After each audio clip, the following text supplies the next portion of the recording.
my shit.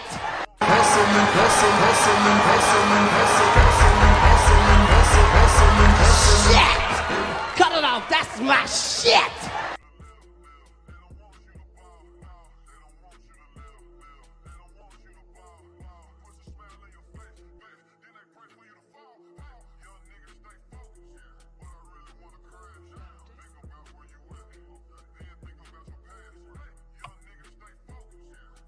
All right now. Hey people, how y'all doing? How y'all doing? Doris, you made it.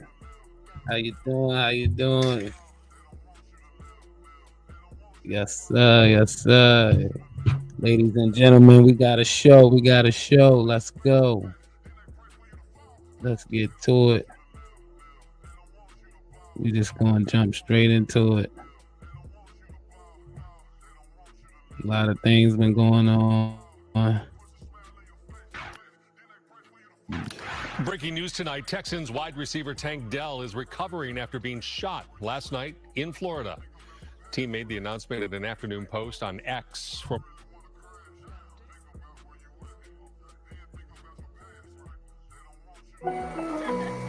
Well done, Viv. You got the presents, the balloons, and the Raptor cake. Breaking news tonight, Texans wide receiver Tank Dell is recovering after being shot last night in Florida. Team made the announcement in an afternoon post on X, formerly known as Twitter. It happened at a nightclub in Sanford, Florida, just about 25 miles northwest of Orlando. Police say the shooter is a 16-year-old who opened fire at 10 people after getting into an argument there. We're told Dell sustained minor injuries and was released from a hospital and is said to be in good spirits. He is expected to make a full recovery.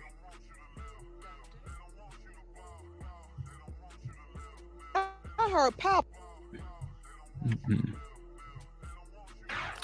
Breaking news tonight. All right, sorry, people. Hold on 1 second. Mr. Tank Deli.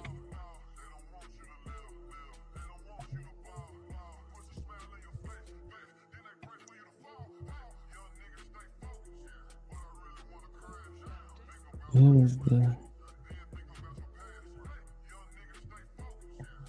I had footage of the shooting.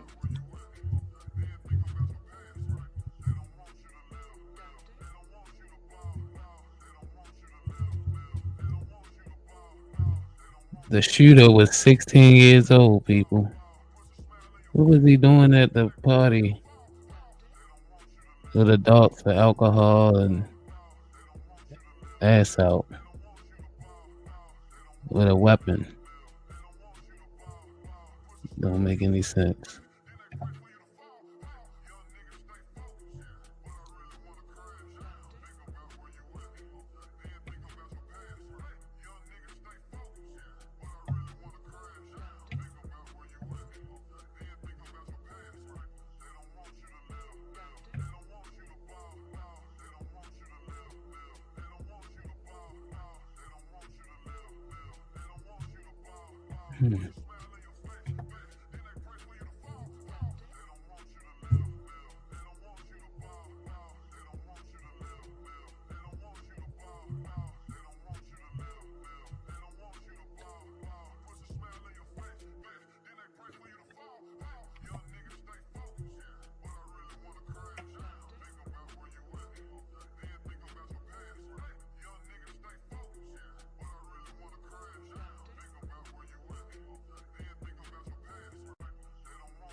All right, I'm sorry, people. I'm back. They was having a little technical difficulties. Computer acting silly. But we back now. Yeah. So we have an event that happened the other night. The young Tank Dell for the Houston Texans. He got in the crossfires. 10 people shot. He got discharged, so he's good, but we got other people that are injured as well. And the shooter was a 16-year-old young man. I wanted to get the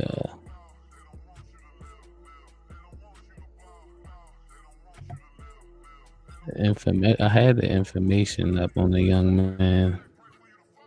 16-year-old. Like, what is how do they get themselves in these situations? Yeah.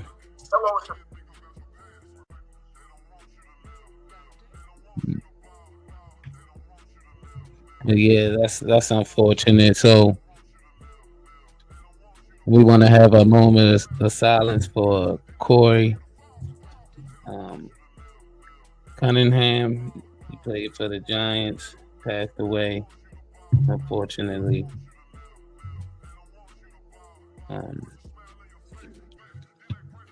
We don't cause of death is unknown, so we just gonna put the people, the family, in the prayers and prayer.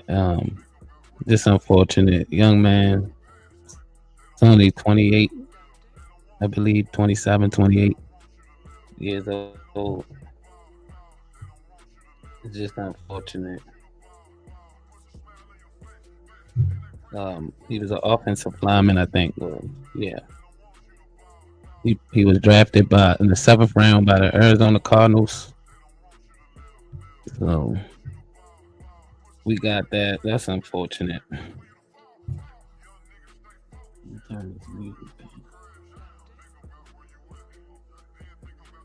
So in the world of sports, the Phoenix Suns in the NBA playoffs is going on right now.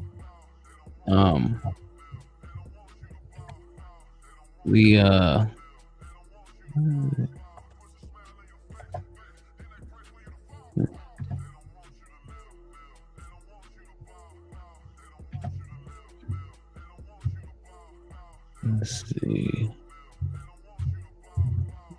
NBA. Let's look at the standings.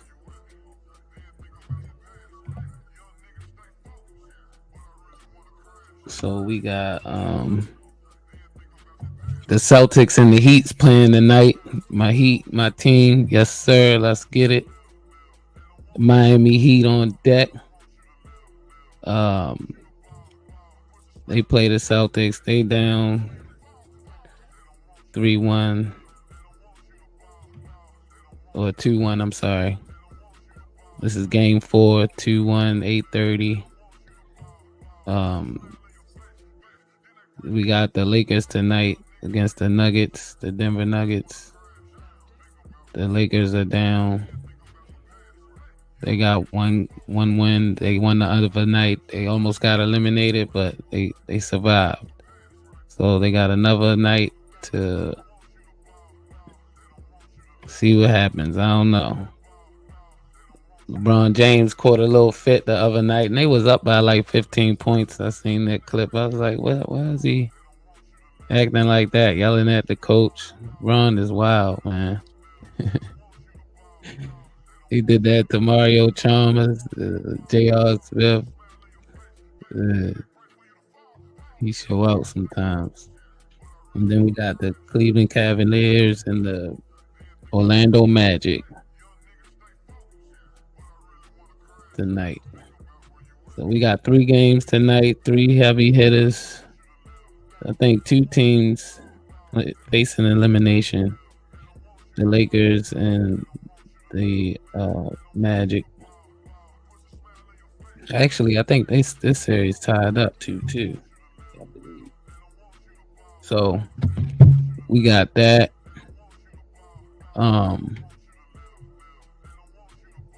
It's not looking good for my Miami Heat, so I ain't got too much to say about that.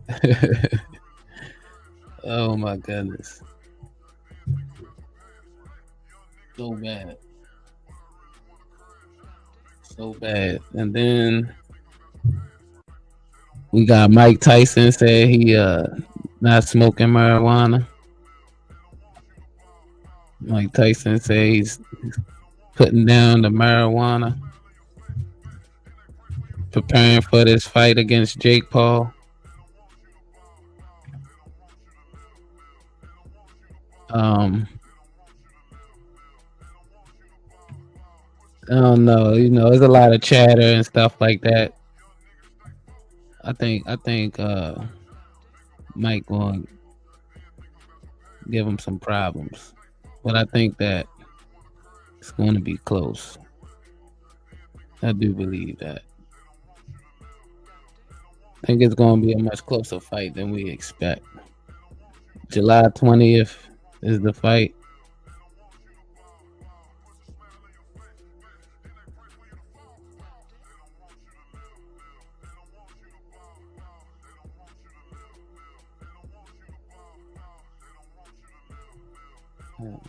Oh, y'all not seeing that on the screen. Wow. All right.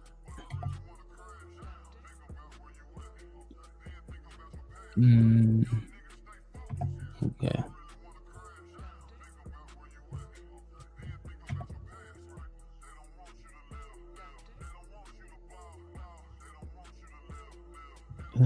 Yeah. So Mike Tyson is fighting the internet pro Jake Paul. He came from the internet. He prepared. He trained. He got some good trainers on his side. I don't know. I'm really kind of. It's because of the age of Mike Tyson. I'm just a little concerned, but nevertheless, I think it's going to be an entertaining fight. I think it's going to be a real good one. July 20th is the fight. I think it's going to be a good one. Let's see. Yeah, shout out to the New York Knickerbockers. Yeah, they play tomorrow. Yeah, they've been playing pretty good. Philly kind of beat up. They Embiid. You know, he's not there. I think the Knicks gonna get pretty far. I think they're gonna get pretty far. But they also missing Randall. So I don't know. Like with that size, because he's a big dude. He grabbed the boards. You know, he can get streaky. He can produce a lot of points. So, but y'all got you know, the point guard. He's pretty good. So yeah, the Knicks are going to do pretty good. Let's see what the Knicks are looking like. Actually, we can take a look at the Knicks. New York Knicks. They played the 76ers. I think that's going to be a good one.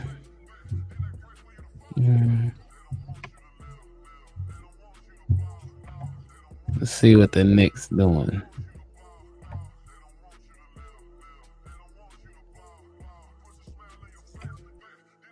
Yeah, see, they won the other night. They up 2-1.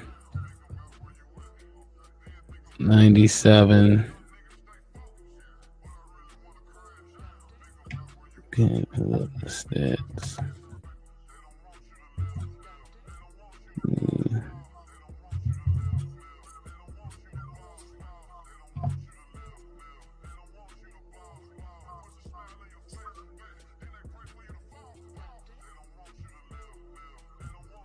Right. Let's see the Knicks.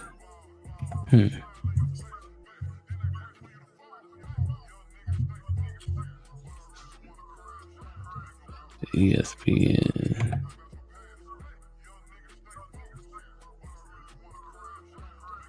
I want the NBA.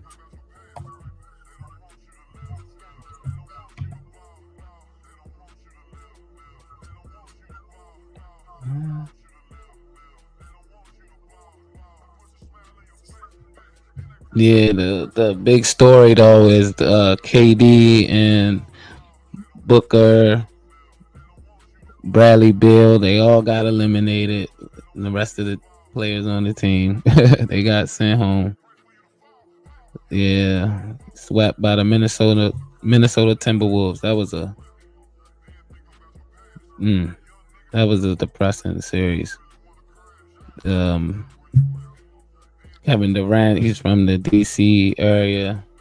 Very good player. One of the top, I say the top 5 as of now, currently playing.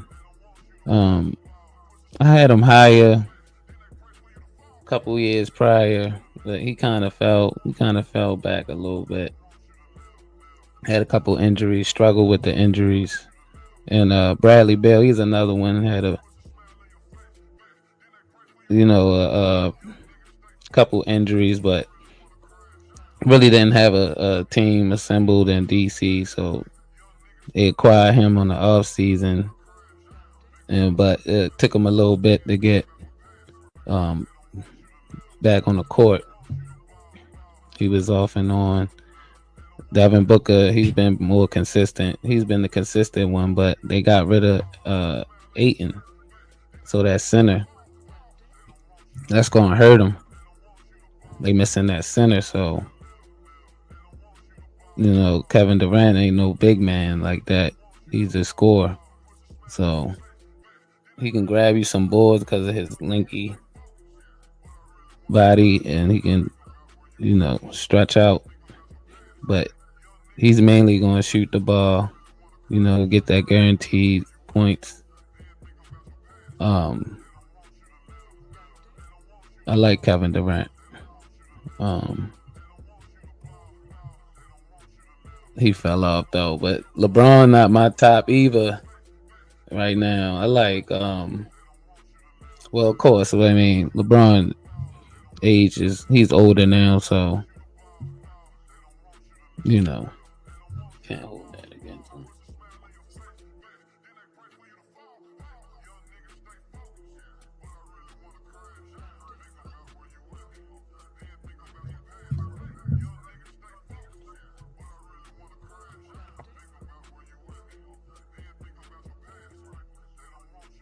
Saying I was muted all that time. I hope not.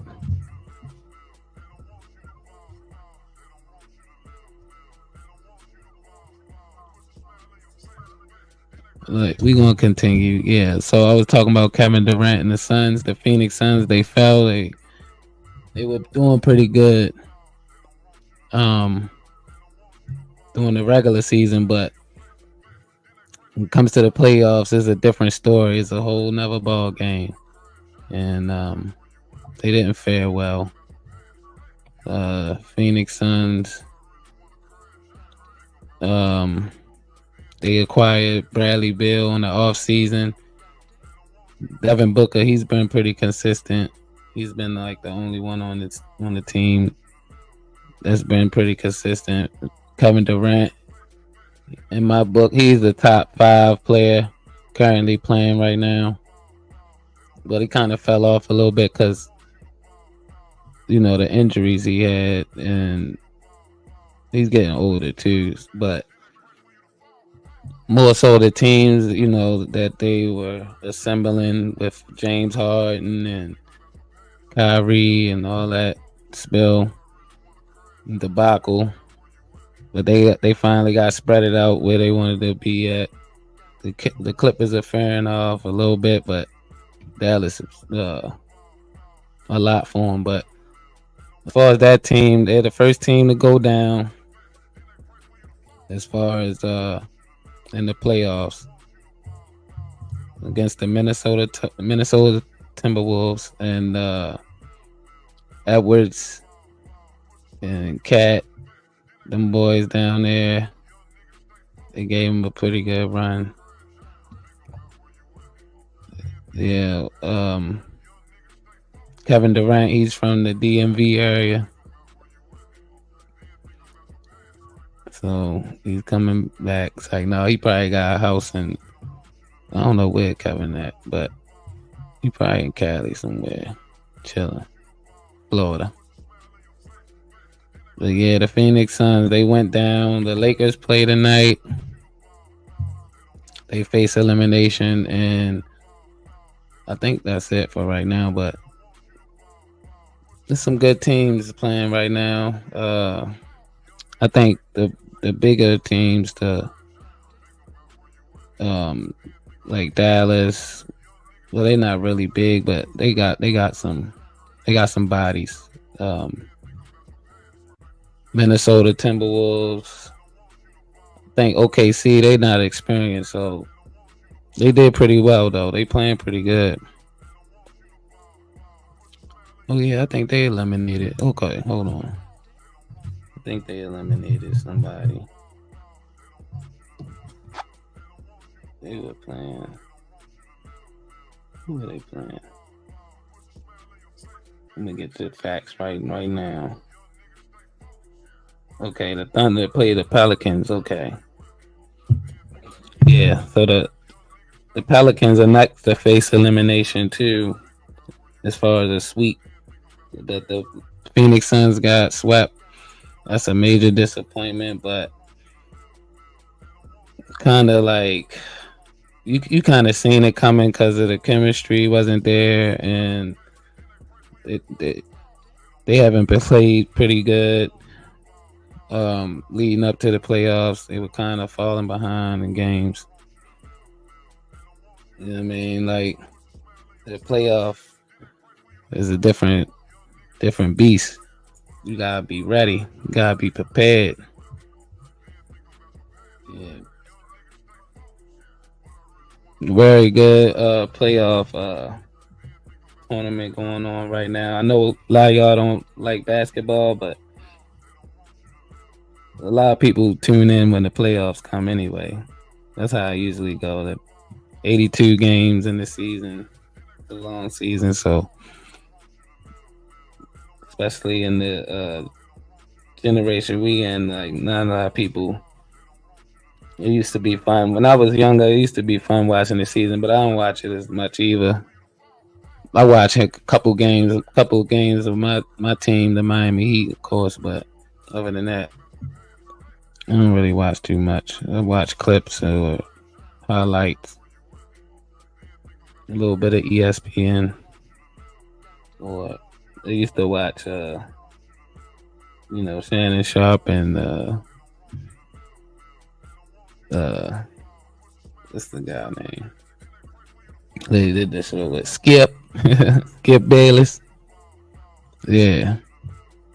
Shannon made that show, man. And it's evident, because he took off. He's taking off now with his podcast, which was a smart move on his end. He did pretty good on the show, but it just showed more of his talents that was coming out. But he said, though, came through experience. He got better. He did a lot of coaching classes and preparation classes to get him to the elite level, the way he at now, because he's definitely elite in the sports sector. He putting people on too. Like he got a couple dudes or whatever. I know they question his sexual preferences, but I don't really get into that. He used to play for the Ravens. It's not biased, but it's just I understand. He played in the league for a while, and he lost. I mean, he left the league with a major injury. So it's not like, you know what I'm saying.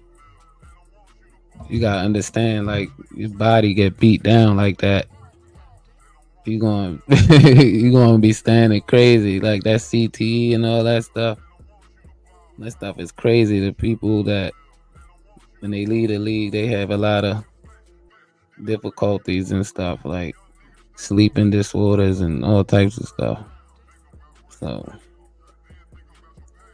yeah, they a lot of that contact, messes up their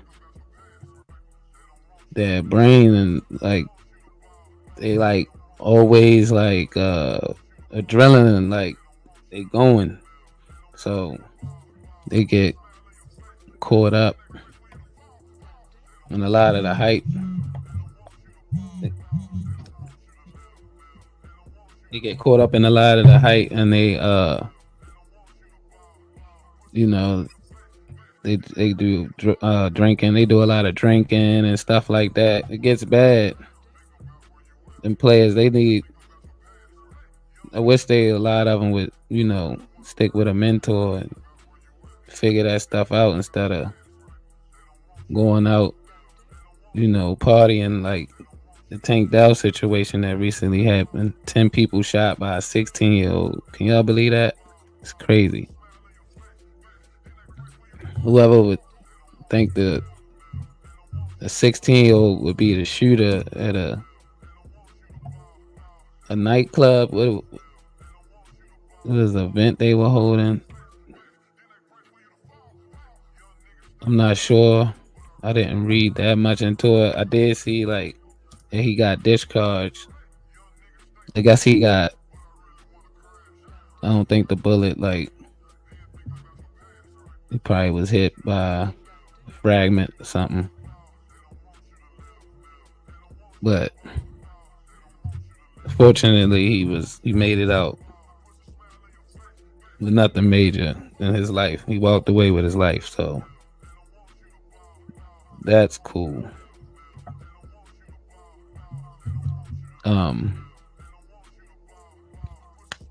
Tank Dell, he's a pretty good player. Rookie season was outstanding. You know, also the quarterback, CJ Stroud, he's pretty good, pretty dope guy. Really understands the game. He's humble. You can tell like they got a good pick. And they got CJ Stroud. And then you know, he know how to utilize what he has, so Tank Dell fell right in and exploded. He almost would have got he probably would have got Rookie of the Year, in my opinion. I mean, you know, CJ Stroud got that, but he was right behind him. Yeah, until he got injured at the end.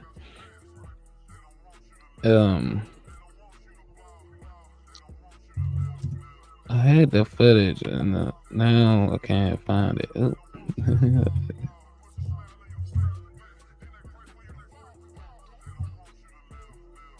Yeah.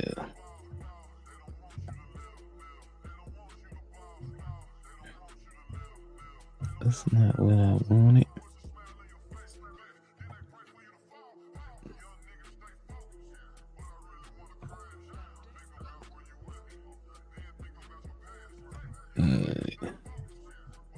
I wanted to get I had the footage of the Tank Dell situation. It was silly, like it was just a bunch of fighting going on, and I guess like everybody was drunk. It was the end of the night. Oh no, like it's crazy, like how stuff happens like this, and you know, a bunch of women out there with the so-called men want, you know, with their bodies exposed and all that, their ass out, and they drinking and you know participating in the partying too, and you know they still get in the fights. I seen like a bunch of women. It was there with their bodies exposed, running around. The one girl ran up. I don't know what that was, but in one of the clips I saw, one girl ran up on the young boy. It was saying like, obviously, like, you know, he's gonna face consequences for that. But I just kind of felt like it was unnecessary for all that. Like, but see, like, this is the stuff that's being normalized, which I think is insane nowadays. Like, I think it's insane. Like the mentality, like we used to do stuff back in the day. We was not loud like that. We didn't care about, you know, getting our cameras out to get footage of this stuff. So, you know, that wasn't a go-to, but I'm not saying that stuff didn't happen, but it wasn't like that though. Like we was trying to not get caught and stuff like that. If we were found ourselves in an unfortunate situation or a situation that broke out where a fight occurred, and you know you gotta make sure this person is with you and coming back with you and they okay and all that stuff, you know, because it's going to happen, especially when you're around alcohol and all that stuff, partying going on, loudness. You know, some people, they don't really have any awareness and actually, like, you know, social uh etiquette. Like, they don't have that. They don't value that nowadays. It's all, I'm gonna be who I am wherever I'm at, and if people don't like it, deal with it type attitude. Like, that's why I don't like going out, because that right there. I just want to stop and shout out to all the people that's coming through. My computer have a couple issues, so I'm sorry I can't get the visuals, but I'm just going to wing it and, you know, conversate. I'm talking about the Tank Dell situation. I kind of covered a little bit of the NBA stuff. Thank you everybody for stopping by. Lil King, how you doing? My guy, how you doing? Yes, sir. Salute to you, bro. Thanks for stopping by. TC Top Cat, the OG. My God, I like that you support. You come through. TC, I appreciate you. Very good guy. Very stand up guy. OG. When he speak, I listen to what he say. Like, even though he goes off on his tangents right now and then, and it's okay. I love it. But I understand it, and I know how to separate what he's saying, the message. That's what in this space, like, I don't get into. I just get into, like, you know, I don't really focus too much on with people, because, you know what I mean, that's not really my MO. That's not how I move. So, you know, I get on here to get information, dissect it, take pieces from this and that, and apply it in my life. It may apply in my life. I can come back and reflect and use it, you know. And then, you know, of course, we here for the entertainment and stuff like that. And you know, the people, the content creators, we want to make money and you know, have a business, have a brand. But you got to start from somewhere. So, you know what I mean? I'm jumping right in and I'm winging it. I never been like really on the public speaking. So, you know, I'm just trying to get better as I go along. And I appreciate y'all for y'all support and coming through. I promise you it's going to get better as we go along. So we rocking, y'all. We rocking. There's a lot of stuff going on in the YouTube streets. There's some, oh my goodness, dirty dozens out here. But we staying focused though. So I came up to cover some sports. When I get my visuals good, they want to work when they want to work.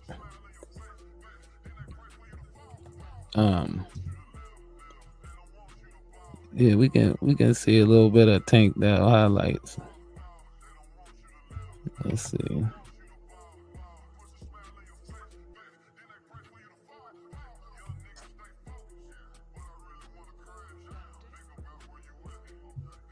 Yeah. No, that was against the Ravens.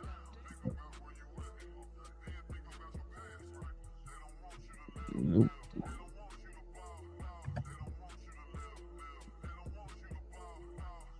I'm trying to get this. Okay, hold on. I'm gonna get right. I think okay. That right there.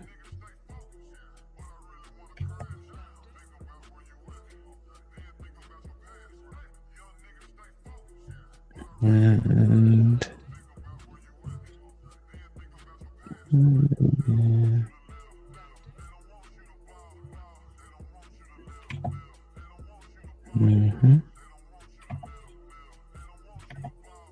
no, that's not what I want to do.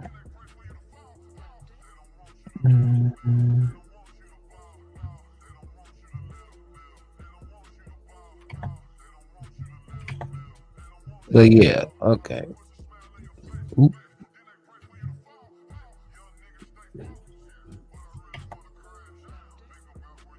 Okay. Got two things on at one time. All right. Now I gotta get the visual back. Let's see.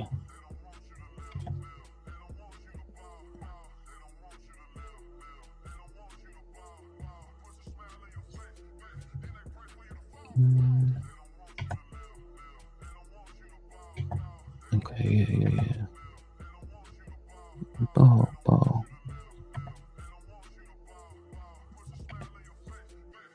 Mm-hmm.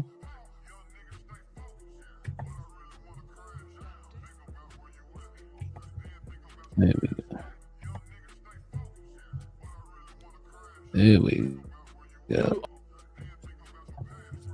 And Tank Dell.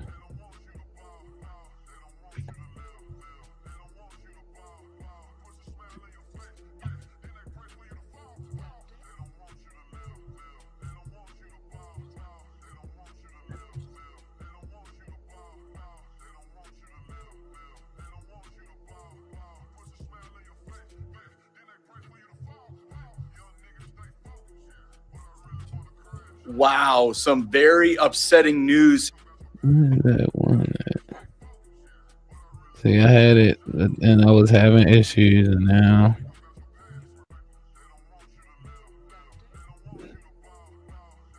well, I think one thing that has changed is okay, you can see it on other platforms, but when it comes to YouTube, they cut down on a lot of stuff getting leaked out. As I see. Yeah, because they're not showing. Where should I go on Graham? Let me see.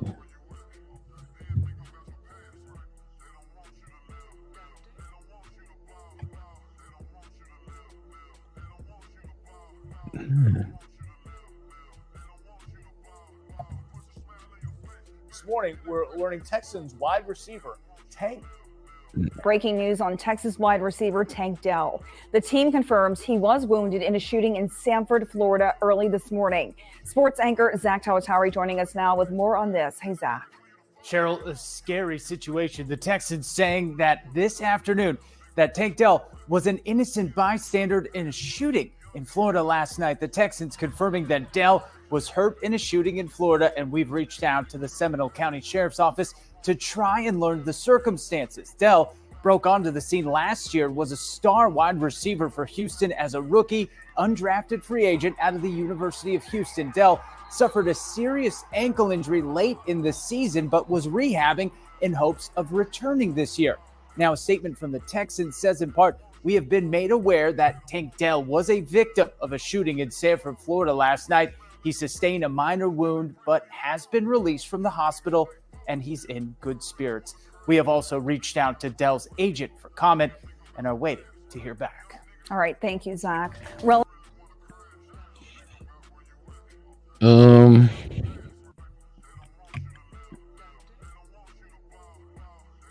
I assess this situation. Florida headline tonight: 10 people. See, they only got. They're not showing. They're not showing the footage. But is this it? Sanford. Fox 35 Orlando's Matt Trezza joining us live this morning with the very latest. Matt, good morning to you. Truly disturbing news to hear on a Sunday morning. Yeah, another way you want to wake up, especially when you hear that it's a 6.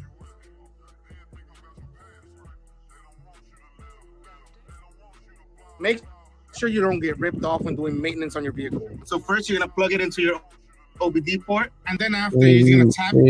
Especially when you hear that it's a 16-year-old who pulled the trigger in this case, according to deputies. Now, this is in Sanford, Florida. This is in Seminole County, which is just north of the metro Orlando area. And we're at a marina here, and at this marina, there is this venue that's called that's right back there, and you can see that's the area that's right now got forensic investigators trying to find any clues and evidence that they can from the big party that deputies say happened here last night. And while deputies were patrolling this area last night just after midnight, they say a 16-year-old got into an argument that led to him pulling out a gun and shooting 10 people. Now, fortunately, none of those victims, we're told, has life-threatening injuries. Most of them, we are told, were shot in their legs. Deputies say people ran when the shooting started, but they credit a quick-thinking security guard who they say managed to tackle the teen. Right now, they say that teen is being booked into the juvenile detention center here in Seminole County, Florida. And when we get more details about his identity and any other details about this case and this disturbing investigation, of course, we'll let you know. We're live in Sanford. Back to you, Janae. Matt, we appreciate you joining us live this morning. We can always rely on you to get the very latest and accurate information when it comes to breaking news headlines. I want to ask you before you go, many people wanted to know when and if there will be a press conference on this. I know it happened early this morning, as you just shared. Do you have any timing of more information from authorities? No, I don't have any information about a news conference. Not the Seminole County Sheriff's Office doesn't typically do them on weekends. However, they make an exception, of course, in this case. We're not sure. I've reached out to the Sheriff's Office. All they've told us over the phone were the details, and then shortly after talking with me on the phone, they gave me and the rest of the media a written news release giving us more details. I'm not sure if any more are going to be expected today. I've been in touch with them, but they haven't said anything else about a news conference or any other release of information right now. Matt, thank you again for joining us this morning on Live Now from Fox. You be safe out there as you work to keep us informed. Thank you.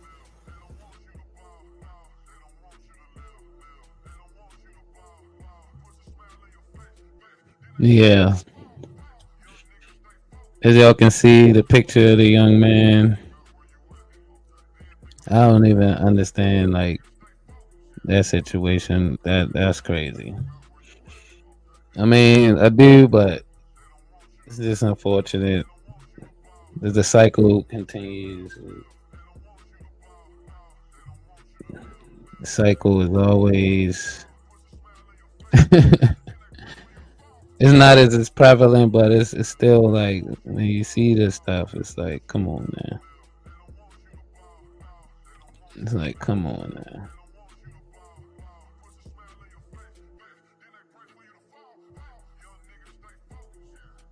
Like, what are we doing now?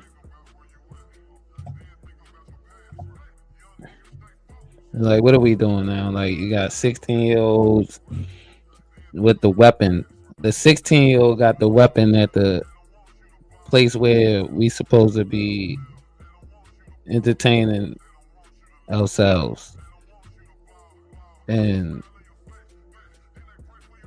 none of the other older people, because I'm pretty sure there's drinking going on. None of the older adults, they don't have no guns, but the 16-year-old do. It's just like, it's mind-boggling. Like, the parents that's not doing what they need to do as far as parenting and raising these kids.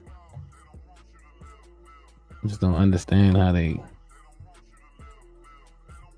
I'm a therapist who goes to How they allow it. and some people think that's strange. Nope. But yeah, it's an unfortunate situation. We gonna move on. I pray for these kids. That's all I can do. It's unfortunate. That's why we build platforms like that, and that's why I'm going to get better and provide some entertainment to keep them occupied, and maybe they aspire to do something. It don't matter. I don't. You know what I'm saying? I'm not considering myself some master coach, and but whatever I can provide as far as productivity and you know what I'm saying, inspiration of some sort, whatever that is. We providing this information and giving context, you know what I mean, to what's going on, because you know the morality is messed up, and that's because the people's spirit is messed up. This is why stuff happens. This is why you have the yin and the yang. You know what I mean? Like good and bad. Like bad is going to come no matter how much you want to sit there and profess that, you know, everything is all good. It's the ones that's professing everything is all good, you know, it's really not going as well. The people that count their blessings, like the OG TC, you know what I'm saying? They count their blessings, you know, whatever we get from God. I know you ain't spiritual, but I mean, a lot of y'all not spiritual, not saying people that's viewers, my supporters, but you know, there are people that don't subscribe to the whole God thing and Jesus Christ and all that theory, but I'm just speaking on the spiritual aspect. Is there a higher calling if you believe in one? You know, these things happen because we're not doing as good as we think we are. So stuff gonna happen like this. You're gonna have situations where 16-year-olds, you know, have guns and they don't know what to do when a fight breaks out. What they know how to do, what to do, because of their emotion, they, you know, they move in their emotion as they grab a weapon. And they think that's how, you know, things get solved. And it does solve some things, you know, once the consequences come down on you. When you have to, you know, get in front of that judge, when we already, you know, under a lot of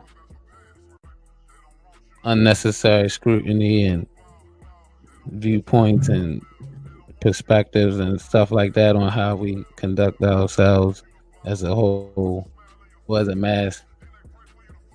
But just, you know, this stuff happens in, you know, other communities of ethnicities, you know.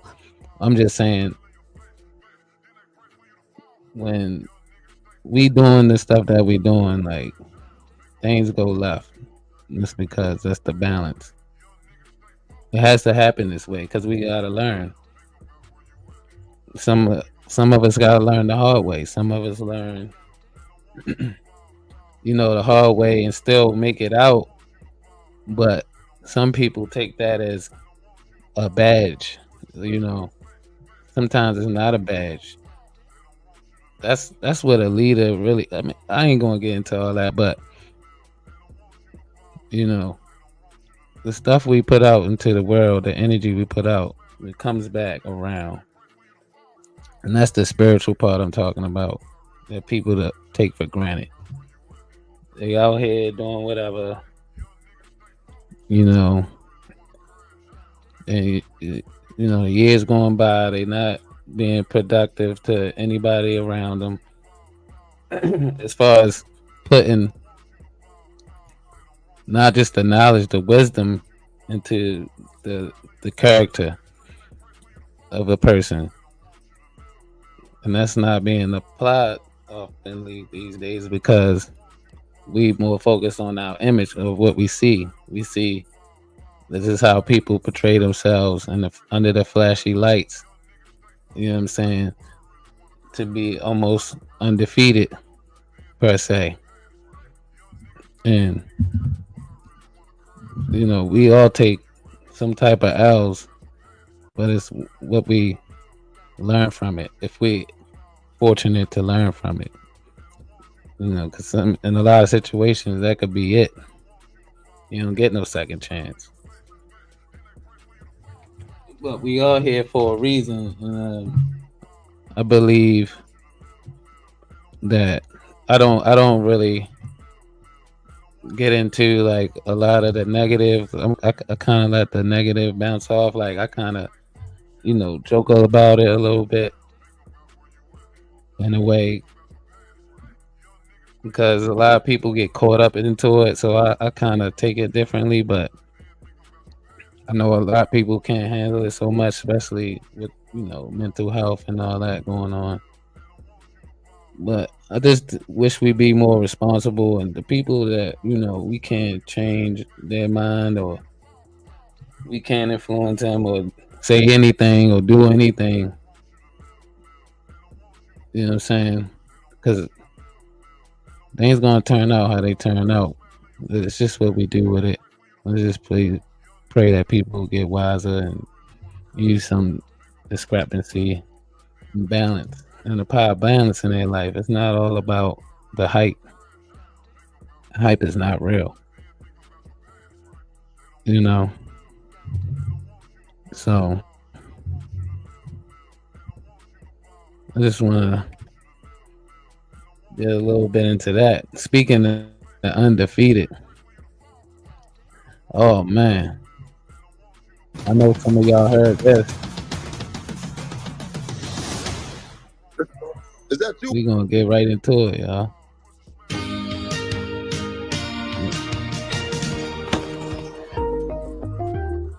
If you're looking to get a degree in IT or cybersecurity, UMGC is waiving their application fee through May 31st. Yeah. I gotta get that. Is that you or is that the AI version? It's me all the way. It could be the AI version if you want it to be. No, What up, family? the PF. I mean, why they FF? No, because I got the social. I let somebody else run that social media page. When I want to get on that, I get on that. But it's one of my guys. What's going on, family? One of your guys. Yeah, I mean, you call one of my guys. It's one of my. You call for me. Yeah. So I need to know. I called you to. I've been reaching out to you to let you know. I ain't never had nothing against you. When did me and you go wrong? When did me and you start having beef? I don't know. I don't know how much do we have a beef? Because you seem real you aggressive or something about it. Last time me and you. Wait a minute. What kind of beef do we have? Beef. I'm saying a disagreement. What do we have a disagreement about? What do we have a disagreement about? You tell me. I never had nothing against you. Now, if I'm not mistaken, let's talk. I seen you in Miami. Last time I seen you in Miami before. We kicked it. You said what's up, I said what's up. We kicked it, we had a good time. Now all of a sudden it seems like Bill Haney is my enemy. Like I ain't got nothing against Bill. Listen, I don't know if I'm your enemy or not. I don't claim to be your motherfucking enemy. I don't care nothing about being nobody's enemy. You know who I am. You know what I'm saying? You know how I fuck with it. But if you was my enemy, then you would feel like that. Do you feel like I'm your enemy? I'm just asking a question. No, I'm asking. This ain't, we ain't no pistol contest. Does it feel like that? I don't. I'm asking you. I feel like, listen, I've been knowing you for hella long, but I feel like you're a bullshit ass nigga. You feel what I'm saying? Okay. That's how I feel like it, me myself, personally. You know what I'm saying? Okay. By your actions. And so, let me tell you, by your actions. Wait. That's cool. Wait, PB, you wanted me to tell you? I feel like you're a bullshit ass nigga based on your actions about everybody that's been in the town that's been down with you. You dig what I'm saying? They doing dirt ball bad. Ain't nobody doing real good with you. You dig what I'm saying? Now, you told me that you was going to show me what you can do with Tank. You always kept telling me, Tank. You see what I can do with Tank. Listen, brother, you see what I done did with my son. That's what you really been whispering. But when you went to go talk and do the deal, it wasn't something that he felt like that he wanted to get no monthly. He wanted to be a boss. So the deal didn't happen. But, I mean, I don't want you to sit up and talk like you some hellified nigga. You've been doing some hellified shit for the streets, or like you done been there for me, or like we 100% eye level. Nigga, I take care of everybody around this motherfucker. I take care of my son. And you've been hating on me for a long time with that shit. You've been blocking like a motherfucker. You know you have. But listen. Yeah. Bill. What you mean, hug? What do you mean, hug? Bill. What the fuck you mean? You won't even stay. You're looking. But I'm saying this, though. Everybody that I'm not gonna lie, this sounds crazy. It sounds like a little bit of shade, well, a lot of shade being thrown from just like, I won't say envy, but there's a little hate in there. Like, I don't understand why you have to say all that, like, to get your point across. Like, that's what I'm saying. Like, in these times, like, it's like shock jock or the thrill type behavior or engagement in conversations with, you know, even though it's a sport and yeah, you know, they got the so-called trash talking thing in that involved in that, but it's like he trying to do more than just, you know what I'm saying, engage or whatever. You like having a pissing contest like right now at this point. And that's where I kind of got thrown off when he went there. Like, it's like, damn, why?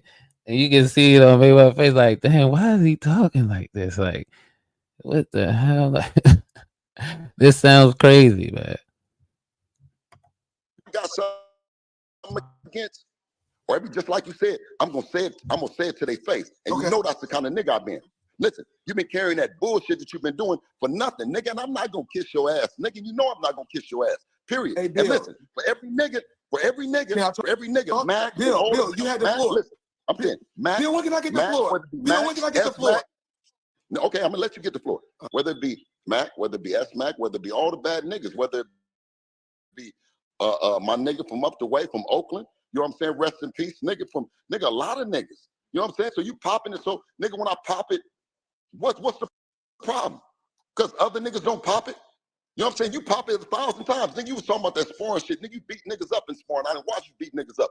And when my son got down on you, you dig what I'm saying? You act like son, you tell us Bill, no. You tell us no. You Bill, Bill. If your fight, what? if your son is undefeated in the gym, congratulations. Congratulations that you got an undefeated fighter in the gym. I'm not. That's not it. I'm the under the I got a lifetime nigga fighter. that don't lie. I got a nigga that don't lie. So Nigga, guess what? Oh shit. And you see, like, he was real enthused in the beginning. Bill was.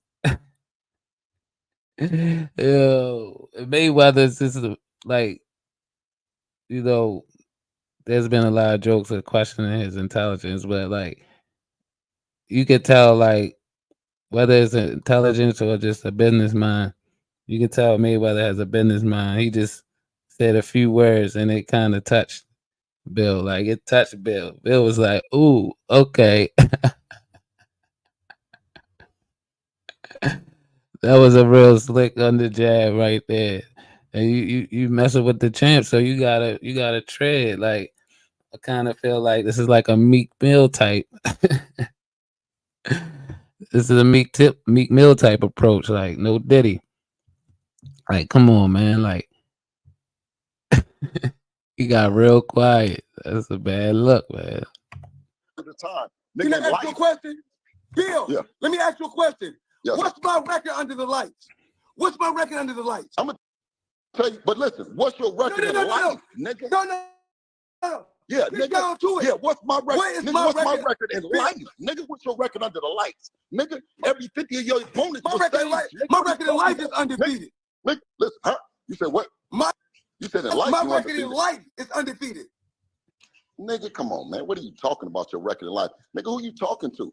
Who you talking? You trying to tell these people that you don't take no L's? Nigga, you take L's around this motherfucker. I done took L's. Nigga, my son took L. Nigga, we take L's. What the fuck you talking about? You keep running around this motherfucker acting like that you the only one like When your somebody shit don't died, stink, when nigga. somebody died, when you lose a loved one, of course we take an L. You just took an L. And when you lose, and I'm not talking about in the ring. We're not talking about in the ring. Emotional damage.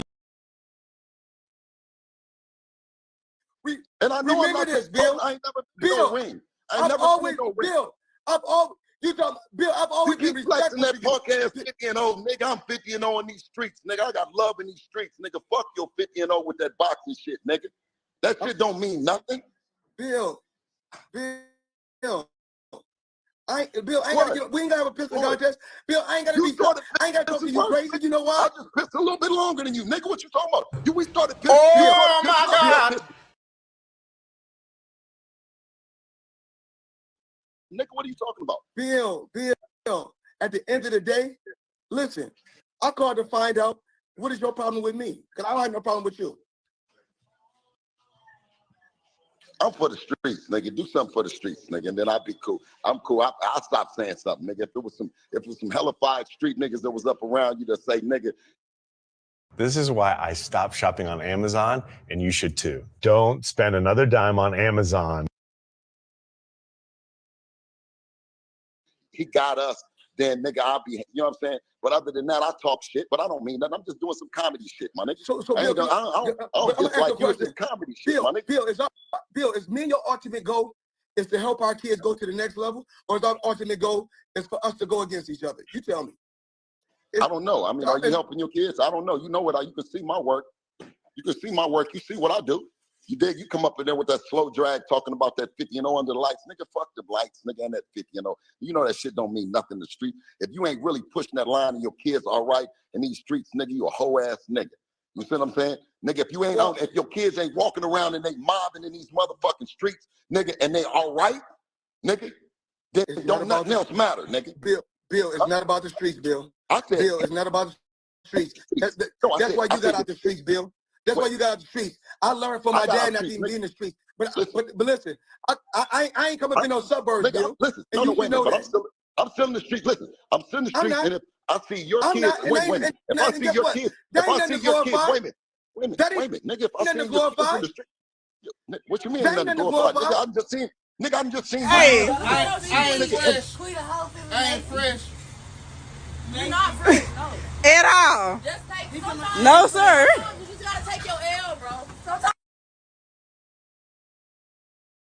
Told somebody, nigga, back the fuck up, leave your kids alone, nigga, because I'm a thoroughbred street nigga. And you know your kids be in the streets, nigga.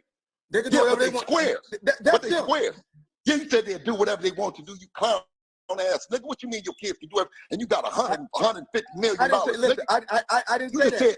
I said when kids just said that they can do whatever they want to do. When kids get to a certain age, they're gonna do what the fuck they want to do anyway. Nigga, you buy them what are you talking about? Everything, nigga. You buy them bitches everything. How you can't buy your kids everything the same pocket? Nigga, why are you worried about what I'm doing with my money? Now you pocket watching?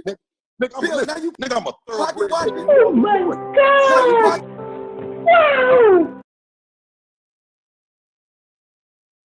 Watching? Cool. Pocket. I don't give a fuck. Bill, pocket. You shouldn't be worried about. You shouldn't be worried about what another man doing for a woman. What you said? No, doing for a woman. You said, nigga, you know I'm a nigga. I've been around this motherfucker deep. I ain't never been knocked. Nigga, you ain't been in my business. What you talking? Your money ain't spent with me, nigga. Fuck you mean?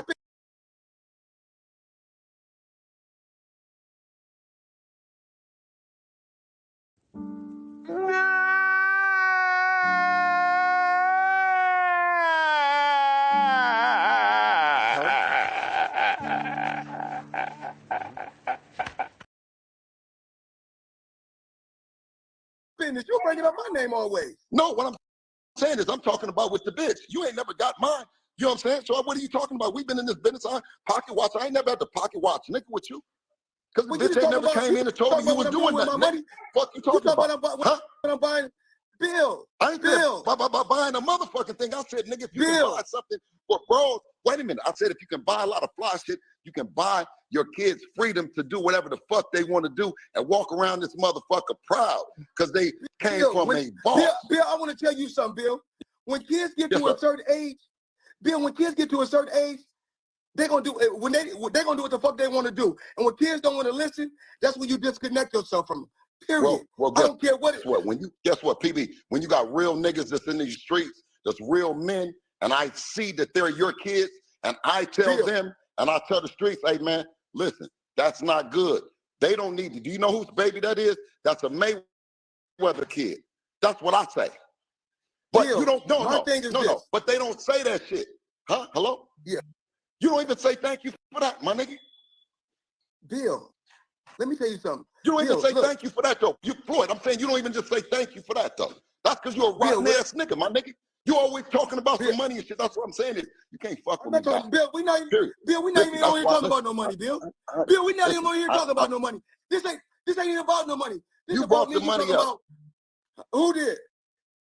You did. You brought the money up. You talking about what I could. Hey, yo, what the fuck? You do for bitches. You brought the money up. I said what we can do for our kids. I said what we can do for our kids. Bill, I said the same thing. Was I riding the Rolls Royce before my son? Was I riding the Rolls Royce before my son?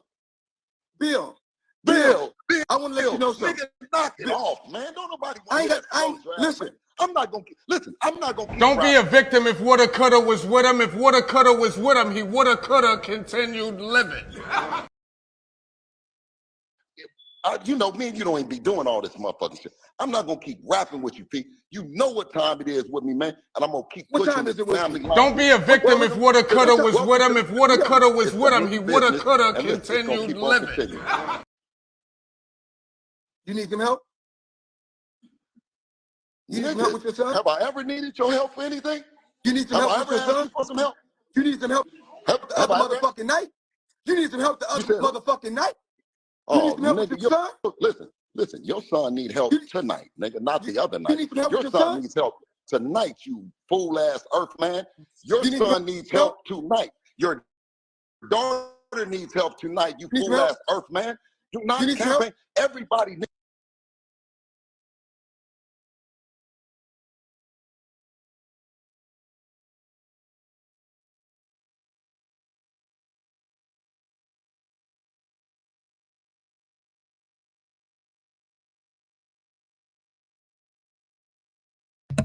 Oh man, that is shit. Oh my goodness, this is too funny, man. Bill is out of order. I feel Mayweather is Mayweather. Like Floyd is Floyd, but the fact that like he's like just saying all this stuff, like it's just insane, man. Oh, it's entertaining though. It's pretty funny. He said, "What you? I'm undefeated in life." See, that's what I'm saying. It's more about ego and image when it comes to certain stuff. Like, yeah, money can get you a lot of things, but it's a lot of things through the process that we probably should hold on to versus, dumping it once we get the success. I think that's where a lot of things go wrong. And you kind of fall off but everybody's going to come for the top, especially these days, because, even if you don't win, exposure is exposure nowadays. So Bill is definitely writing a check he can't cash. Like it's a lot of over whooping with the shit talking. Like it's crazy. And Mayweather, he's looking like kind of arrogant in a way too, because there's no need to even be talking like this. Like talk about you need to watch your kids, like you putting that out there to the public. That's sorry, man. Like what did he do to you? like these dudes, man, they played it, they say that's a part of the game or this and that, but then they complain when certain things happen in the game. But like the name of the game now is like kind of low blow. Like you could do some low blow, just unethical shit nowadays, and it's counted as a swing now. Like instead of like somebody actually going in your mouth. Like it's crazy the mindset, but I just felt like he did a little bit too much. Like he kind of played himself like out of position at the talk. I don't think that's how you leverage that conversation. He could have leveraged that conversation, but instead, his ego got to him. He writing a check he can't cash. Like, it's silly. Like, he said, you can have the title undefeated in the gym. It's like, come on, damn. Like, it's true. Like, okay, make a point, make a valid point, but don't do it in the like a tear down. Like, you doing low blow tear downs. Like, that's what I'm saying. Like, I watch a lot of that too, and people are willing to go to that extent to kind of tear down, but then they say, you know, they build up a lot of stuff, and I feel like that is a misconception, like in life nowadays, like. Cause you have money, it's just so weird how people think. Like they be like, "Oh yeah, the person that has money, they more valid than what they say." So we gonna go with the person that has money, and blah blah blah. But then a lot of situations I see often where, you know, people that have money misuse, and then like what's to say? Like, so you still like gonna be mistreated and misused because that person has money, and most people would say no, they wouldn't agree to that situation. But on the other flip side, you know, the consensus is that the person that has the money, you know, we follow, we listen to them, we and all that. Now there's a lot of stuff. Now that stuff is a lot of divisive because a lot of people didn't have it, and that's where I feel like it's kind of like weak sauce, you know, weak sauce that's being put out there. It's no, the process is not being pushed enough. Like, you got to start from A to get to B, and then, you know, so on and so forth. C, D, E, F, G. Like, that's how we know it is. But now it's like some supernatural mindset that because you can think of these situations and not be thought out, but somehow works out that you still are successful, and it's literally a shortcut or a loophole, which is the disconnect, because that is where the wisdom comes in, like, because you're learning from, you know, good or bad, failures or succeeding, but the process of going through that, it was necessary and way more valuable than, you know, just acquiring a bit of information and that being applied. And not to say like that's a bad thing, but when it's not distributed in a way to be beneficial all around, that's where people lose and disconnect from certain situations as far as capitalizing on things in a morality and ethical way where it trickles down, where everybody benefits. But we don't have that mindset. We want to be bigger than what bigger is, and no Diddy. We want to be bigger than life. We want to be, you know, all these things to the outsiders, the outside people looking in. And it's like I said, it's like a supernatural mindset. As though it's like you're like immortal. So we're separating our thoughts from our body, and we're not really necessarily protecting our body in full circle where everything comes together, because we're relying, it's like rolling the dice, you know. And I don't think that always is, like, when it comes to masses, I don't think that is beneficial to a collective of people. when we're trying to inspire and build, because you know what I'm saying, like those tools and that knowledge that becomes wisdom as time goes on. You know what I'm saying? And you passing that on. That's important. And we kind of like, I see it in the real world, you know, online. We kind of losing that mindset, and we can do better. Like, you know what I'm saying? Like, we moments instead of trying to look some type of way. And it's getting kind of sad out here. It's getting spooky out here. People are outside of their body, saying and doing whatever. It's not making a lot of sense, but the reward is perceived as to be worth it. And I beg to differ. Yeah.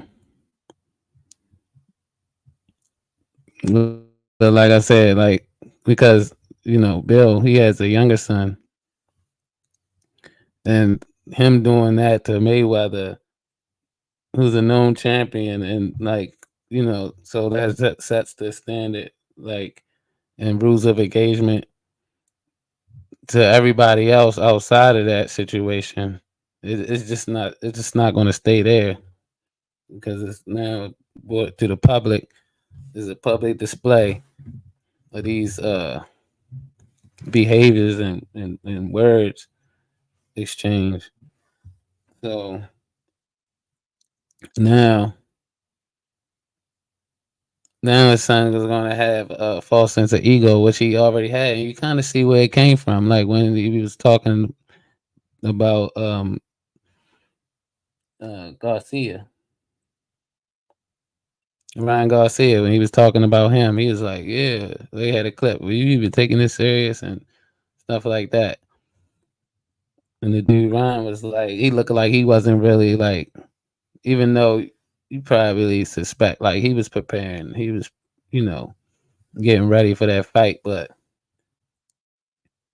you know what I'm saying, he played the reverse role, played the dumb role, and kind of like, you know, walked them into a situation that he wasn't really prepared for.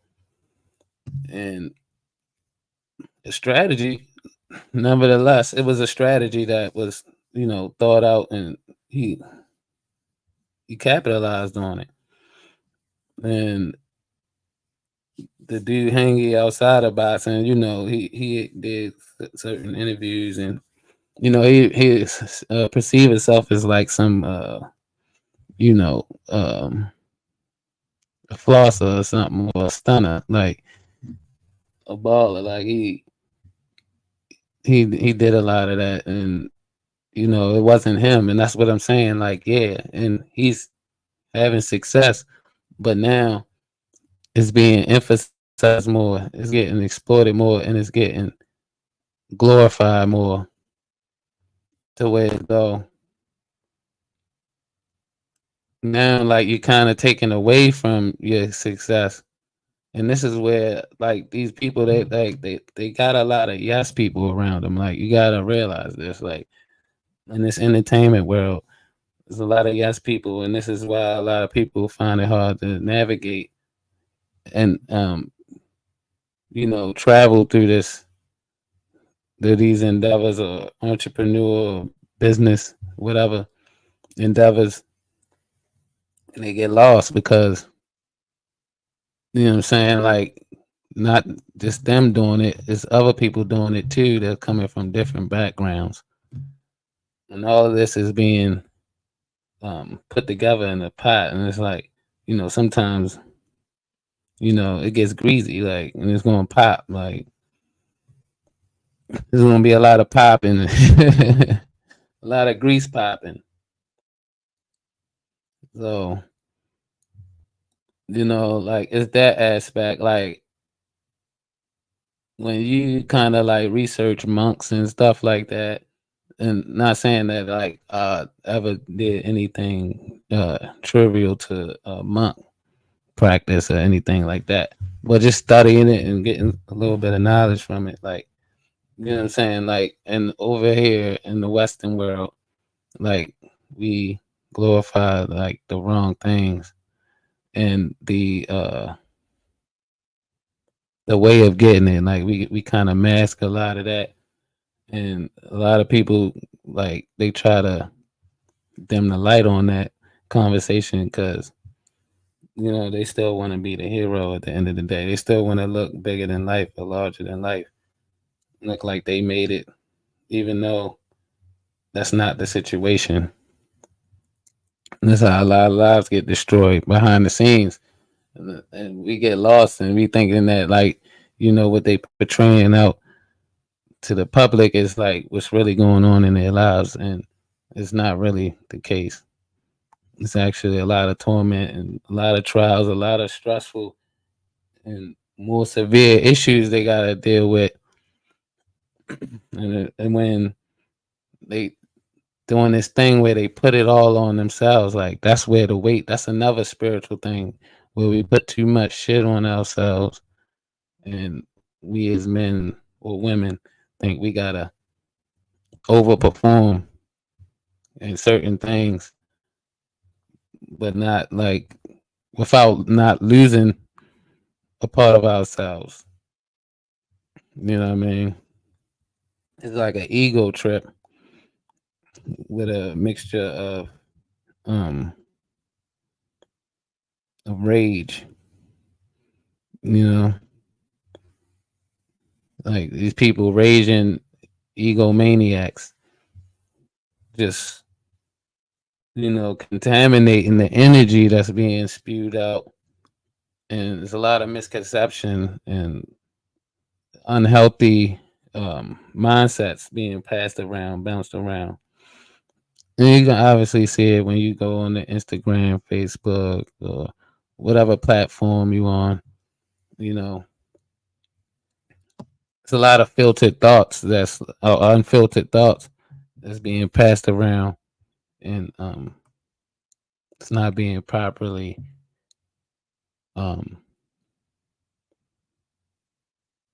used in the benefit of the community or civilization. You know, because, you know, life goes on. This is true, but that doesn't necessarily mean is it going for the better or for the worse. And we can definitely make things worse, and that's true. That's why, you know, as a world scope, you don't necessarily want to go into wars, but, you know, you have people with different agendas. So over here, even though we do have a lot of and it started with a lot of spiritual based things, regardless of who you, what religion or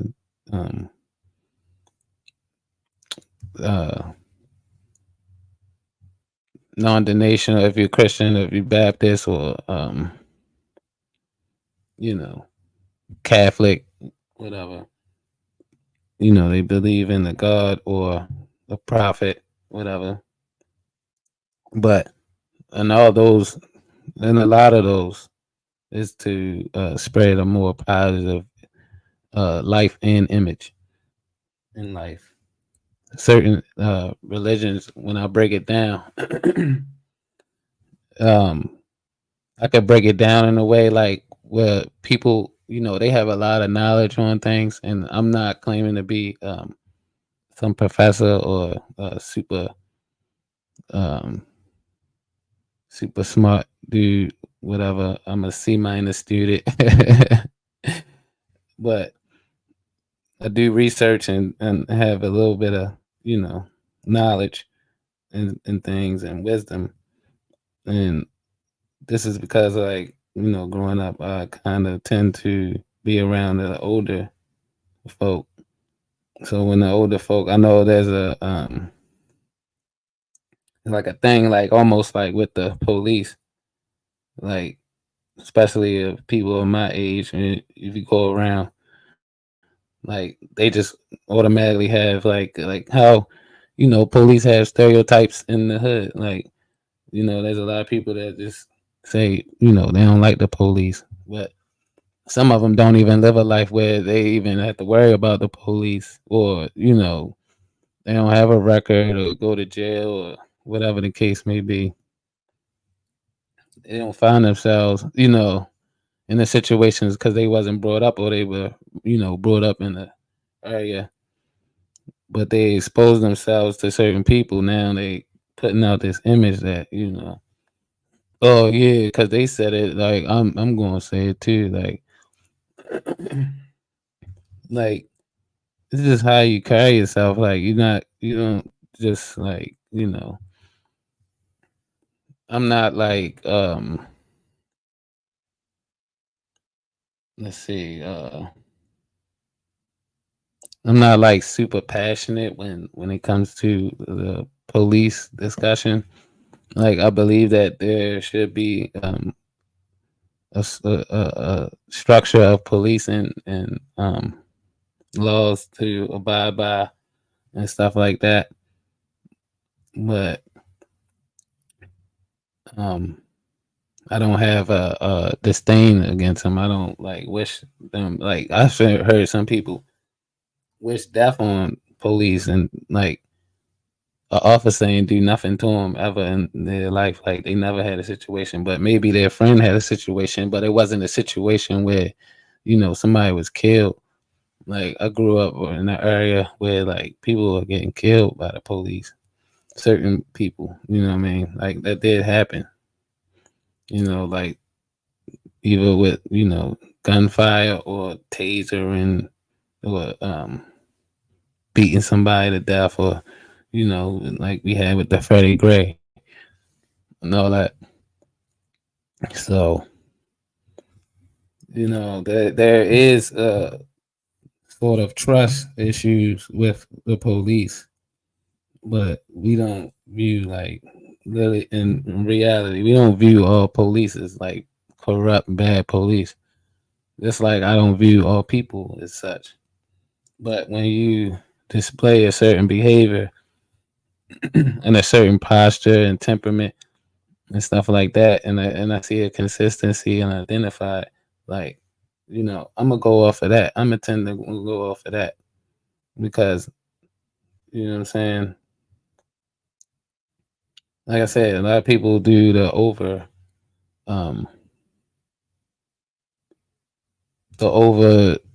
pursuing of their image.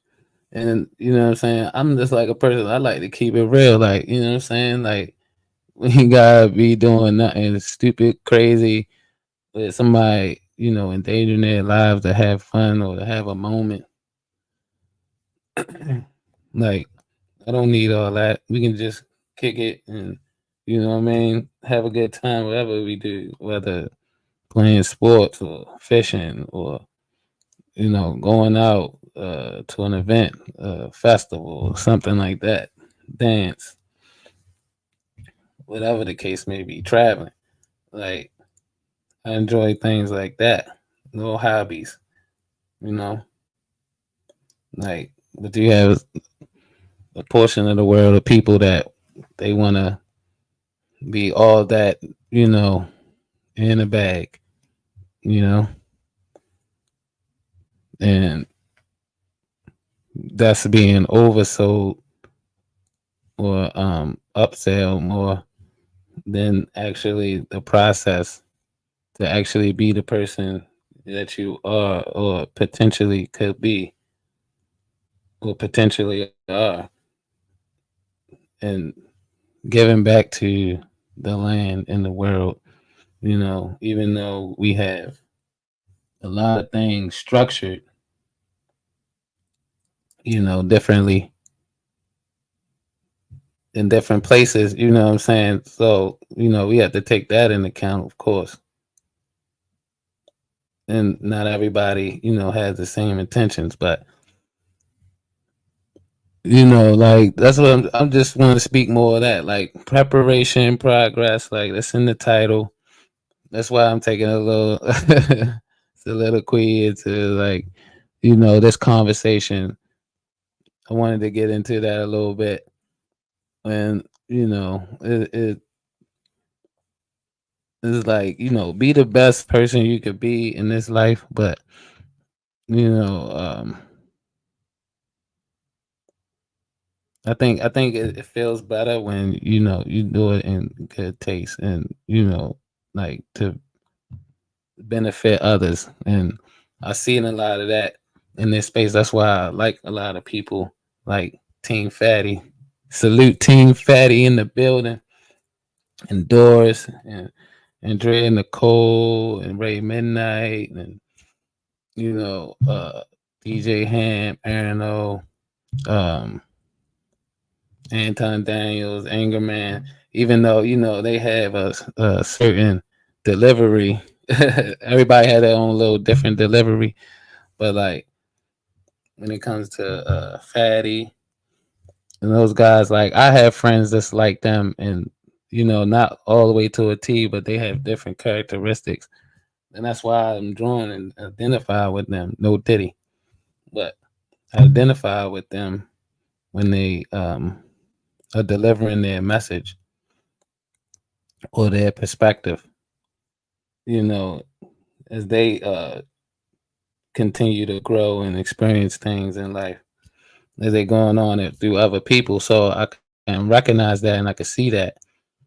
And I just wanted to like shed light on that. Like,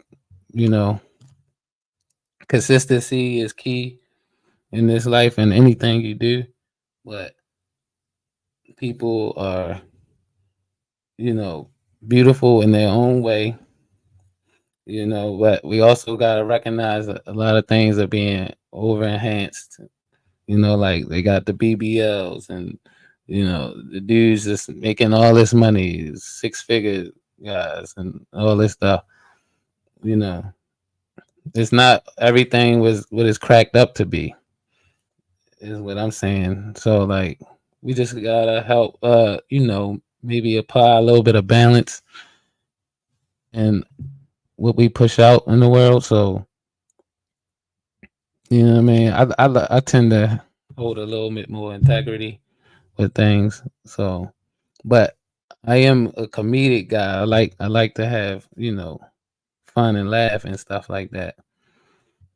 But I just wanted to share with y'all a little bit of like how I internalize that when it comes to me, as far as that's concerned, like with entertainment and stuff like that. Like, a lot of this stuff goes on in this space, this type of talk, and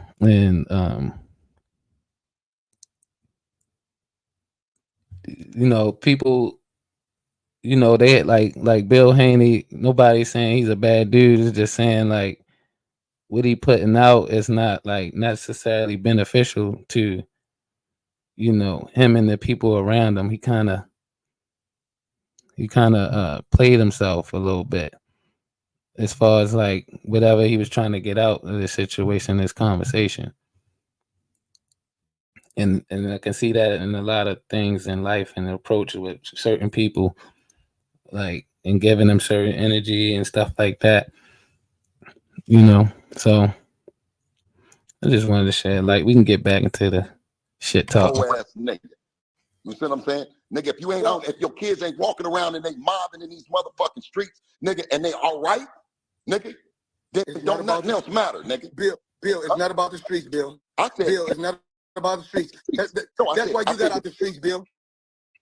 That's why you got out the streets. I learned from my dad. See, then that's what I'm saying. And you see, Mayweather's getting into it, and this is the wisdom part. However you feel about Mayweather, like he's dropping gems right now on that little bar right there. It's a fact. Like, and like that's what I'm saying. Like, there's man, it's whack sauce for real. It's like a lot of stuff didn't getting out of hand because a lot of things wasn't approached or overlooked, or we found ourselves captivated in this moment. And now it's like, oh shit, this is what's going on type effect that's going on around the globe. And that's what I'm saying. Like, he's talking about the streets when he's not really in the streets. So, like, you're not adding context, but then you still claiming the streets. And I think this is where a lot of the youngsters get confused. But, you know, the image is the glow, you know what I'm saying? Like, what you got and all that stuff. And that's like why you can talk this way and all that. And I just feel like it's kind of whack, man. It's kind of whack. It's not. You kind of play yourself off, and like I said, Mayweather. It just took him a few words, man. He's popping all this stuff, Bill, and Mayweather. It's a couple light bars. Not even be in the streets. But listen, I ain't coming up in no suburbs, Bill. Listen, no, wait a minute, but I'm still in the street. Listen, I'm still in the street, and if I see your kids, wait a minute. If I see your kids, wait a minute, nigga, if I see your kids in the street, what you mean nothing glorified? Nigga, I'm just seeing your kids in the streets, nigga, and told somebody, nigga, back the fuck up, leave your kids alone, nigga, because I'm a thoroughbred street nigga, and you know your kids be in the streets, nigga. They can do whatever they want. Squares. But they squares. Yeah, you said they'd do whatever they want to do, you clown ass nigga. What you mean your kids can do it? And you got $150 million. I didn't say, listen, I didn't say that. I said when kids just said that they can do whatever let me they tell you want to do. something. When kids get to a certain age, they're gonna do what the fuck they want to do anyway. Nigga, you buy So them what are you bitches talking about? everything, nigga. You buy them bitches everything. How you can't buy your kids everything to stay in pocket, nigga? Lame ass nigga. Why are you worried about what I'm doing with my money? Now you pocket watching? Nigga, I'm a pocket watching. You already know it. Now you pocket watching. Cool. Pocket. I don't give a fuck. Bill, pocket. You shouldn't be worried about. You shouldn't be worried about what another man doing for a woman. What you said? No, doing for a woman. You said, nigga, you know I'm a nigga. I've been around this motherfucker deep. I ain't never been knocked. Nigga, you ain't been in my business. What you talking? Your money ain't spent with me, nigga. You Fuck you mean? my business. You bringing up my name always. No, what I'm saying is I'm talking about with the bitch. You ain't never got mine. You know what I'm saying? So what are you talking about? We've been in this business. Pocket watch. I ain't never had to pocket watch, nigga, with you. Because the bitch ain't never came in and told me you was doing nothing. Fuck you talking about? Huh? I'm buying. Bill. I ain't Bill. Buying a motherfucking thing. I said, nigga, if you can buy something for bro. Wait a minute. I said, if you can buy a lot of fly shit, you can buy your kids freedom to do whatever the fuck they want to do and walk around this motherfucker proud because they came from a boss. Bill, I want to tell you something, Bill. When kids get to a certain age, Bill, they're gonna do they're gonna do what the fuck they want to do. And when kids don't want to listen, that's when you disconnect yourself from them. Period. Well, I don't care what. Guess what, PB? When you got real niggas that's in these streets, that's real men, and I see that they're your kids. And I tell them, and I tell the streets, hey, man, listen, that's not good. They don't need to. Do you know whose baby that is? That's a Mayweather kid. That's what I say. But you don't know. No. But they don't say that shit. Huh? Hello? Yeah. You don't even say thank you for that, my nigga. Bill, let me tell you something. You don't even say thank you for that, though. You, Floyd, I'm saying you don't even just say thank you for that, though. That's because you're a rotten ass. See, like, stuff like that, like, come on, man. Why you gotta like do that with the kids? Play with the kids. You want to say you for the kids and then put his kids out there? Like, this is what I'm talking about. Like, you're putting this energy out into the world, and a lot of people will find that to be the way. Like, oh yeah, it's effective. Like, this is effective. Like, me turn down somebody else, and they're gonna find out because it's gonna come back.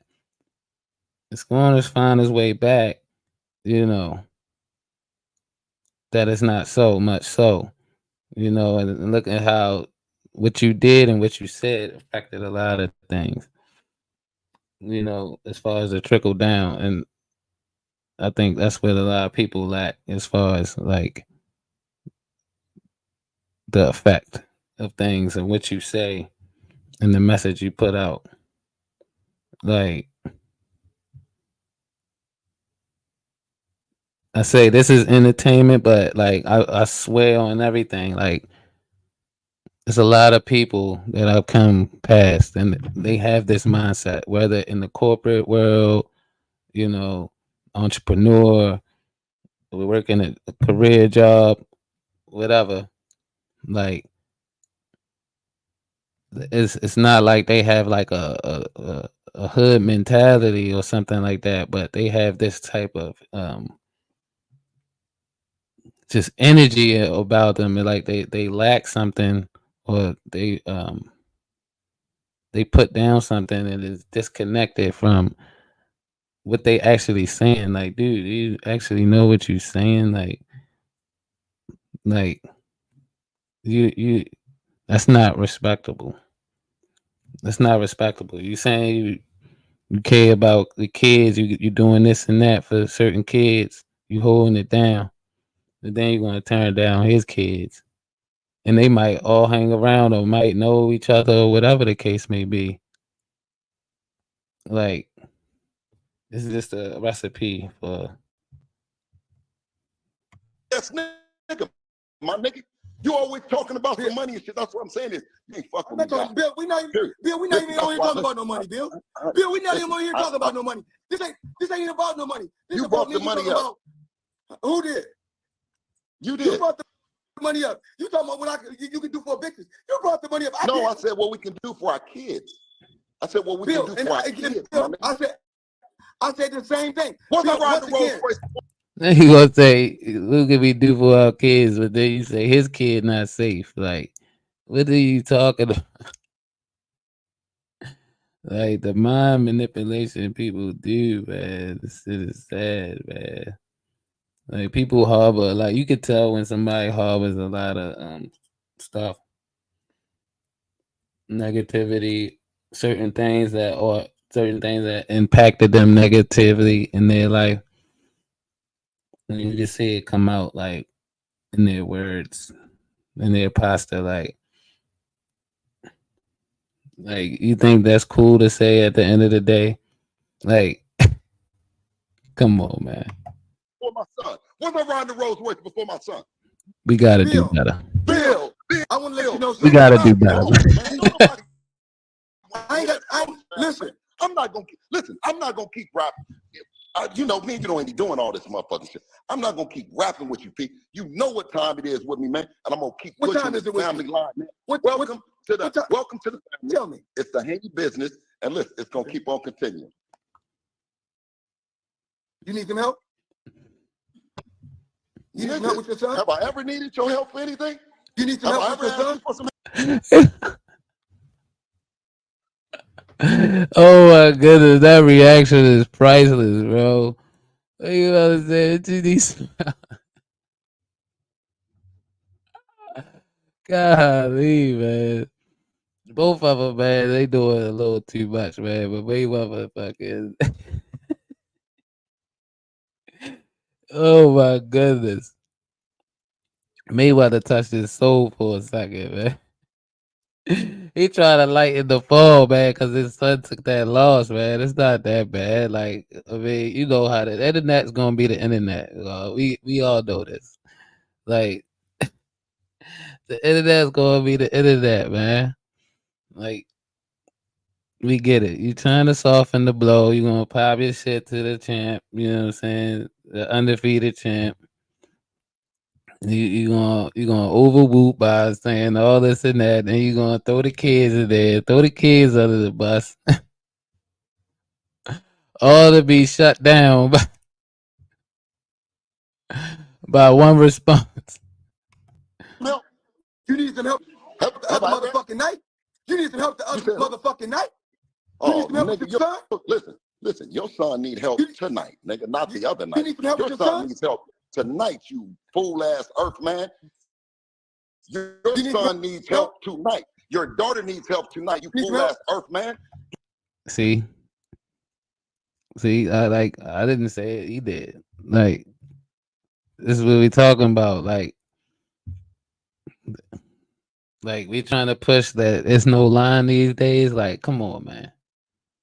Why would you do that, man? It's not a good look, bro. It's kind of sad. Like, it's a bad look. It's not good at all. To say you care about kids and then throw his kids under the bus, throw their business out there, to say they're not protected, knowing who the father is, and the world knows that as well. the spectators, the paparazzi, the media. And to throw that out there, man, that's sad, man. I hope he apologized to Floyd. You know what I'm saying? Like, of course, you know, people gonna say like you don't owe nothing to the public. You know what I'm saying? You know, there's a thing where, you know, people make public apologies, and he did this on a public platform. Whatever. I'm not gonna hold him to the fire, but you know what I'm saying? Like, he has to know that. Like, that was kind of sad, man. He exposed himself. This not cool. There's no rules these days. It ain't even about rules. It's just no respect. No respect, even though you say it's warranted to, you know, disrespect or give out this energy. You know what I'm saying? That's where the wisdom come in, like, in using discernment. Like, you don't even have to do all this, bro. Like, you don't have to do all this to make yourself look bad at the end of the day. You know, you just took a loss. You were promoting. You're talking a lot of smack, and you try to do it like how the champ you're talking to. You try to do it like how he try to do it, and this is how a lot of dudes have to deal with and coming up, ladies, like with these other dudes in this like mindset, and they be trying to push and sell that, and a lot of people like are like goddamn groupies, like grown men are groupies, and they accept this behavior. They like I said, a lot of yes men and stuff. Ain't nobody gonna pull them to the side and be like, "Look, man, that was whack, man. We look bad now. We don't look good. We gotta clean this up." You know what I'm saying? Like, you can't go out like this. You know what I'm saying? There's a better way. There's a better way. Because if it was, he wouldn't even have did all this. Like I said, they could have had the exchange. They could have talked trash. But he went there and put the kids in. That's distasteful, man. It's just not good. And that's what I'm saying. Like, you look on, you know, you look at entertainment, you look on the internet, Instagram, all these platforms, TikTok and all that. You know, you see a lot of people doing stuff that, you know, they wouldn't necessarily do if that wasn't like the thing being pushed. It's like systematic, you know what I mean? It's sad, man. And like I said, like I don't dislike either one of these dudes. Like, I like Bill Haney.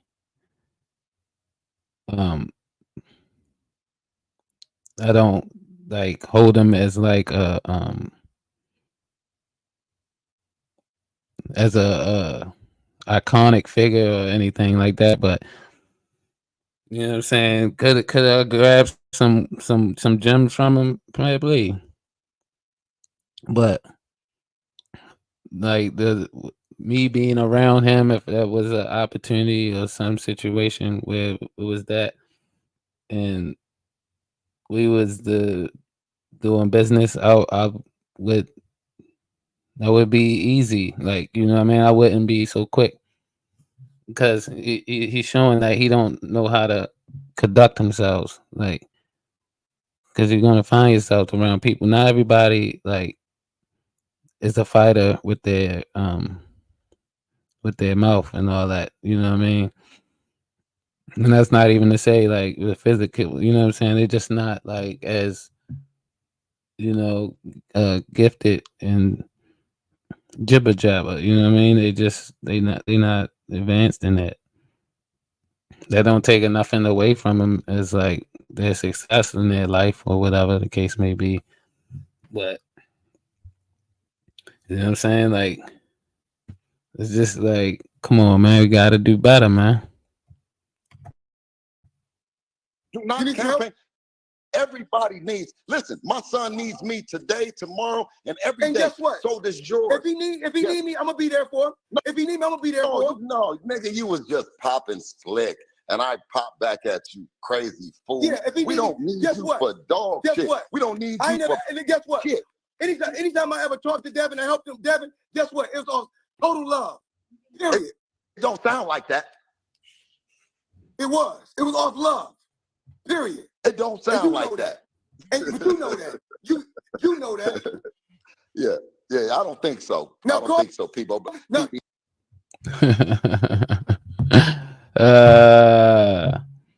He kind of shut him down. Like he shut him down towards the end. He kind of put the torch out. You know, he put the flame out. He was flamed up. He was flame on. You know what I mean? he was Johnny for Fantastic Four. Like Johnny Blaze. Like he was lit up like a firework, and, and he threw water on that.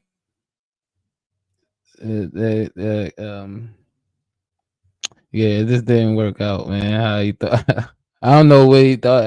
He really thought that he was going like people, man. Like the name of entertainment, man, is vicious out here, man. I don't really want to be a part of stuff like that, man.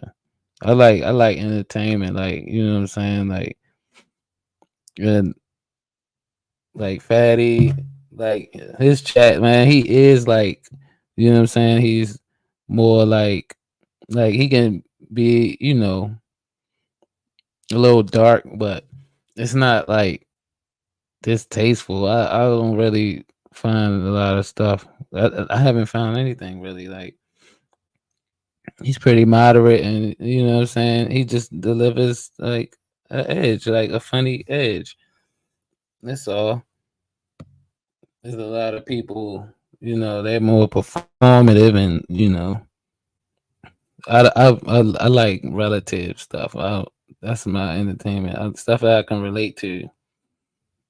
Like, you know what I'm saying? I do like entertainment, but I never like loving hip hop. Be honest. Sorry, ladies, if y'all into that. Loving basketball. Always observed it, like through clips and stuff like that. Like, I would just see, you know, but you know, I'm just like watching the behavior and stuff, and the, you know, the conversations being had. So, you know what I mean? Like, I subscribe to people that's, you know what I mean? They trying to make it home. Like, at the end of the day, like, we all trying to make it home. We ain't trying, like, jeopardize nobody's life tonight. You know what I mean? We want to have a little bit of fun, and we don't even necessarily have to go out. We can just, you know, have a set up spot, you know, and you know, have a good time, eat, you know, maybe have a little sippy sip if that's what you into, you know, cook, conversate. Like, that's what like goes on in my real life. Like, I know other people is different. They, you know, like to just be out there and do whatever, but for the most part, I'm more low key, and that's how I always been. That's why I'm like I always like looked at YouTube from like kind of like both entertainment and business, because I watched YouTube for a little bit, but as I was watching it, I would gather as much information like as far as the business aspect. So I was kind of gauging and watching people how they did it. So like that's what like inspired me to get on here. I always like was into music, you know, and all that stuff. Like, I was a sociable person, so you know what I'm saying. Like, I think that's good to YouTube. You bring that to YouTube, you know what I'm saying. And people relate, you know what I'm saying. You find yourself. There's a lot of people that have the same likeness as you, You know what I mean? And a couple people, content creators in this space, said people are like for the most part average. Like it's just average people. You know what I'm saying? That's what I deal with. The average people. You know what I'm saying? Like I know a couple, doctors and lawyers and stuff like that. People more career minded and working for the government, stuff like that. And then I know some people from the hood, and I know people that work, average jobs and do average things. I'm not trying to sell a dream for real. But I do want to be entertainment, which I'm working on. And, that's always good. But I'm not trying to look like anything out here in the name of entertainment. To call myself successful, and that's another thing too. Like, when does the world look like if everybody with the type of mindset and egos and differences is successful versus building and actually, coming together? Like, what does that world look like? Like, it's gonna get back to anarchy. I feel like it's gonna resort somehow back to war. So to that, I'm saying, like, we know, like, not everybody is meant to be rich, and not saying like people don't aspire to be rich or successful, or just just have some comfortability as far as wealth and finances is concerned. But then their inside, their heart and their mind and their spirit is corrupted, and they're not happy, and you know what I'm saying, they don't have they want that more than just having the money. I just seen today an article, a guy, when he was a part of the pot, he didn't win the whole 450 million, but he won, I think he won, like, it was a split, he won like 4 million. And he said he'd rather be broke, you know what I'm saying, because of the all the stuff that came with it. And this is the things that we dealing with now. The peace is more valued than just having the money. The peace of mind, like their spirit, like, and a lot of people was selling it and then they going back, but then like now they gotta live with it type mentality. I'm here now, like fuck it, I might as well just go out with a bang. Like, yeah, there's people that, like, we don't normally subscribe to that, but we gonna have them people that they're just gonna go the course they want to go. But like,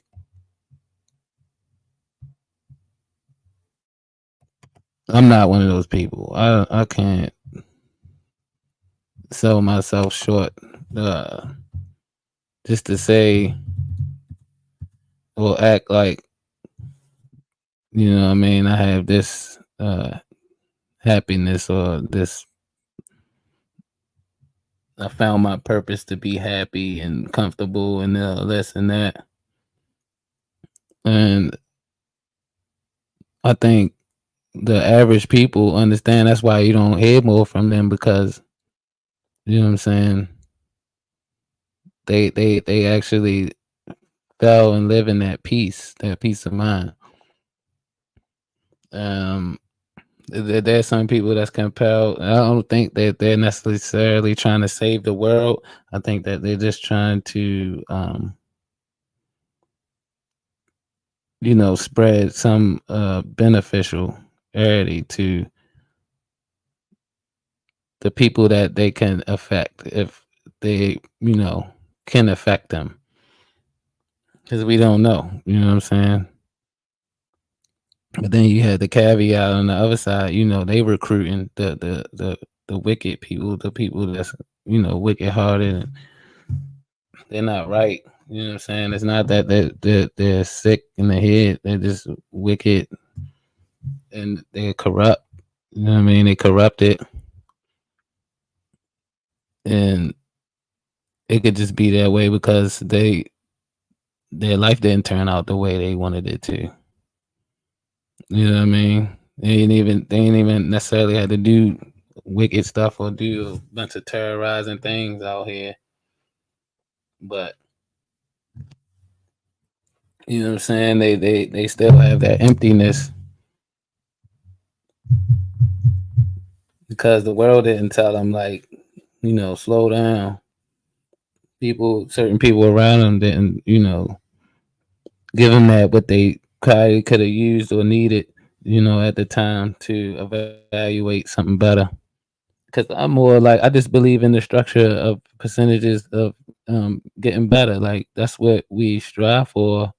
Like, as a mass, if you don't want to, go the spiritual route, we strive for the percentage, because what we already know, nothing can be perfect, but we can strive for the better percentage of effectiveness, like efficiency. Like, that's what we strive for. If you don't want to include spiritual and innate ability and instinctive and biological, like, we just want the best percentages. And I think on average, the most on average, people want the best percentages out of things in a productive, more positive manner. Then you have a certain percentage of people that want success by doing whatever, you know what I'm saying, or the counter, you know what I'm saying, but thinking that they will acquiring happiness and wealth or attention or whatever it is. They need to have that validation. So yeah, like, always use YouTube for informational, to improve. Like, and what I gather from it, I try to pass on to other people. Maybe it can help and maybe it don't. You know what I mean? It is what it is. It is what it is. But we still strive. You know what I'm saying? We still strive for the positive. And I just want to stop by saying a salute to all the intouchables that stop by, the people that the people that's not untouchable that stop by just to show support and love. I appreciate y'all. Thank you. And I want a special thanks and salute to TC Old Jizzle. No Diddy in the bedizzle. I love you, sir. I love you, man. Like, I appreciate you, man. You the truth in real life and on the internet. You know what I'm saying? I feel like I can identify. I have good judgment on people that's actually, good-hearted people, and I believe TC is one of those people. So do I think about that, as well as Doris and Adrian, and my brother out there, Tino. Already know. Appreciate you, brother. You know what I'm saying? Love. Gas Mask, I appreciate you for stopping through, sir.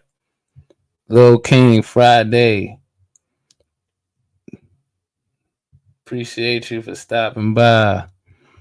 Oh yeah, I gotta do a drop. I'm sorry. I got you, TC. I got you, Top Cat. I got you, dog. Man. Let's see.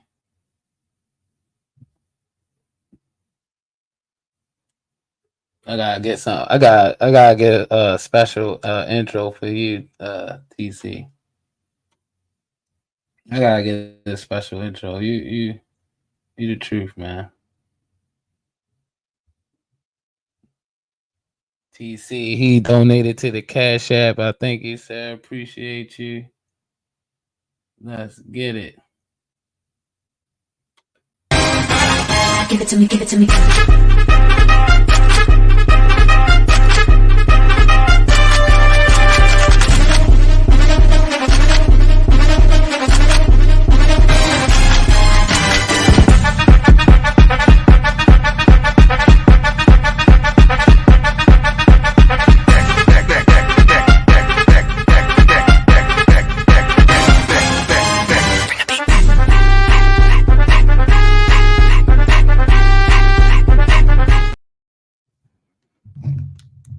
Oh, and it's back to back. I believe another one.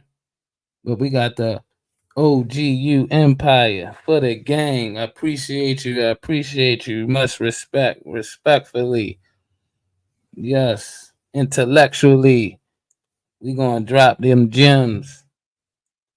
Yeah. I appreciate you. We got donators, y'all. They delivered to the Cash App. And I appreciate you. And I want to let you know, and truthfully, honestly, everything that I receive is going back into the business because we invest because we strive to be the best. We the best, nigga. These niggas got me fucked up. These niggas got me fucked up. These niggas got me fucked up. These niggas got me fucked up. These niggas got me fucked up. These niggas got me fucked up. These niggas got me fucked up. These niggas got me fucked up. These niggas got me fucked up. These niggas got me fucked up. These niggas got me fucked up. These niggas got me fucked up. These niggas got me fucked up. These niggas got me fucked up. Yes, sir. Yes, sir. Appreciate you once again. Thank you, everybody. Thank you for hitting the like button. It's free. It's free. Smash that like button on the way in. If you're just stopping by, still hit the like button. Share, subscribe if you like to. You know what I'm saying? I appreciate everything y'all do, provide. Y'all inspire me. You know what I'm saying? Whatever y'all give to me, I put back out. You know what I'm saying? I'm not trying to be the president of YouTube. But I'm definitely trying to contribute, you know what I'm saying, in any manner. So thank you, listeners. We're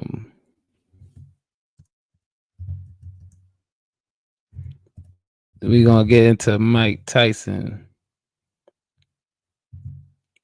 You know what? I was saying something else too.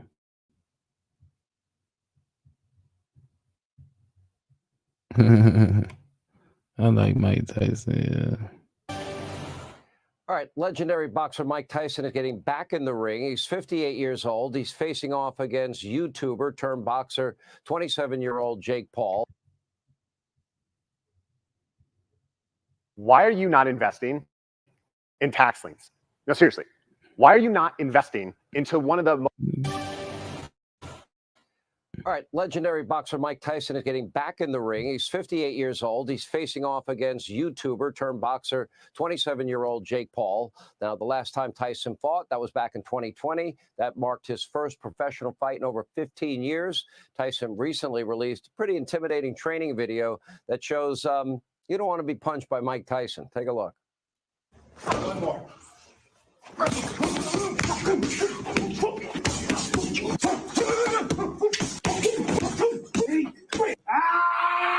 Day 3.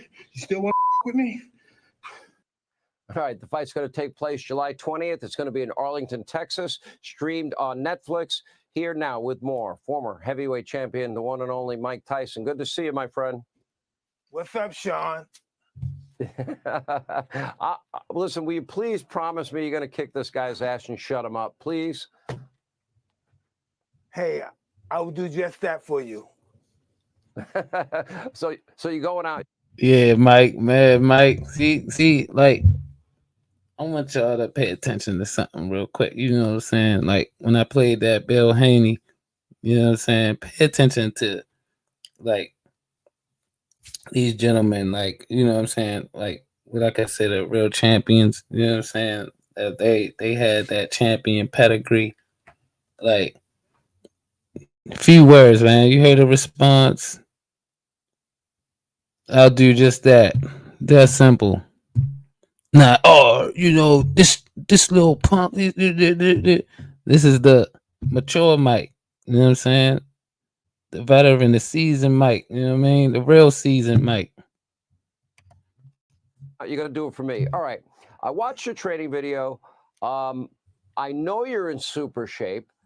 You're going into this fight. You're nearly twice as old as this guy. Is that an advantage for him? Younger, faster. Although you. And I'm sorry, I'm getting this content from Fox News. Fake news. Allegedly. Pay attention, y'all. You know, you looked like you were on your A game in the video. I mean, do you feel? Yeah. I don't think he's faster than me. Right. How hard are you training? I train every day. Okay. How many hours a day Hey, you I training? take it serious. Listen. Well, listen, it's the whole day. The process goes through the whole day. I get up in the morning, do the road work. Then I go to the gym at 1. Then I go to the strength and conditioning guy. Then it starts all over again. Yeah. So Jake Paul is saying he wants to be. I'm just saying, like, before we get into this more, like, Mike does look fit. No Diddy, like he looks in good shape. I would say like quickness, agility, still have some agility, but I think stamina is a little. Or could it be the other way around? But I think his stamina a little bit, a tad bit down, like, you know, due to age, of course. But everything else, though, like the flow, the punches, like, still look like he got a little something there. You're world champion. He says you're the greatest heavyweight champion ever, the baddest man on the planet, and the most dangerous boxer of all time. This will be the fight of a life. Man, them fights, man, he had two. I mean, we know, like, we had some boxers. We had a few boxers where we can say, like, they kind of called them fights, or, you know what I mean? Like, they waited or ducked certain fights, or just picked and choose certain fights. Now, we obviously know that, you know, he picked a few fights, but I just think that Mike Tyson is like I feel like Mike Tyson should, like, even though I'm a little skeptical of the age, but I really want Mike Tyson to kind of like put him down good, because it's like this mentality of like, it's not like it's no, like, it's not respectful, like. And you know it's not respectful when you go back to the Mayweather fight. I mean the Mayweather and his brother when he fought Logan Paul. Like, he joking around and taking up, like, it's just like, come on, man. Like, then, like, we really gotta go into these fights, like, you know, you really think they gonna win? Like, you know, like, it's just certain people. Like, I put in my ducats on Mike all day, even though, like I said, I just a little skeptic because of the age, like the age gap. You know what I'm saying? No Diddy, but I just really feel like he really like walked himself into a bad trap. Like, he set a bad trap and he forgot it was there, and now he's stuck in the bad trap that he put down. I just don't get, like, even though you haven't heard a bunch of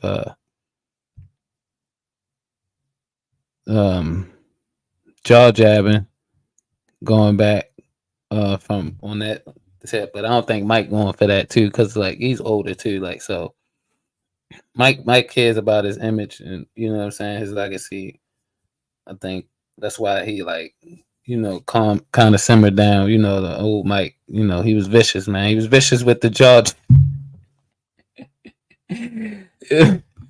Mike was vicious with this. Mike can eat your kids. Oh man, I don't even want to go there, man. Mike was a different level of yeah, man, talking shit to you. It's like, yeah, you're just gonna like hold on to your seat type thing. Like, you just don't know. But then you got the Mike now, the more mature Mike, that, like, there'd be a potential mass shooter or something like that, and he'll walk up to him, put the gun down, put the gun down, okay, please, just put the gun down. Like, like Mike was wigging out back in the day, man. We might have to pull up some. Yeah, that Bill Haney back and forth at Mayweather, man, that was light, man. That was light. It was a little like OD on Bill part. I feel like Bill kind of played himself out of that conversation. He did a Meek Mill. He crashed out, and I think he's from Philly too. That's the wild thing. That's wild that I didn't even like put that together purposely. Like, he's a Meek Mill. Yeah, he's from Philly, and Lifetime. You've had a chance to assess Jake Paul. What do you think of his boxing ability? I think he's came a long way from YouTube. And listen, I've seen a YouTube of him at 16 doing weird dances. That's not the guy I'm going to be fighting. This guy's going to come, he's going to try to hurt me, which I'm accustomed to, and he's going to be greatly mistaken. Let's talk about, there's been a lot of rumors out there about the fight that maybe you're going to have 18-ounce gloves, you're going to be wearing headgear. Any truth to any of that? No, not true at all. Not true. Not true. No true. Listen, this is called an exhibition. But if you look up exhibition, you will not see any of the laws that we're fighting under. This is a fight. You're going in, this is a real fight, and you're going in to win this fight.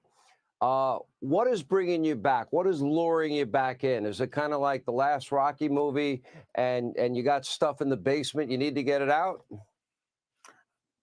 Sean, I have a weird personality. I don't think it's weird, though. Whatever I'm afraid to do, I do it. And that's how it is. I was afraid for the Roy fight. I was scared to fight again. I was 100 pounds overweight. I was however old, 54, 53. And I said, let's do it. Anything I'm afraid of, I confront it.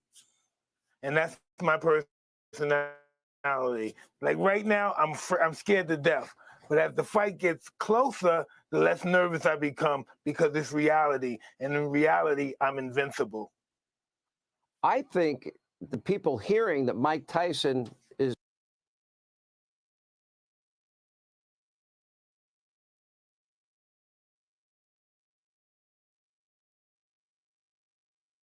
scared to death, it's kind of reminiscent of the last Rocky movie, right? He goes, I'm scared to death. Champ Arnott, you're afraid? I'm afraid of nothing. Yeah, well, okay, that didn't work out. Did you feel that fear or that maybe it's a sense of failure or potential failure all your career? No, it's a sign of victory.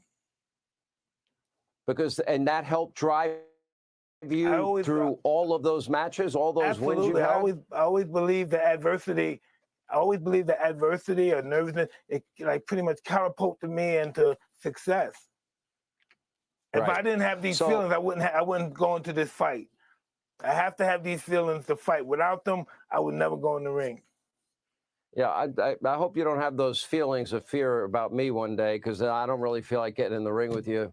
One of those Mike Tyson left hooks is gonna, I don't knock want me to right fight you back either, to. Sean. I don't want to fight you Thank either. you.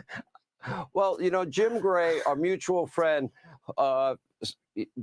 actually started our friendship, and what a great guy he is. And this is what he says about you. He says, you are the best nicest ever. guy on earth. Nicest guy, one of the nicest people he ever met. And I read something. I know I'll talk a little bit about your business. You've gotten into the weed edible business, and you actually have you call it Mike's Bites. It's shaped like an ear, obviously referring to Evander Holyfield in the fight you had back then. Yeah. Then this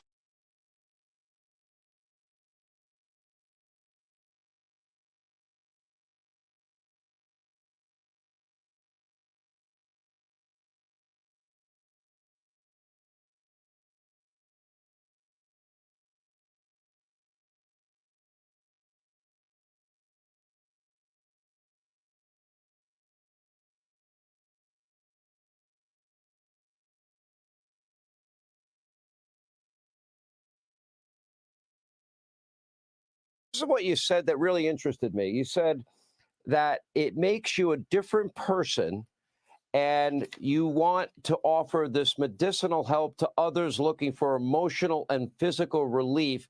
This is medicinal for you, correct? Absolutely. Not only myself, for many, many millions and hundreds of million people on the planet. Yeah.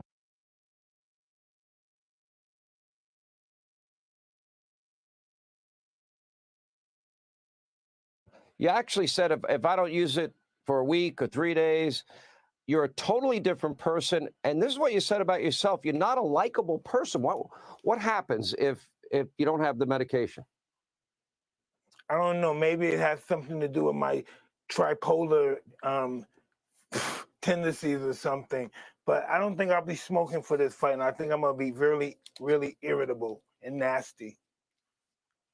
I don't know if irritable and nasty might actually help you in the ring. Maybe a pissed off Mike.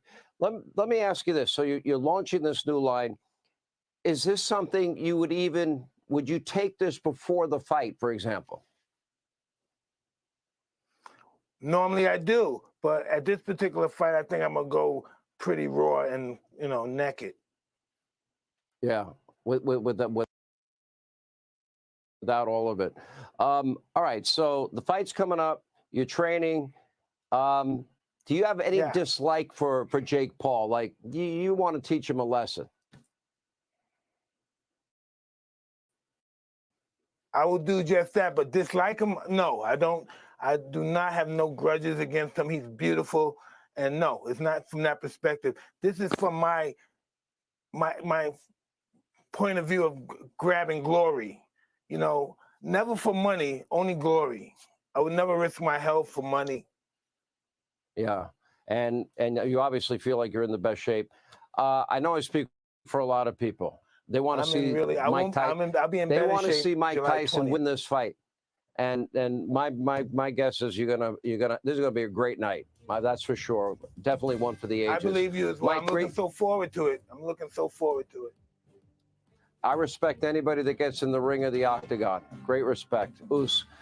Mike Tyson, thank you. Hey, Sean Hannity here. Hey, click here to subscribe to Fox News YouTube page.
You guys know what I do. You know what I do.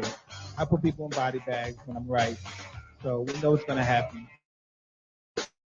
And I know you guys don't think you're going to beat me. I know you don't. Kick them in their fucking head or stomp on their testicles so you can feel my pain, because that's the pain I have waking up every day. Yeah. Okay, thank you, Steve. Mike, was that your shortest fight ever? I've been witness there's only one God, and Muhammad's blessings and peace be upon him is his prophet. I dedicate this fight to my brother, Darabam, who died. I'll be there to see you. I love you with all my heart. All praise be to my children. I love you. Oh God, man, what? Is this your shortest fight ever? In any time, amateur, professional ever? Assalamu alaikum, Maida. I don't know, man.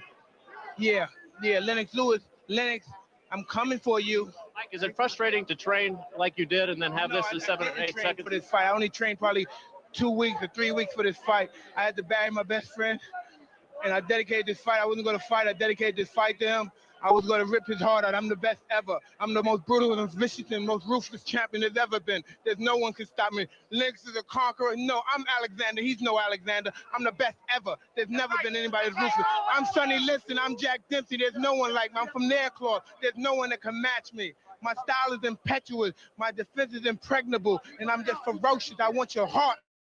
I want to eat his children. Praise be to Allah. Are you saying now?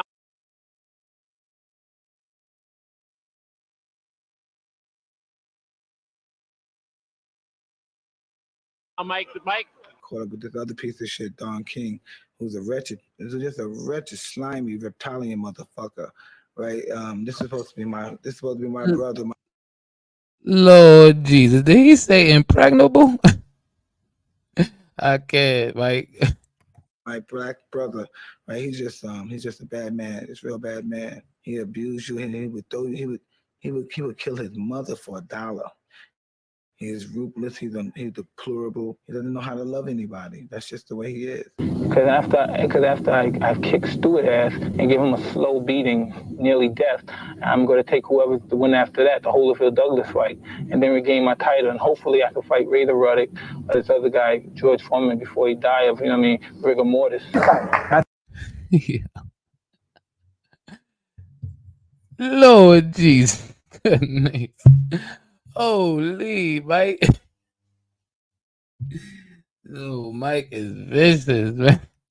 The white boy might fucking kill you. Because now I know there's no doubt in my mind that I'm going to take Ray the Ruddock out. You know what I mean? It's good that he shows his heart that he's a great fighter and he want to take me. But I guarantee you the slaughter even be more slower. If you're trying to intimidate me in any way whatsoever, don't you know that doesn't work? Didn't you try it the first time? So you don't have to come out here and hack the same ignorance you usually hack all the time. We're going to fight any which way it goes. Just accept that and come in and do the best you can.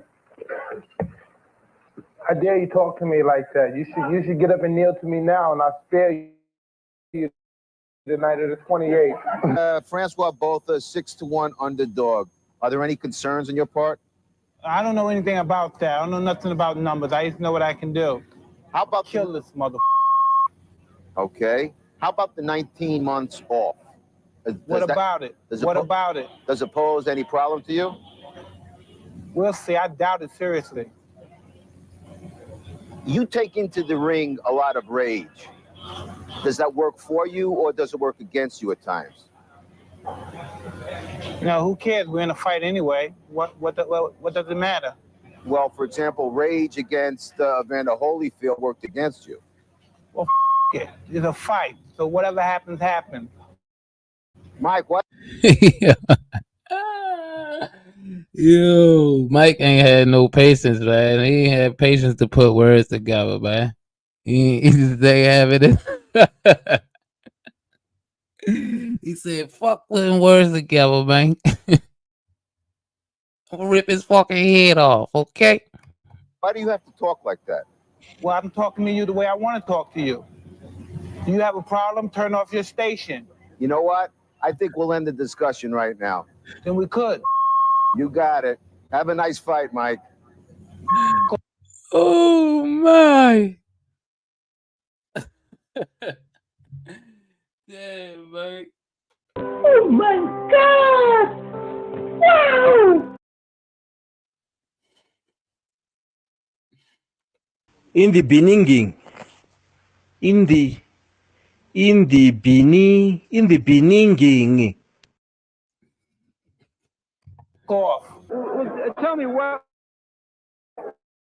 did you think in that first round when he was moving, trying to do an Ali with his left? I know when I came to this fight, I was the best fighter in the world, and I man alive that can beat me. What broke him down? Was it just Constantly body punches? When I was hitting him with body punches, I heard him actually he was crying in there, making women gestures like I can't find it, but I knew that he was breaking down soon. You're saying that Biggs was crying when you hit him? Yes. When did that happen? And perhaps the fourth round on. Ew. Oh my goodness, look at that, y'all. Look at that. Wait for it. Wait for it. I know. Ew. Hit him with the gator bite.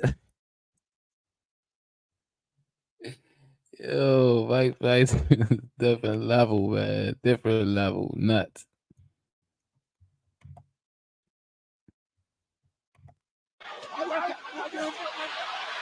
What happened here? He got bit, I think. Evander Holyfield, look out! He's pushed right here above us. A dirty Mike Tyson. I can't believe. Well, first he had a parachute drop on him. Now he had a heavyweight. When did we get that on tape? Fighting Holyfield in the right ear. Hurts like hell, but he certainly had. No. Oh my goodness, man. I don't like. Oh my goodness, man. He bit his ear. I can see the bite mark. He bit his ear. He's out. You know what's funny? Mike was. Oh shit! You remember that referee? What was his name? He was the judge. I used to watch him, man. He was funny. Oh my goodness! Put it in the chat if y'all remember that. The referee on the match. He was a judge. Yeah, the judge. No. I'll tell you what, this is unbelievable. At that one, at that bite. Now here's the bite. Keep your eye on Mike. See, Mike has just look at him. You can see it. You can see it. There it is. In a headlock. And look at this. He just reaches in and bites him. It's over. I think they've just about had it. More fighting in the ring after the end of the fight. Tyson's trying to get at Holyfield again, I believe. It is and they're still fighting in there. Open the gash on your eye. Tell us about that first bit. Butted me in the first round, but then he butted me again in the second round. Then as soon as he butted me, I watched him. He had me holding and he looked right at me, and I saw him, and he was going for it, and he kept going for it, and he butted me again. He kept going down and coming up, and he charged into me. And no one warned him. No one gave him. Mills Lane. That was his name, Mills Lane. The TV judge, Mills Lane. Yes. Oh my goodness, man. Let's get it on. The penny point for him. What am I to do? This is my career. I can't continue getting butted like that.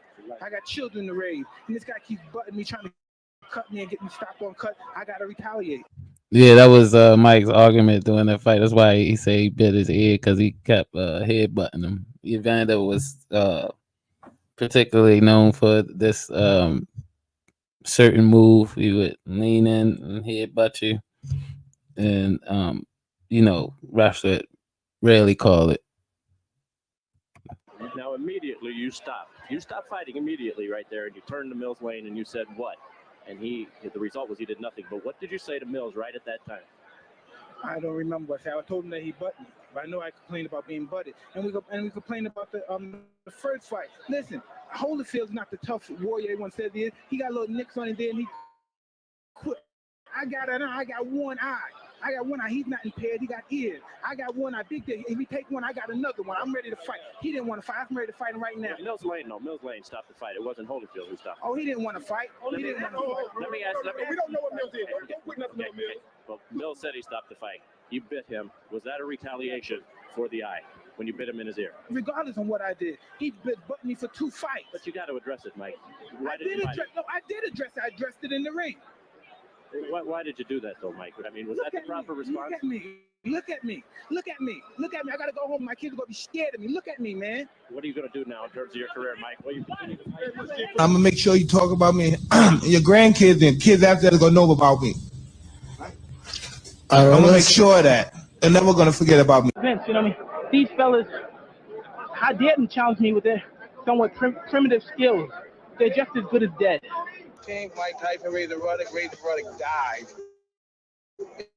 If he doesn't die, it doesn't count. If he's not dead, it doesn't count. Champion, the linear heavyweight champion. He is the WBC, the IBF, and the IBO heavyweight champion of the world, Lennox Lewis.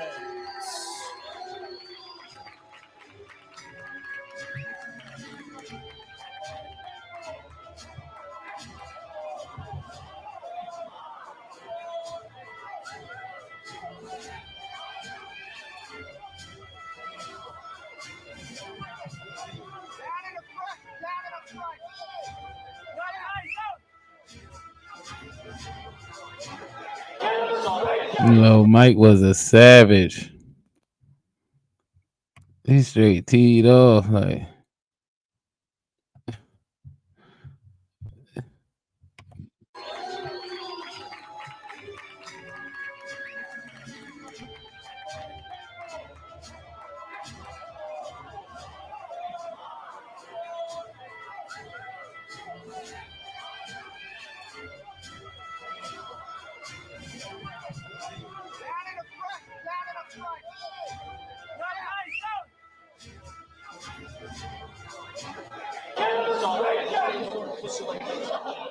Put your mother in a straight jacket, you punk ass white boy. Come here and tell me that if I fuck you in your ass, you punk white boy, you faggot. You can't touch me, you're not man enough. I eat your asshole alive, you bitch. Fuck you, you hoe.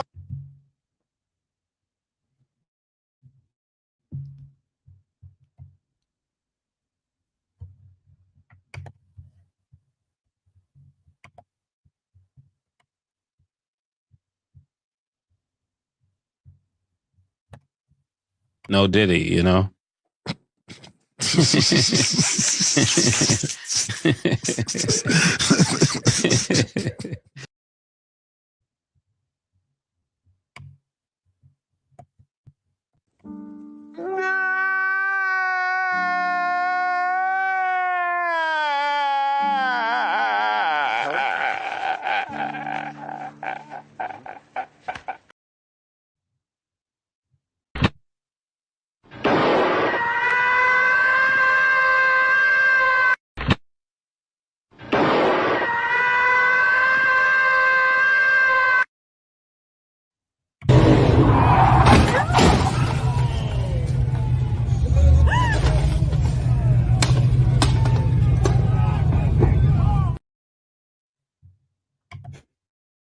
Oh, come and say in my face, fuck you ass for that, everybody. You bitch, come on, you bitch. You're scared coward. You not man enough to fuck with me. You can't last 2 minutes in my world, bitch. Look at you, scared now, you hoe. Scared like a little white pussy.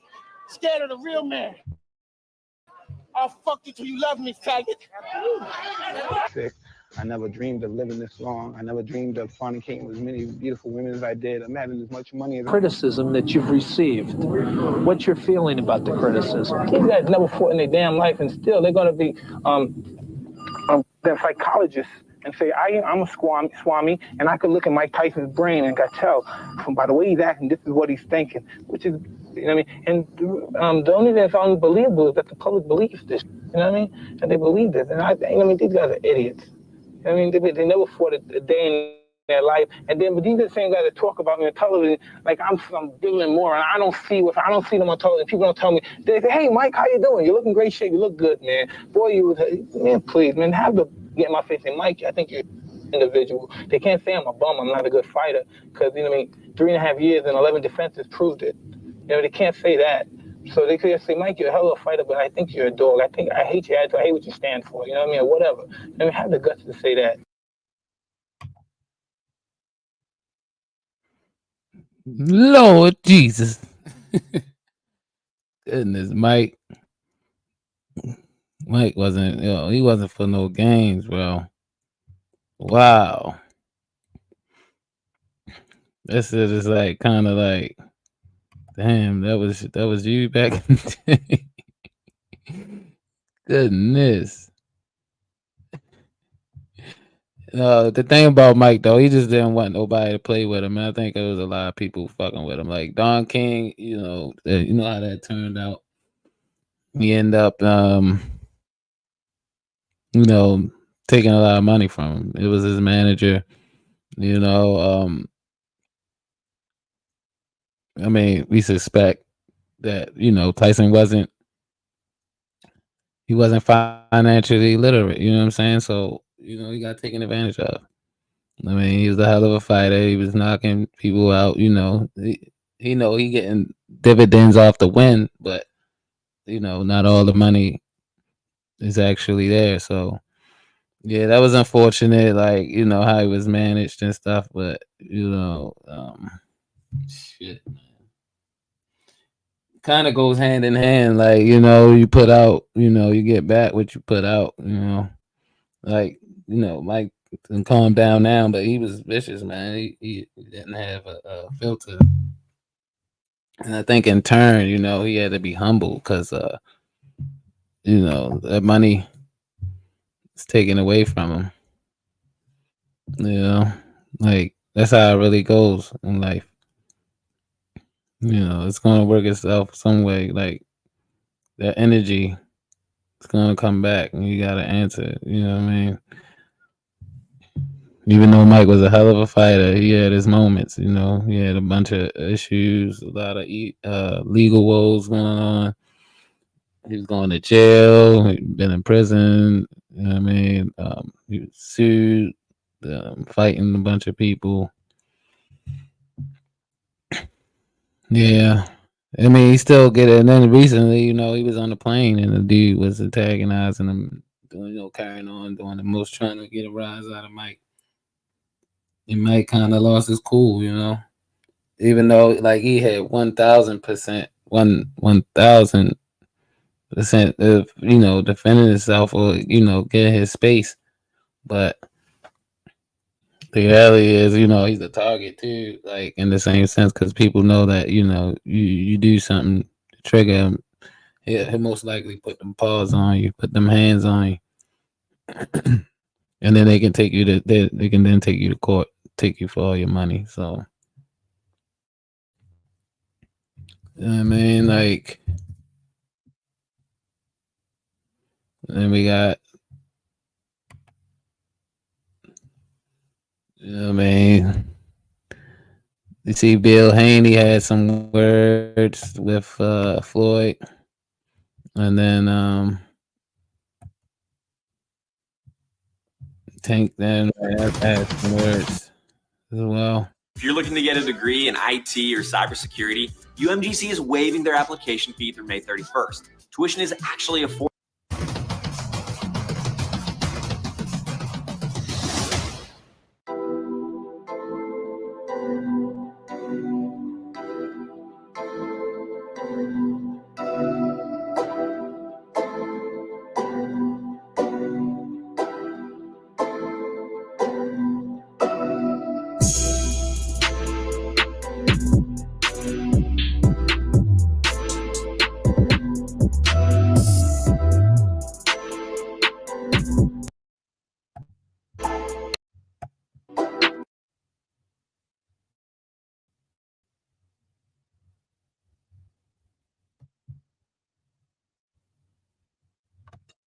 I just want to rock.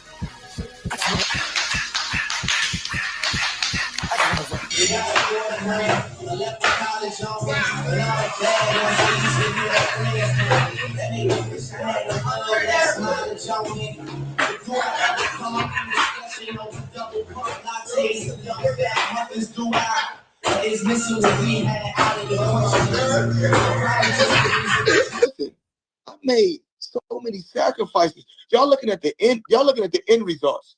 Y'all not looking at the shit where y'all go look at the interview and Zab gonna tell y'all, with me being champion, with me already having. Tell Floyd to get on live. Tell him show where he at. You owe them people over in Dubai that money. Tell him get on live right now. And he owe people in Saudi Arabia money too. Out here scamming.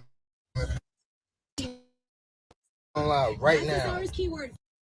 Say, man, look, man. Your beef is not with Floyd Mayweather.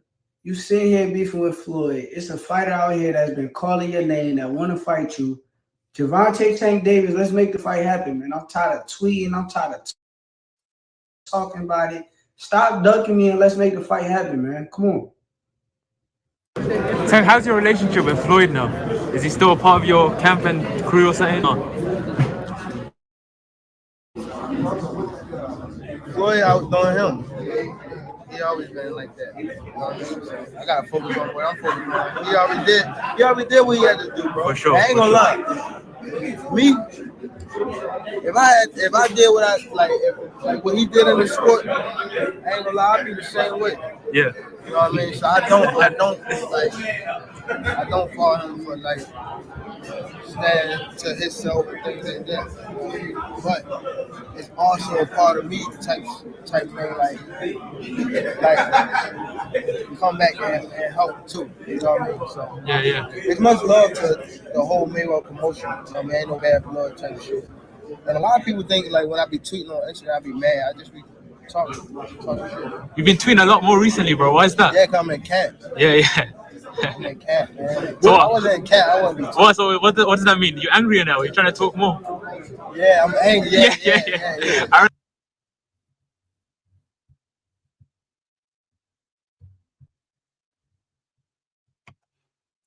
I'm gonna give you my number one tip to get over a breakup, and that. Yeah. That was a little clip after the words Gervonta had supposedly. He had some words in reference to something in Dubai or something like that. Well, Floyd unleashed the videos of him dancing, spicy or whatever. See, and then there goes. See, that's where Floyd, like, come on, man, like, all right, man. Oh man, it's the older guy, the mentor, or once was a mentor. Like, I just feel like, some of these dudes, man, they need to take the high road, man.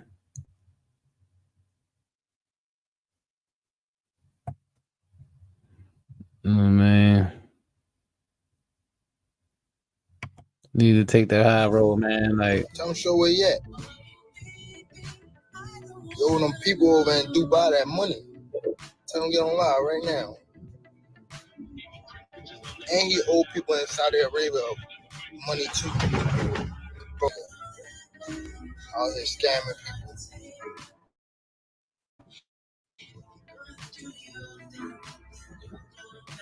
Oh, you fancy? Tell him get on live right now.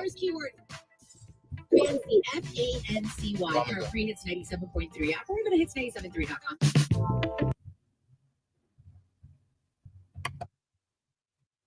yeah, we all know the dancing stuff is like, I mean, he dancing like he got some money, a young kid with money, man. I don't see him doing no Lil Uzi Vert. You know what I mean? I don't see no dudes in the background and stuff like that. Like, I just feel like,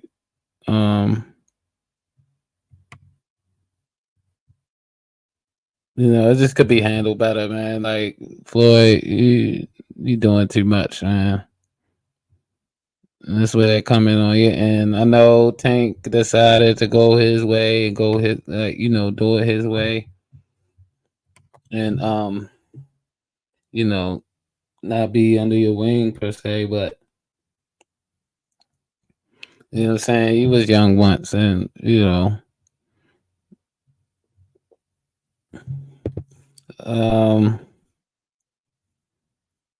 I just think, man, like, that falls more on Floyd when it comes to teachable, you know what I mean? Way more teachable. Like, and I mean, I kind of understand it, but not really, because I don't necessarily think Floyd is going to fight Tank ever. I mean, there might be a part of Tank that maybe, I don't, he never really expressed it, but he may want to fight Mayweather. But I don't think that fight ever happened. Like, I don't know. Is this too damaging for Floyd to take that fight at his age? Like, it's not like the Tyson, what's the name, fight. Like, Tank is actually a successful boxer. He came into the game, you know, a boxer.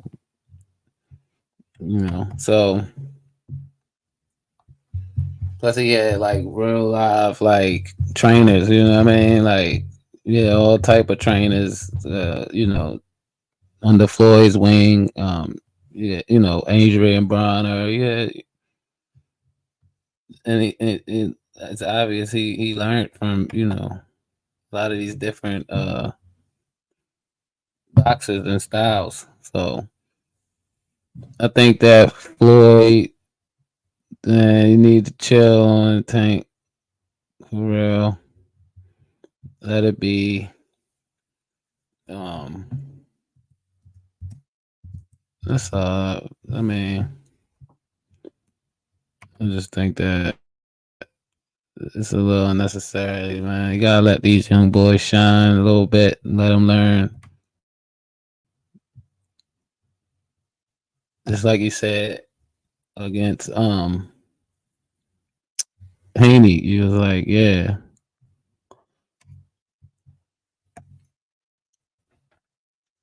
You know, if my kids were out there, I would have to disassociate myself. Like,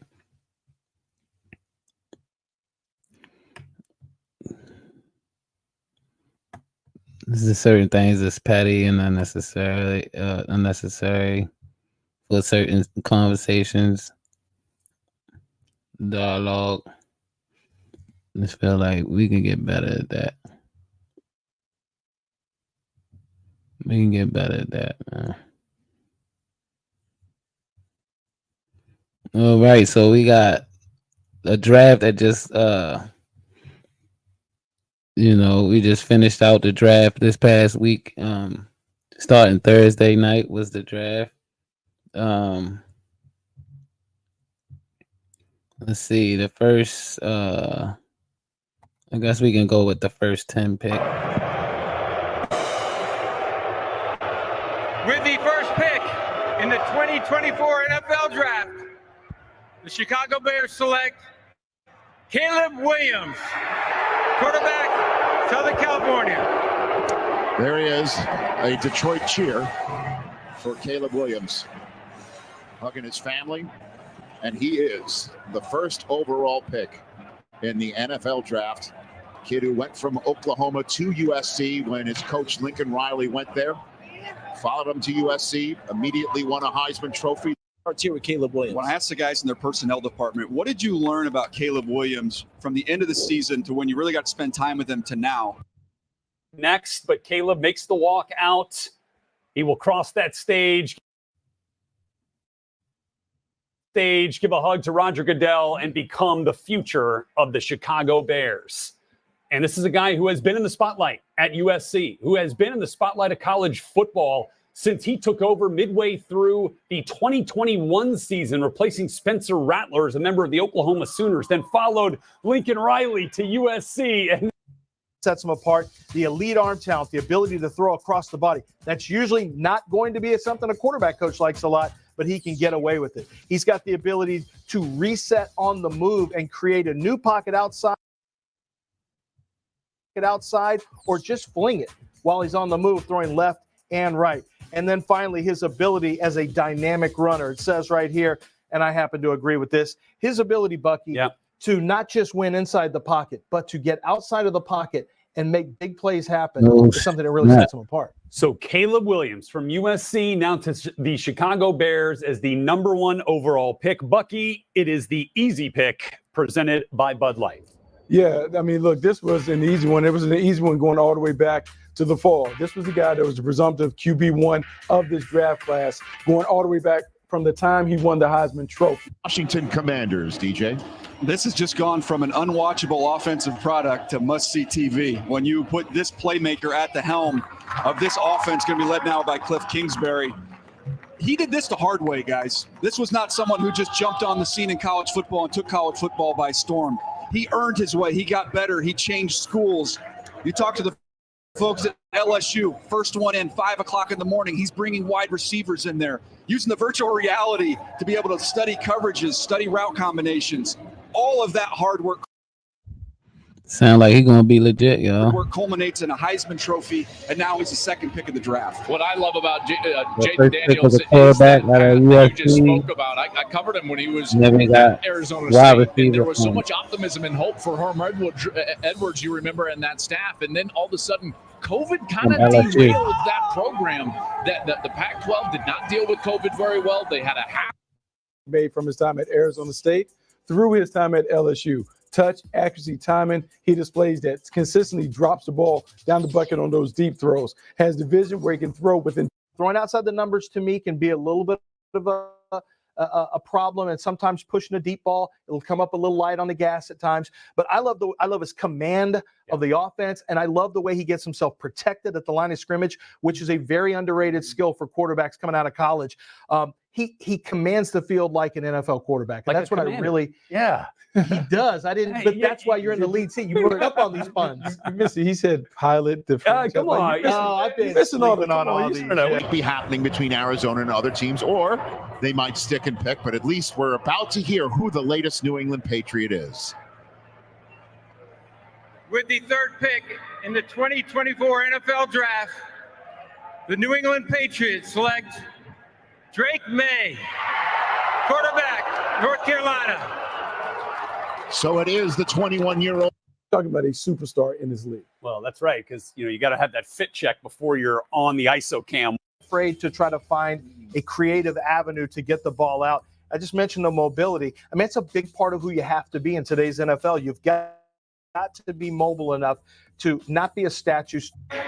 In the 2024 NFL Draft, the Arizona Cardinals select Marvin Harrison Jr., wide That was receiver, a real good Ohio pick. State. Well, a Maserati is about to hit the showroom That was a floor big here one. in the Motor City. Marvin Harrison Jr., one of the more talented Arizona quarterbacks got a ever at pick- Ohio good pick State. on Under that his head one. I coach ain't gonna Ryan hold Day, as he makes his way out here on a draft night to go to Arizona and become the prime target for Kyler Murray in the NFC West. I'm all for trading down and getting depth, but I'm more into getting dudes. You have your depth, I'll take my dudes. This is a big-time playmaker. They need blue-chip difference makers on this roster for the Arizona Cardinals. There aren't many. And Kyler Murray is grinning from ear to ear. He has a number one wide receiver, and not 2 years from now, 3 years from now. This is a number one wide receiver this year. He's going to be ready to roll right when he gets on the field. On the whiteboard, it's X. Meaning he was a pro's pro from day one. Polished route runner, great ball skills, 6'3", and pass catching 209. ability. Just Yeah. has an ability to man the position like a number one. Not like the foot you wouldn't expect to come down inbounds, Yes. just inbounds. I didn't believe it when I saw it. It was so ridiculous. But those are the types of plays that he made week in and week out in Columbus there for the Buckeyes. And I mean, just an absolute stud of a player. You hear and you talk to people inside their building, and they're like, he is a worker like you wouldn't believe. He's not involved. In fact, I mean, his dad was saying, you need to get in there and complain for the ball. Didn't matter who the quarterback is. He's just productive. In 2 losses against Michigan, he had 120 and 118 yards against Jim Harbaugh. They're both losses, but touchdowns in both of them. That just goes to show you that consistency, Buck. That consistency is there, and people shouldn't question the dog. He had to live up to his dad's name. You better believe that. He got everybody's best punch. And he has. And he didn't do it tonight either. So the coach of the championship college team in Michigan is about to make his first choice as a Chargers Nice, Rich. HC. I see what you did. Thank you, brother. With the fifth pick in the 2024 NFL Draft, the Los Angeles Chargers select Joe Alt, tackle, Notre Dame. So they do take the left tackle from Notre Dame, even though They have a hard time getting the pad level down. They tend to get stood up as run blockers. He's a Notre Dame run blocker, meaning they get after it and they get the pad level down. And Joe Alt, way that he was going to deviate from the formula that's been so successful for him. He goes and gets Joe Alt to now go with Rashawn Slater. They now rebuilt this offensive line. He wants to make the game very easy for Justin Herbert. They're going to run. Wide receiver, LSU. So they do go wide receiver from LSU, just like back in the day, Odell. And it is Malik Neighbors coming to the Giants fold and bringing his remarkable. Speaking of which, I'm a huge LSU college football fan. Also like the Florida State Seminoles, and I used to like UFC back in the day. Let's see who else I like. Oh yeah, I like Wisconsin. Wisconsin's a good one. Tennessee. Texas Longhorns, a lot of the Southern teams. Remarkably dynamic style of play to the NFC East, and an offense that currently will be quarterbacked by Drew Lock until disguises his incredible speed. I think what we have here, what we're looking at right now, is a player that there could be a little lower ceiling of floor with him. One that'll make the game easy for Daniel Jones because he can turn those. It's almost instantaneous, and that's something to me. Is that a slot fade again? That's another slot fade. It's like, no, that's what they called it against Texas. Draft. The Tennessee Titans select J.C. Latham, tackle, Alabama. Well, we had tackles. They converted him to left tackle. Bill Callahan is now the offensive. Jones, even when BY was there, hey, we want to make sure that we dominate at the point. He stays after. He didn't get you one time. that is the first surprise of the NFL draft, to say the least. The fourth quarterback off the board is. Oh yeah, that pick is so controversial too. The fact that Kirk Cousins came out, his agent came out, said Kirk Cousins was not happy about that pick. That Atlanta picked the quarterback after they just gave that man guaranteed money. Damn, what was the contract? Was it 180 million? 180 million, I think. I think 80 of it was guaranteed, 90. 4-year contract. Like, they just signed Kirk Cousins from the Vikings. Granted, he come off the MCL tear or whatever. Or was it ACL? I think it was MCL. But he had that injury towards the end of the year. And then they go out and get a quarterback in the first round. That's crazy. Board is Michael I didn't Penix understand it Jr. myself. He is a top 10 selection, and he is going to the place that just made a very expensive investment in a veteran quarterback. And it's kind of wild that Kirk Cousins arrives in Atlanta. He signs in Atlanta. He leaves Minnesota to go to Atlanta. Minnesota is sticking around, and with this selection, having J.J. McCarthy get one more pick closer to them, with the Bears on the clock, the Jets after them, and there is the Vikings. But again, placing that aside, Michael Penix Jr. is going to Atlanta. And this is a huge arm. You see Joe Flacco's name on the bottom. The way the ball spins out of his hand, it is very reminiscent of Joe Flacco. And you talk about Justin Herbert just spinning the football. It is ridiculous with his arm strength. This is from the Texas game, attacking over the top down the field. He can play on top of the coverage. This was a question mark. In the Texas game, he answered it. His ability to navigate around some pressure, move around within the pocket. Look at this placement to Rome Odunze down the field. Beautiful ball. Again, outside the numbers, he's fantastic. Over the top, he's fantastic. And when you need to fit the ball in tight windows, watch him beat the safety with this throw. Again, it looks like he's throwing a Nerf ball. Yeah. He has got a ridiculous arm. Now, there's injuries. That's something that some teams were concerned about. His 4 seasons at Indiana all ended in injury. But the last 2 years, he's been healthy the last 2 years, and he's played out of his mind. But this is fascinating because we were talking about he's a little bit older. Yeah. Do you want to get him on the field? He's not getting on the field with Kirk Cousins in that contract right now. Well, I'll tell you, when he gets on the field, all right, you said he throws a great deep ball. I would agree. He throws the best deep to intermediate pass in this draft, but it's more than just a throw. It's a pass. The ability to pass the ball with leverage down the field. When you watch him, everything is always away from the defender. We talk about 50-50 situations with wide receivers.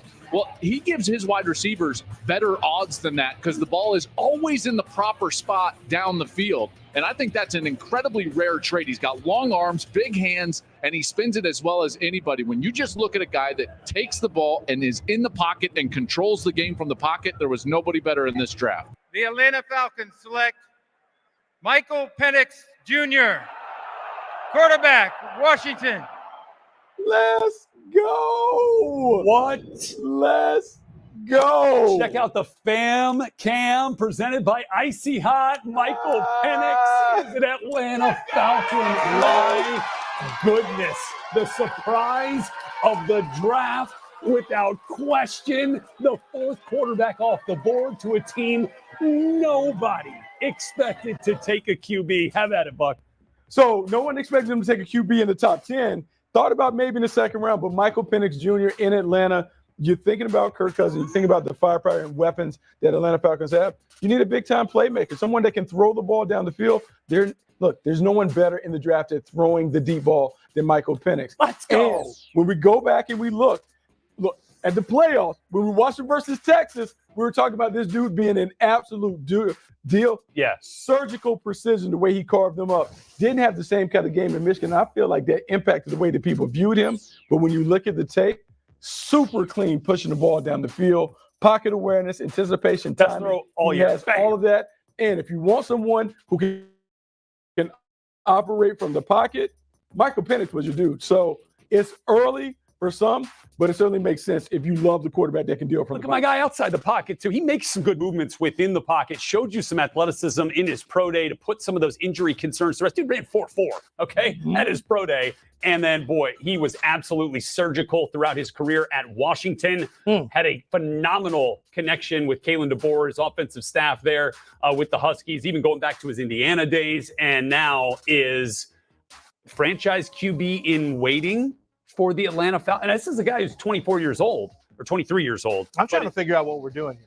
With the 9th pick in the 2024 NFL Draft, the Chicago Bears select Rome Odunze, wide receiver, Washington. So the guys who came on the same flight from Los Angeles commercially are going to hop on Air McCaskey to go to Chicago together. And Caleb Williams drafted first overall into an offense that already had Keenan Allen and DJ Moore. Will have Rome Odunze at his disposal this fall. What a windfall for the Chicago Bears. Caleb Williams 1, Rome Odunze 9. Caleb Williams has already been throwing with Rome Odunze and Keenan Allen. Maybe he saw the future of where this thing was going. But you talk about transforming an offense in one offseason. I don't know if there's a bigger transformation than the one that's taking place in Chicago. My opinion, but the ball tracking, the winning the ball, when the ball goes. Going back-to-back picks.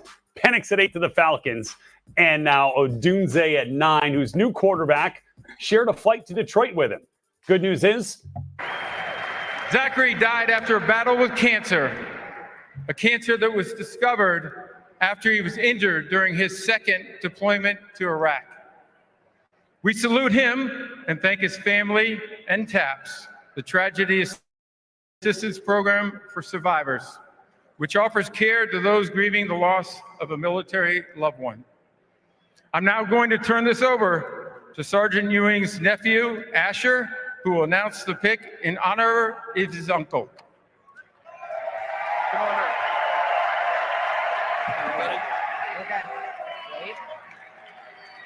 With the 10th pick in the 2024 NFL Draft, the Minnesota Vikings select J.J. McCarthy, quarterback, Michigan.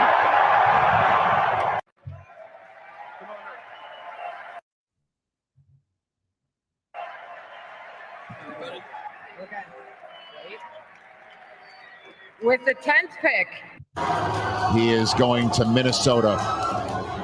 And he is the quarterback of the Minnesota Vikings, joining a room with Sam Darnold, who was signed earlier. Cold weather, tough rebuild, tough division. You could go to the Giants. That's a tough rebuild as well. He goes to Kevin O'Connell's offense. This is tailor-made. And the thing that really stands out about J.J. McCarthy, you got to start with intangibles. Teams love the fact he was 63-3, dating all the way back to high school and through college. He has been a winner. And when I say winner, it's not to be taken lightly because he's got great command and confidence on the field. He takes every slight, puts it in his little memory box, and he goes out and tries to get you back for that. He can run the ball outside of the pocket, so he has that ability. He has the ability to really throw with anticipation in the middle of the field. I think he's a quarterback who does a really nice job of throwing on the run, incredibly accurate on rollout passes, and that could be some old school Mike Shanahan, Gary Kubiak boot action stuff under center because he has played in a pro style offense there in Michigan. So I think this is the perfect pick for.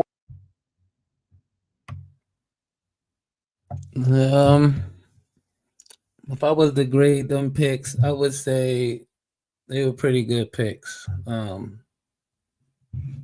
across the board. The only one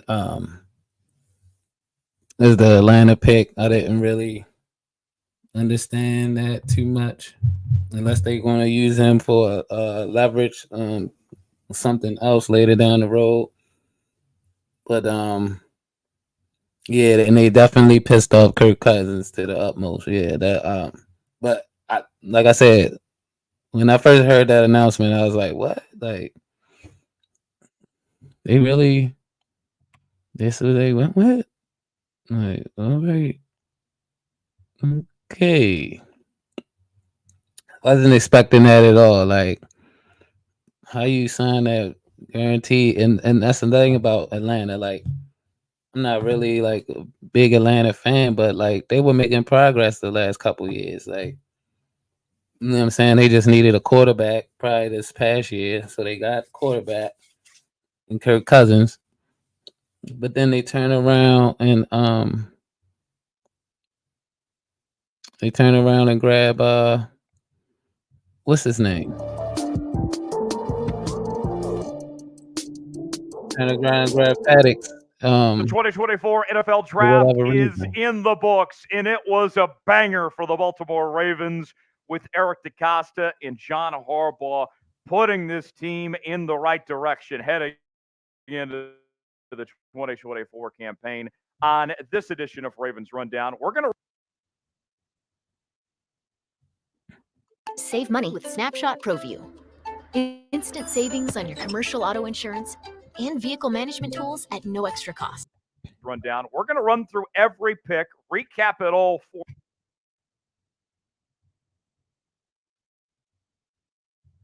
off-season headquarters here on Ravens Rundown. Help us reach our next milestone of 16.5 thousand subscribers. We're about 360 away from reaching that next milestone. Lock us in, Ravens Flock. If you're a real member of the flock, you got to be subscribed to the channel. Join us each and every day here on Ravens Rundown. You'll be glad you did. Let's start with to be available when the Ravens picked at the 30th selection. And the way things shaped out, the Ravens didn't really get their way when it came to the offensive tackles at that 30th selection that they were hoping would be on the board. So they had to pivot. But after that run of offensive players, there was some great defensive players that were still available at that point, including Nate Wiggins. And right away, Nate Wiggins is going to come in and compete. All right. I didn't mean to go there. But what we're going to do is the picks that we did get, we're going to watch some tape on them. So the first selection for the Ravens, Nate Wiggins, corner from Clemson. So we got Nate Wiggins.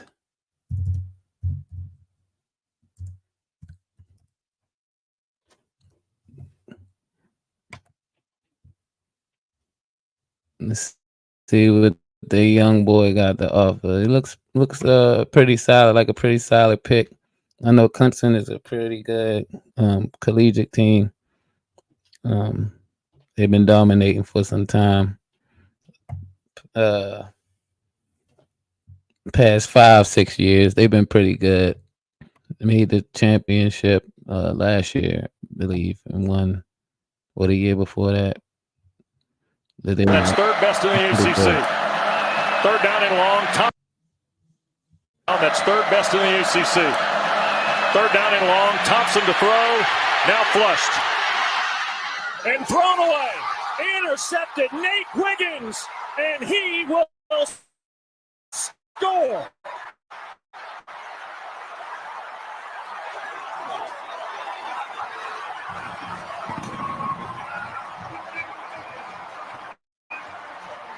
This is a three-man rush. You got 8 guys in coverage. May set to go. To the sideline. Is it picked?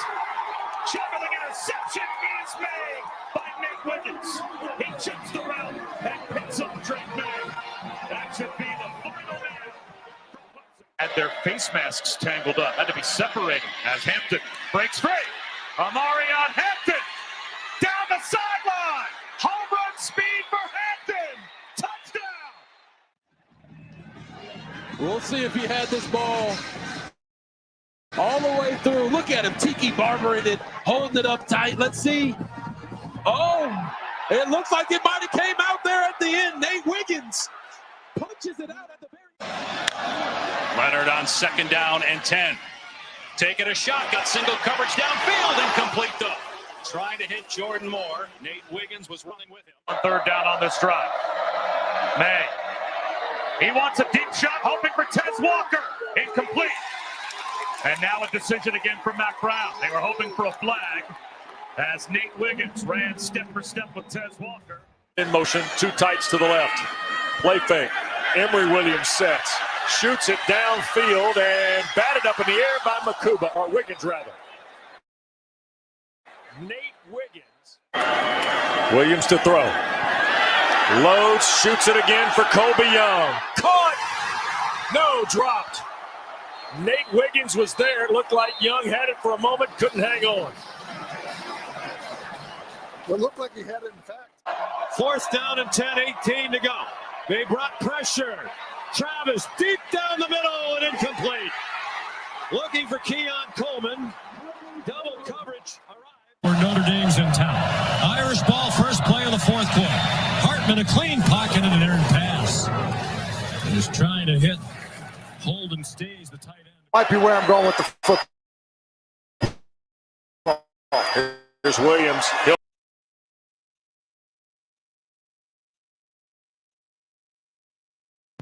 Yeah, we don't have to watch more. That's a pretty good, solid pick out of Ravens first round. I like it a lot because, for one, Ravens always been a defensive-minded team, even though it's been kind of switched around lately because we got Lamar Jackson. So, like, we bulked up on the offense and put a lot of pieces there. But for historically longest time since the Ravens been, of course, because of Ray Lewis and also acquiring Ed Reed and Terrell Suggs. We had Rod Woodson. What is his name? The dude that went to the Patriots a while back. Adalius Thomas. I mean, just like some really Peter Boulware, Kelly Gregg, Tony Saragusa. Some great players, man. Yeah, some really good defensive players. Historically, it's more than that. But yeah, like that's a good one too. And like we haven't really, I say about last 12 years, we haven't had really a solid corner. Like we've been, decent in the safety area, but we've been giving up a lot of passing yards past 5-6 years. Been really atrocious. Like one game we got scored on 6 touchdowns. Yeah, we was beating the Miami team.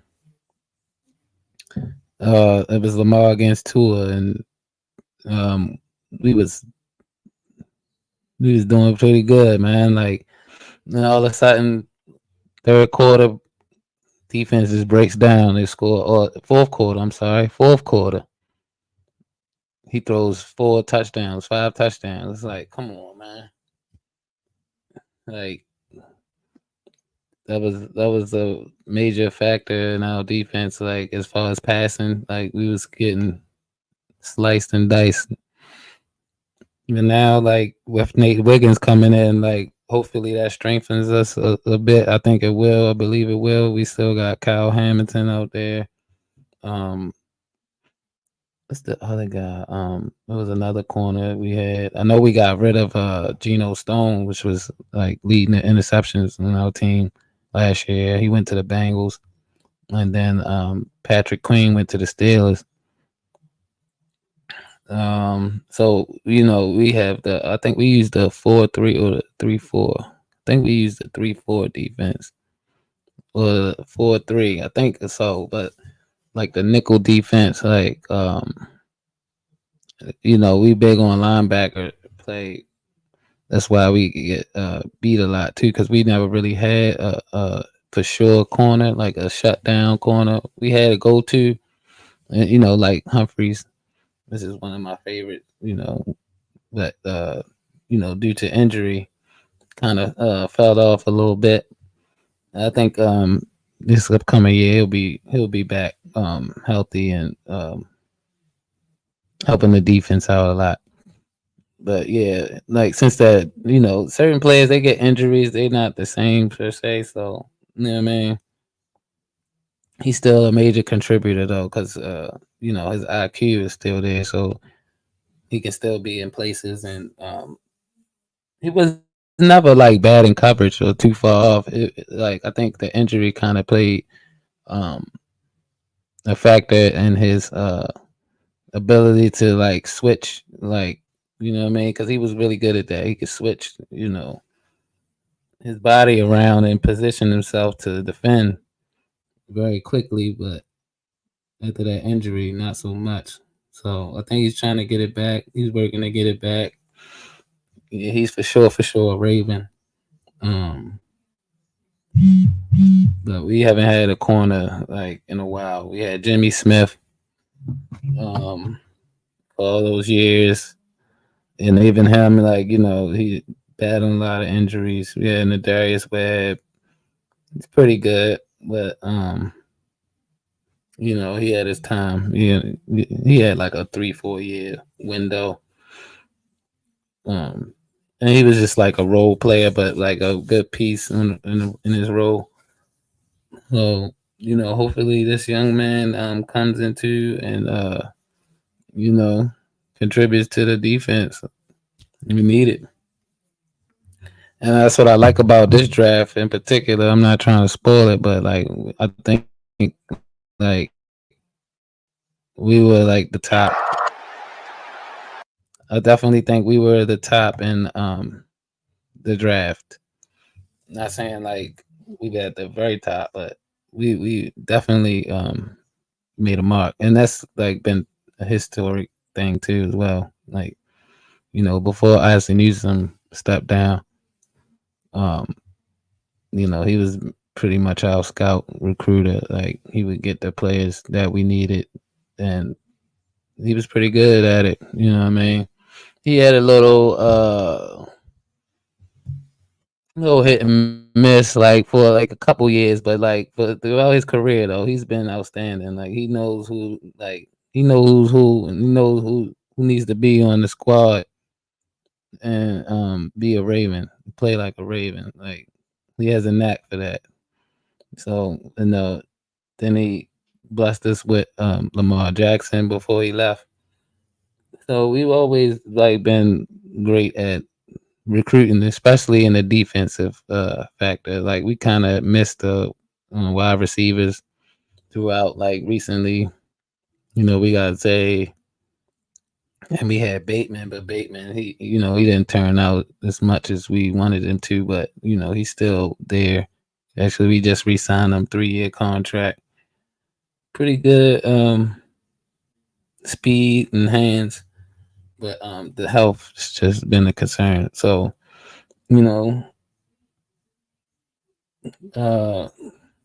Like I was saying, like, you know, we've been pretty decent at scouting. Maybe had a couple of years where, you know, it wasn't what we felt it could be, but only a couple. Like historically, we've been that team. We make sure we get solid players and like them, like tangible players that you don't really see it on tape, but like they have potential, and like the Ravens are good at that, pinpointing that potential and be able to use it and place them in the proper beneficial situation and to benefit the team. So like, I mean, you could check the list, man. We got Pro Bowlers for days on defense throughout the years, like Pro Bowlers. So I like this move a lot. He's very fast. He's quick. He looks like he's gonna have some IQ. He's consistent. He stay on the ball. Like that's everything you need in the corner. That's everything you need. And the good thing too, like, you know, a lot of offensive players was getting picked. Like the first 20 some picks, like they broke a record. It was like 23 offensive players drafted this year, first round. Like offensive linemen was like 6 quarterbacks and several wide receivers and a bunch of O linemen. So, you know, a lot of people were focusing on offense, a lot of teams. Well, we, you know, were fortunate and was able to grab the top pick of the litter as far as corner. So pretty good observation as far as like, you know, looking for the talent, placing them in, you know, finding the best pieces, placing them, you know, on our list and going out and get them, man. Like I can't ask for more. Like that was an outstanding move.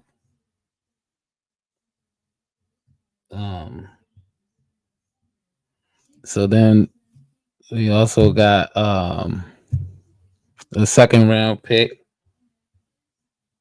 Roger Shatan.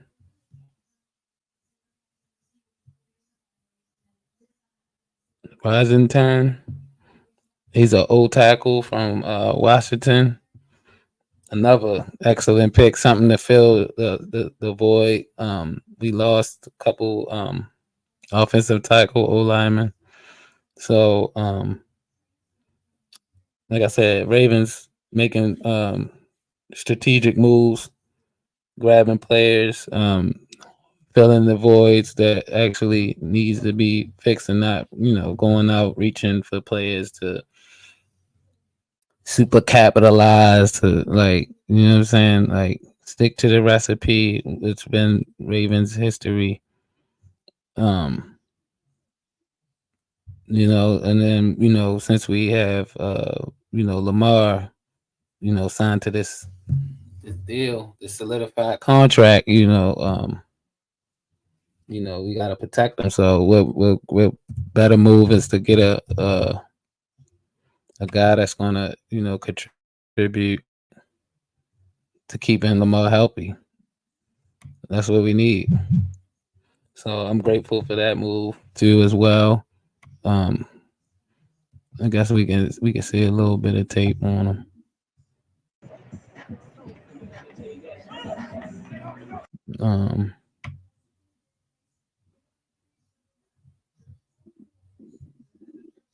It's not a whole lot. We're not going, you know, old linemen, you know, they could more consider the boring, you know, well, not boring, but the you know, they're a great piece and part of the team and the offense, but, you know, they don't get a lot of shine for the most part. But you have some great old linemen, though. I think he's going to be a great piece too. Big guy, smart. Much is made about Washington's Little left injury tackle, issue. Troy Fautano, and many think he could be one of the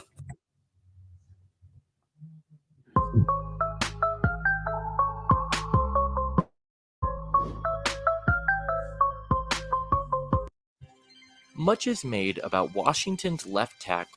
Troy Fautano, and many think he could be one of the first 2 tackles off the draft board.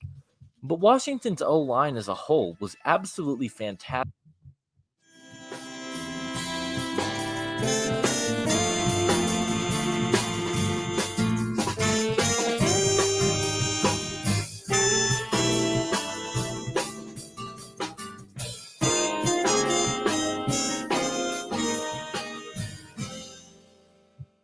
Good morning. Today I am watching Roger Rosengarten. He's just over 6'5". He's 308 pounds. He has 33.5-inch arms. I don't believe I've ever made a player comparison, but I'm going to compare him to Alejandro Villanueva. I think both players are a bit unorthodox in their run blocking. We see Roger off the ball, second level defender coming downhill.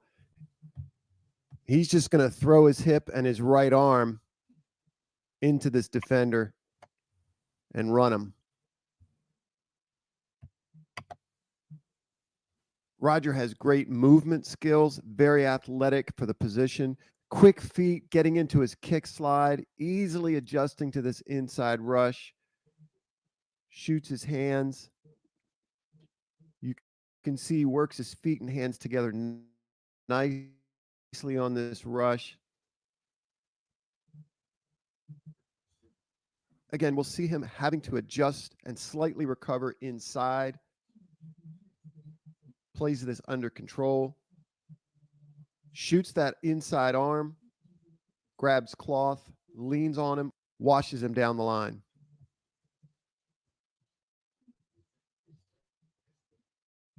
Roger's pretty violent with his hands. I like how he mixes his pass sets in a similar manner, perhaps to how an outside rusher mixes their approach. Off the ball, he gets into a 2-step kick slide and then just jumps the rush. Stops his feet, powerful punch, pulls him down, continues to move his feet.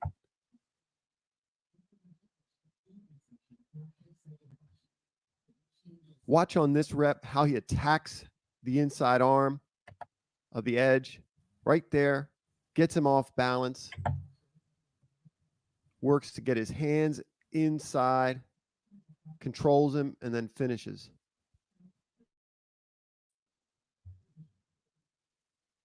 Roger's athleticism enables him to recover, to counter.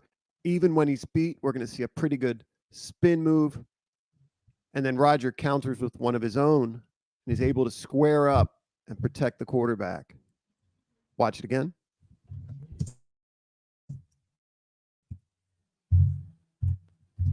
Something that's very reminiscent of Villanueva when setting against a bull rush is this bear hug brace technique. I've never been partial to it. Don't like it. You can see this wide wind up here. More powerful, athletic guys, TJ Watt, are going to run right through him. I do admire his ability to recover. Very similar in that his hands are wide. The end gets into his chest. You can see he's off balance, making an effort to reset. What I like is this wide arm very subtly slips down, gets inside, and he's able to win that rep late. I'm sure a lot of players, probably Roger, have been coached to catch these bull rushes, to use this technique. So it could be just me. That's a pretty powerful guy on the outside he's rushing against, but very wide arms, opening up his chest. I think that opens him up to push-pull. You can see the rush gets. Hold on, TC. You taking shots, TC? You taking shots at my team, OG? Super Bowls, playoffs. Wait a minute. No, we gonna be all right. We gonna be just fine. You right. We gotta win Super Bowls, but you know what? We got a great chance this year coming up. So we'll see. We will see, sir. It's movement, but he works to anchor and reset. In the end, he gives the quarterback time to get the football out.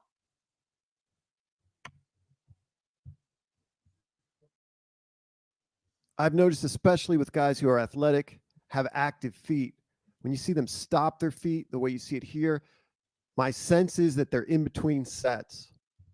You can see him stop his feet, get on his heels, shoot his arms, and he gets beat outside. Against a wider rush, I think he's most successful using that quick athleticism and that punch, or for him to use that athleticism, those quick feet, get into his kick slide, create some space. Here, to my mind, he gets caught in between those. All right.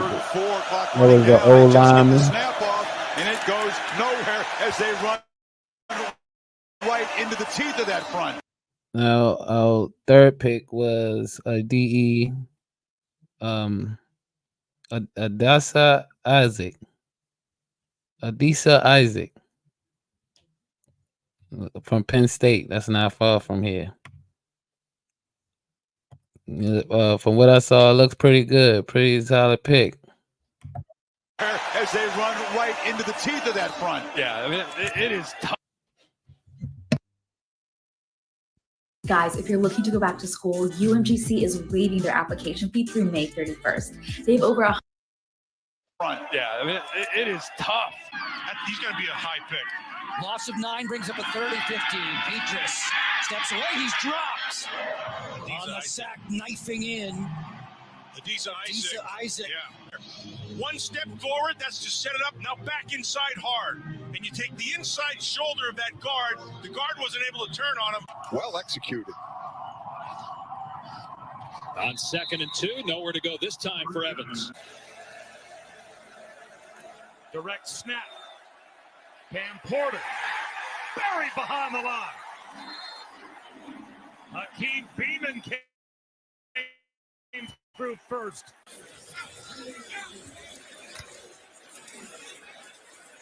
Trying to turn the corner, and there's no corner to turn for Josh Henderson. An empty backfield. Play action, fake, tunnel, goes down. Watch Isaac off the right side of your screen, left side, beats that tackle on the inside move, little ball fake. Well, that big play capability is certainly with Talia Tagovailoa and those wide receivers. They've got outstanding ones. Sure again. He did not feel it late. Redshirt junior out of Brooklyn, New York with the stop. Let's count him. There he is coming off the edge, number 20. They're doing it with the 4-man pressure. Michigan State has struggled on 3rd down at times this year. This one 3rd and long. Still under pressure. He goes down. Back-to-back rushes for this Penn State defense. This look right here, a 7-man box, and it just sends up a 3-man rush, and he edges Brandon Baldwin 53 right off the top. In the flat, Bernard, and he cannot escape the tackle. Donaldson wrapped up in the backfield. Great penetration. Penn State gets home with Adisa Isaac. Any kind of a pass rush move right down the line of scrimmage with quickness and into the backfield. And even though they have and they'll pitch it. Nothing. Great defense. Abdul Carter leading the charge. And yeah, I just said dude because this is a dude. Watch Abdul Carter. He's the backside linebacker, and he beats everybody to the ball. Like, that's why they getting noisy for the Hawkeyes. McNamara. Down he goes again. And this time it's Chop Robinson along with Isaac from the other side. It is. Both of them. They've got elite rushers coming from every angle. Backup quarterback Ryan Helinski came down to him and said, "Hey, coach, where's your passion?" They're playing with passion today, especially on defense, but their offense is having trouble getting out of the gate. Adisa Isaac just sacked Ben Bryant. So look, they're blocking down, and they're going to try to run a fake gap scheme. So you're pulling around. The problem is they have not seen a defense like this Penn State defense. Look at the structure. They're okay. Manny Diaz is okay keeping them in one-on-one coverage. Another drop back and trouble denied. Dennis Sutton got to Tyson Pumachan. Adisa Isaac part of the pressure as well. Oh, here's pressure. Adisa Isaac swallows up Pumachan back at the 3-yard line. Quarterback. It's that same exact spot. They're working against the right tackle, Moninger. And, I mean, this is going to be a tough film session on Sunday, and they're playing like it so far today. And trying to establish a little bit more of a beachhead, but I'm not sure that DeWosier got back to the line of scrimmage. And so from the 50-yard line, now UMass, they have a chance in theory, but Adisa Isaac says, no, you don't have a chance. Down goes Pumachan. Ohio State starts first and 10. And they'll hand it off on first down. Great defense by Penn State. Second and 22 at the 9. McCord with time. McCord now sacked inside the 5. There's your answer. 3rd and 6.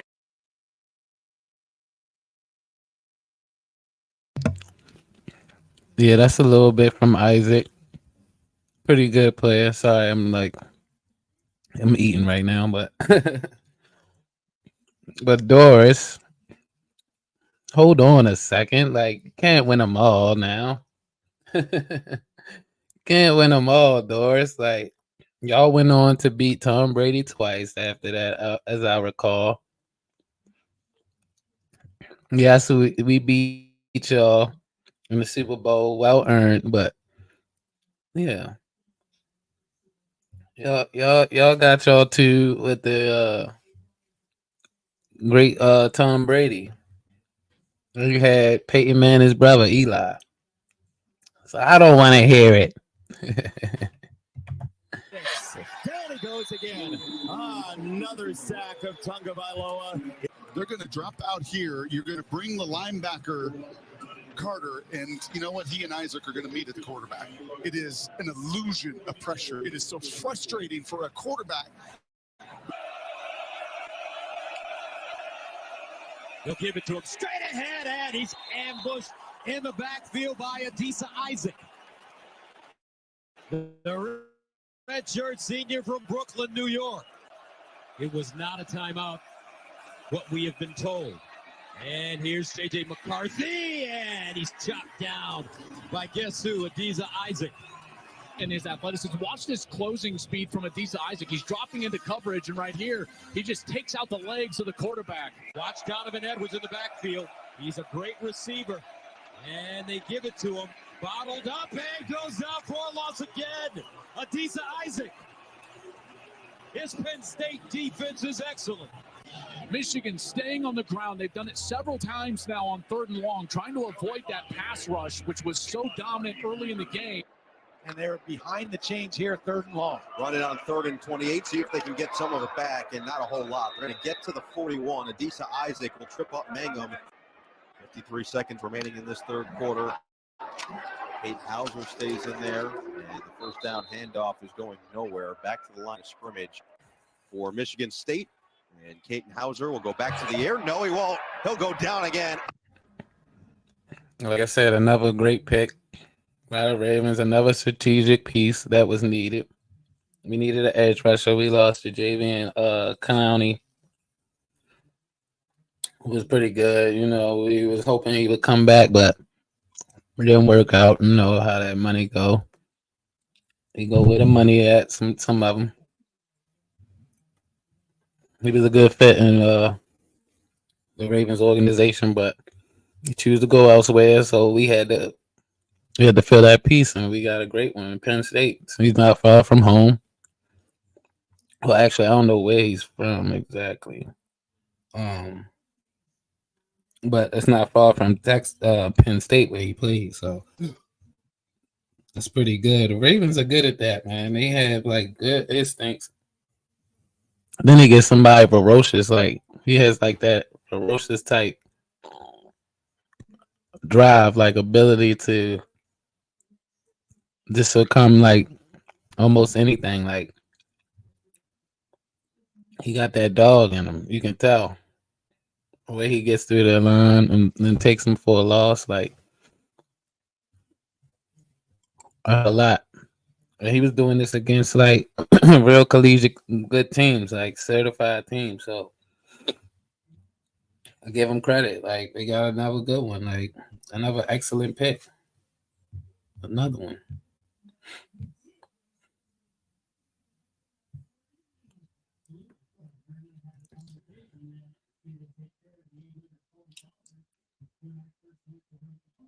Then we get a wide receiver in the 4th round from North Carolina.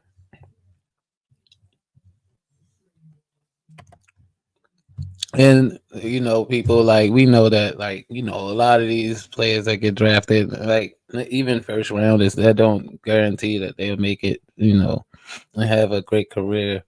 We hope and pray that they have a great, prosperous career, but there's no guarantee. This game, the faster it gets, the harder the hits are, the faster they go out, and potentially sometimes some situations it costs them their career. So we only hope for the best with this young talent coming in. Hopefully be able to keep their bodies up to par and in shape. And another thing, the Ravens made a fix last year. They had the worst physical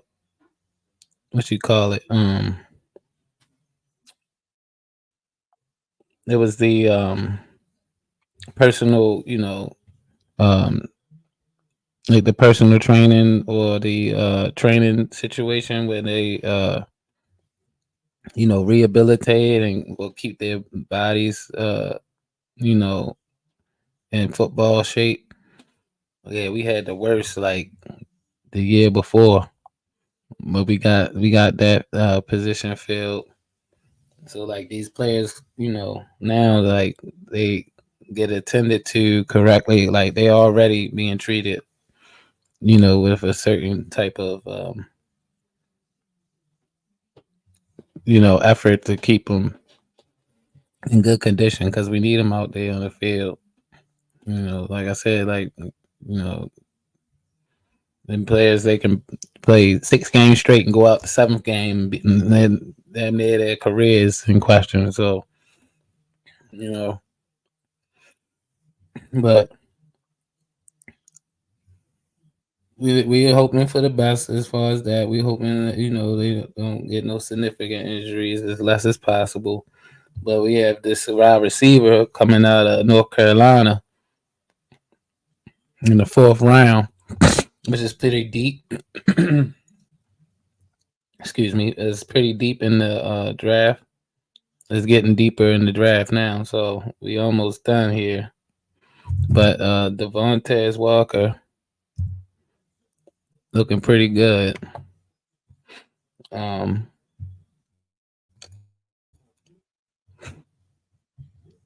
don't know, his exact.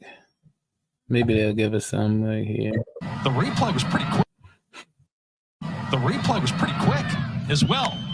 And it looked conclusive to me that it was not a first down. Then a completion by May, and Tez Walker with his first catch as a Tar Heel. We were looking for instincts. We saw him make one play, and we said we want that guy. May from the pocket. A long throw. What a catch. I think he's out of bounds. No, he was not. Wow. Walker, and that's why the coaching staff thinks he might be their best receiver. As May shaking his throwing hand after that long pass. Full extension, climb the ladder and go get it. You got a catch radius like that. It's tough to be wrong. May throwing on the run, and the ball secured inside the 15-yard line by Walker again, and that'll be the final play of the 3rd quarter. 3rd down and goal, 6.5 in the quarter, and a touchdown. Tez Walker, his first touchdown catch as a Tar Heel. And just a great job by Drake May identifying where they were trying to double cover a couple of his wide receivers. He gets Tez Walker. After the 14-yard run, they fake the handoff up the middle. It's a reverse. Tez Walker steps out of bounds near the 30. Good call by Chip Lindsey. And pitched it. Yeah, just a great job, too, out in front. You see number 81, John Copenhaver. Finished the half 3 for his last 9. It is 1 for 1 in this half. Launching it again for Walker. He has it.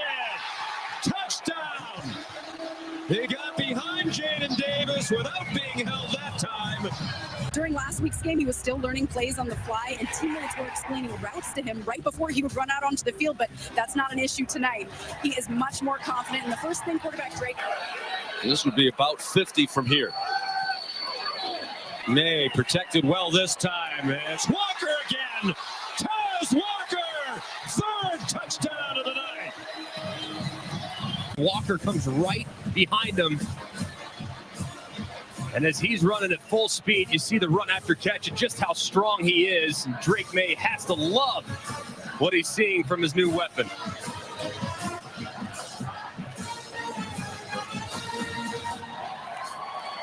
By Virginia, capped by Holland. 7 plays, 51 yards in just under 3 minutes for the Cavaliers. Safe pass to the sideline, and Walker, capable hands for the junior. Drake May, the Heisman Trophy candidate at quarterback, and moving the ball for the Tar Heels. Throws it down near the goal line to Walker, and Walker holds it in for the North Carolina touchdown.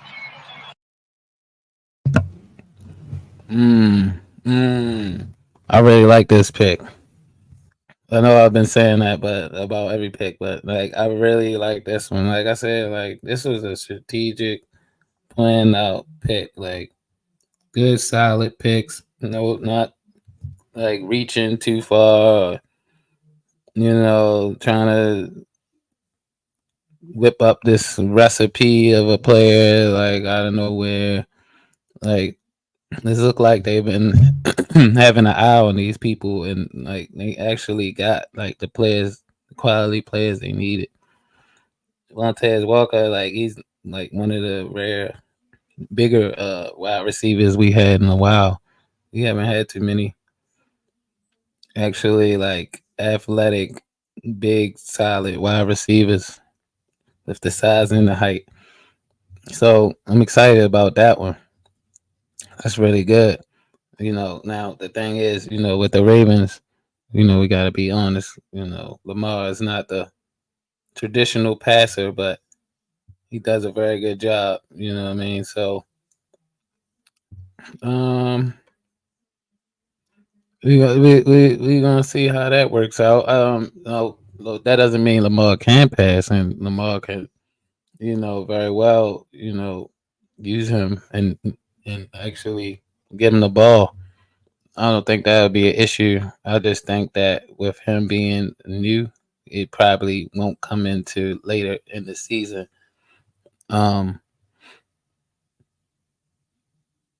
Yeah, I think he'll come into later in the season if he gets some type of rhythm and consistency.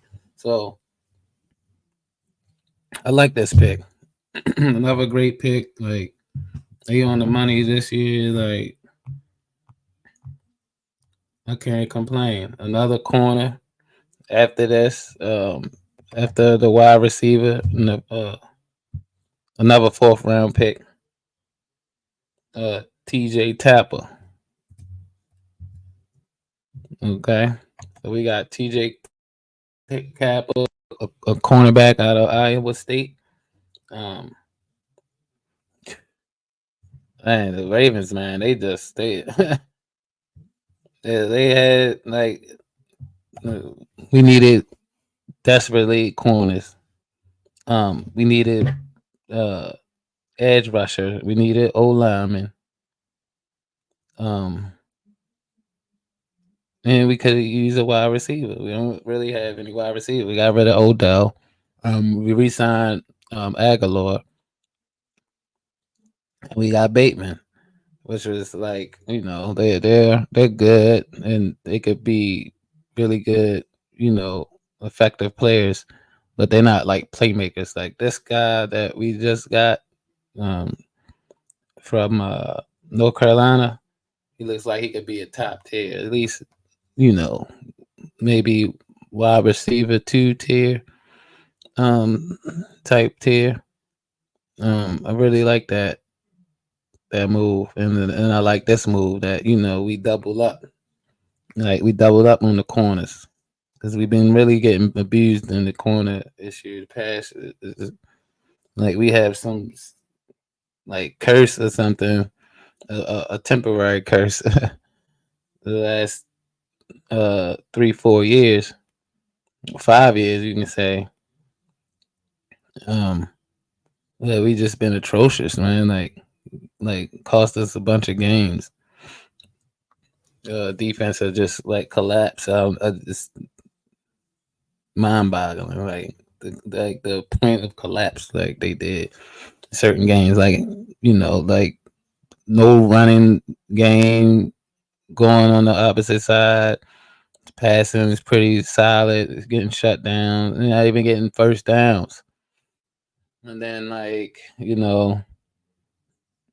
mainly because we're a second half team, but like sometimes the breakdown can happen in the third or usually the fourth quarter, but we'll have them second half quarters, man. It's just like, what are we doing? Like, what they do in the locker room? Like to have a game in like your hand, and then you're just like, no, we don't want it. We don't really want this today. Like, y'all got it. It was kind of bad.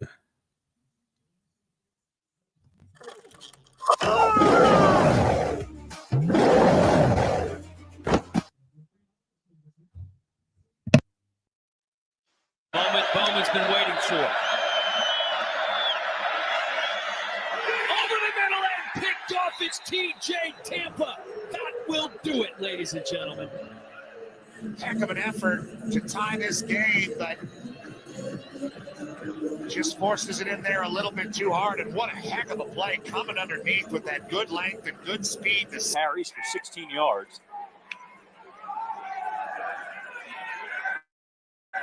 Looking to throw. Rourke has a man. Oh! With the hit stick. TJ Tampa. You're going to feel that one. That's Sam Wiglis.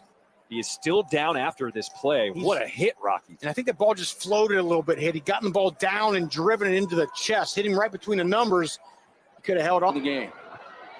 Shapen, 3-man rush.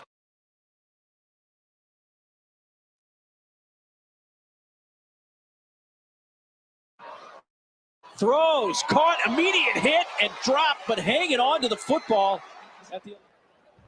Ooh.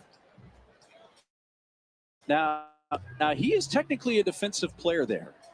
Versus trying to run over a defender. From the shotgun, Retzloff slings it across the middle, knocked away, incomplete. And there's TJ Tampa. Man, he is so good. One of the very... Empty throw, McNamara to Eric All, and he got absolutely all of TJ Tampa. 3rd and 12, empty backfield. Rourke flushed out, throws, incomplete. He was trying to find Jacoby Jones, one of the fastest receivers on this field. you like at the cornerback position, but can still run and cover guys in space. Forced Rourke out to his left a little bit, but TJ Tampa shut him down. And make sure you figure out how offense works and how you can attack defenses. Emory Jones. Oh, it's picked off. That is the 11th interception of the season for Iowa State. TJ Tampa. Gabriel flushed out. Goes across his body. Incomplete. Crowd wanted to fly. Oh yeah, I'm excited. All right, as we narrowing down, we're just gonna watch a couple clips. But next we got that was TJ Tampa out of Iowa State. He's pretty solid. I like his instinctive. It could be dangerous, like try to jump on something and get beat, but like from what I'm seeing, him falling in the Ravens' hands, he'll get developed and he'll be taught to use those instincts properly and not be a liability and instead a contributor. But I like that pick. That guy looks good. I like him a lot. No Diddy. I like that. And we got Rashawn Ali. Look at that. We got an Ali on the team. Yeah.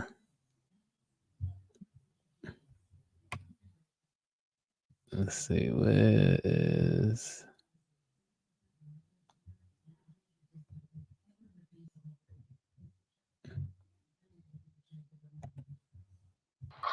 Venture to Ali. Hey Tech Leads, this is Monday Dev, a platform to manage your entire product development lifecycle and connect everyone. Venture to Ali. Finds an opening. Finds the end zone. Blitz on the outside. Ali breaks it to the outside. Speed to burn. Right back to Ali. Bulldozes into. Here's Ali. Finally, some room to run. He's gone. Touchdown. Not a talk for the Pirates. 0-2 headed next to Appalachian State. Ali won't. Motion. Keep an eye on 7. Inside handoff. Ali off and running. And the Thundering Herd with their first lead of the. It's always something that you have to keep track of, but this time they handed up the middle. The Red Sea. They'll offset it to Ali towards the goal line. Did he get there? Yep. To rule it a touchdown. Look and see if there's enough to even think about overturning this. Big personnel, 1 tight end, 1 back, 3 wide receivers. A Marshall team that's lost 5 in a row. Big possession here. And big bodies up front trying to move the way and break the goal. On contact. There's the first tackler. There's the second one. Who else wants to take a ride? The legs are still driving. That's great determination in the Dolphins. His son has done an excellent job today. Rasheen Ali has a hole. God. Broke it. Rasheen Ali. Marshall in front in the blink of an eye. 55. Holler, Osborne, Slappy, and Tucker, the big guys up front, you did your job because that is basically an untouched back going through the hole, through the second. Pennington hands it off. Another hole for Rasheen Ali. Reaching Georgia Southern territory. Watch the jump cuts. Right here. Forget about it. If you are one-on-one against... And they hand it off to Ali. Off right tackle. Got some room. Cuts back inside. Picks up the 15 for the Herd. Rasheen Ali with room to run. A flag on the play. It's a foot race. Dial it up. A house call for Rasheen Ali. Taylor, you must not watch Chiefs games and know that they're calling offsides. But look at this, gets to the edge, 1 block and gone. And the speed of Rasheen Ali. They've really had some success with that outside zone play.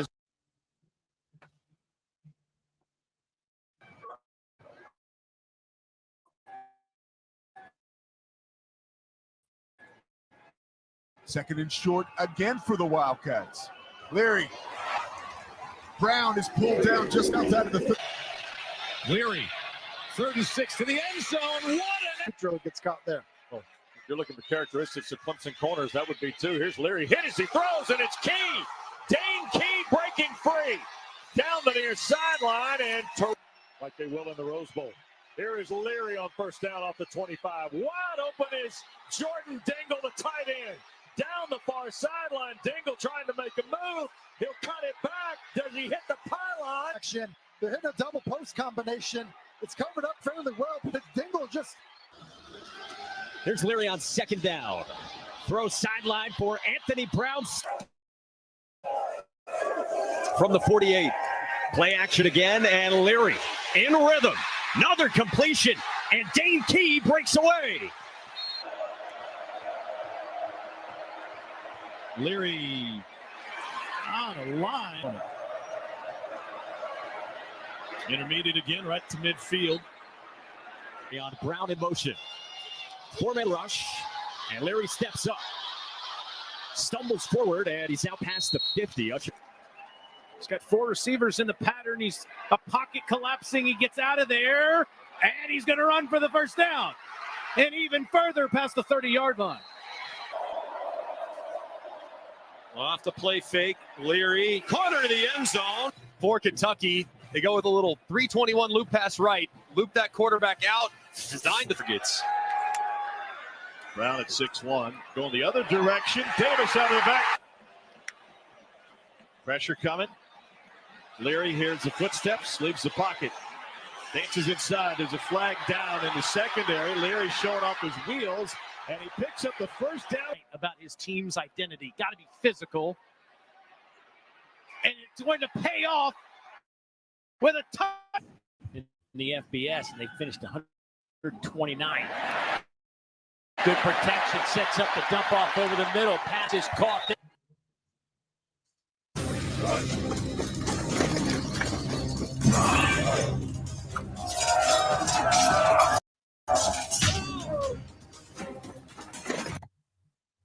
They're going to go for it. Wide open. Taken away. As easy a touchdown as Ole Miss could. All right now. Kind of skimmed through. I'm not going to go through the other ones. I'm going to just name them as far as highlight. But the last two were Rasheen Ali and a Marshall running back. I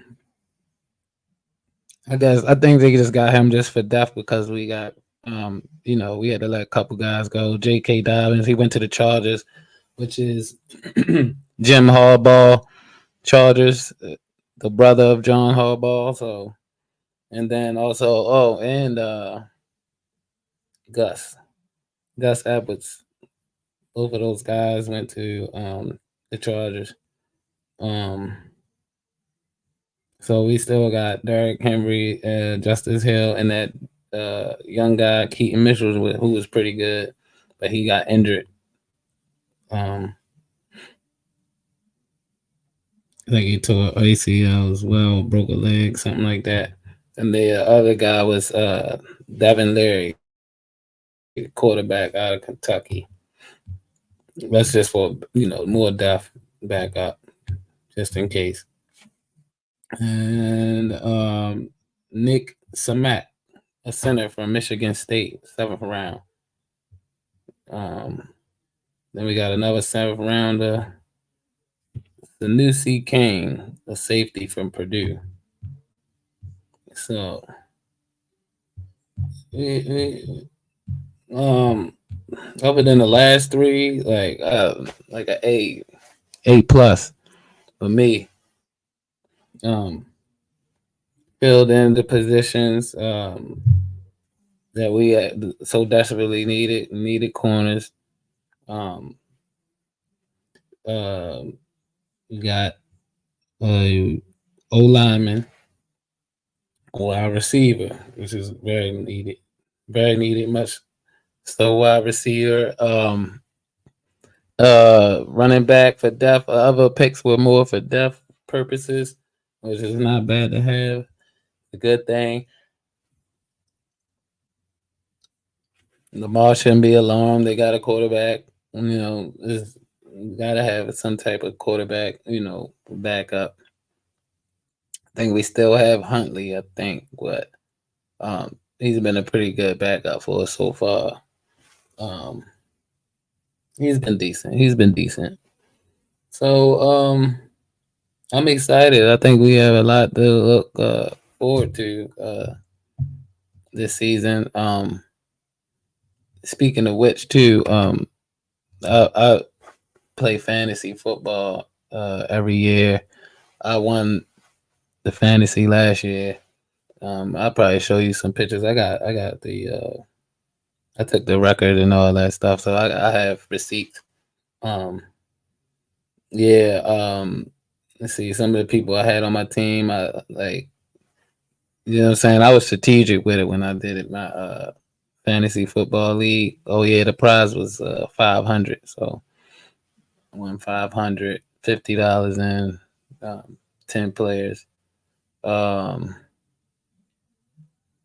I had Dak Prescott, I had CeeDee Lamb, I had Puka Nacua, I had Kyron Williams, I had the dude White from Tampa Bay, I had Jamar Chase.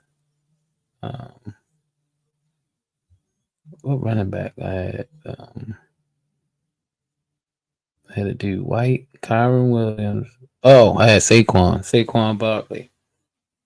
which is crazy. Doris, like, how y'all Giants let that happen? Y'all should have went down and started right. Y'all let the Eagles get Saquon. Oh, oh, Doris, let's not talk about it.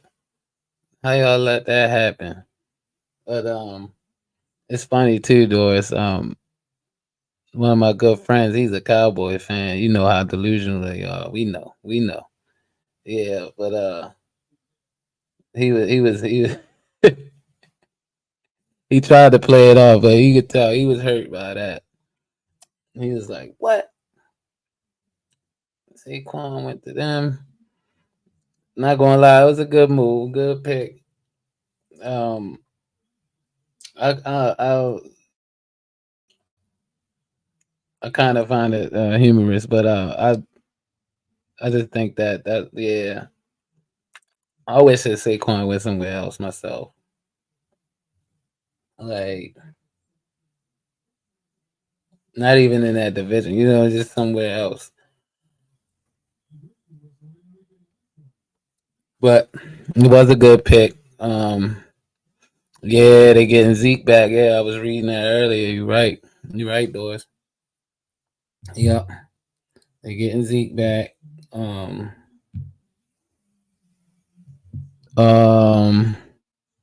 They were saying like, Zeke not the same though. No, they were saying that going into when they actually released him, they were saying that his legs was pretty much gone.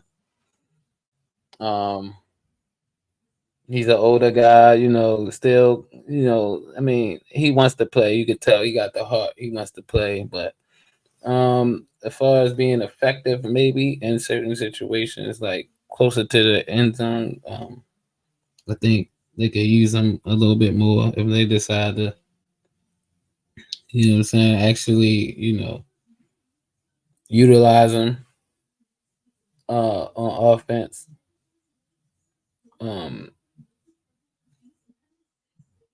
I was looking for them to replace, for them losses and running back. I really am kind of baffled by the fact that they let who was the running back? Tony Pollard. I was surprised they let Tony Pollard go, and then didn't really get a running back. I thought they was going to do that too in the draft, but they really didn't.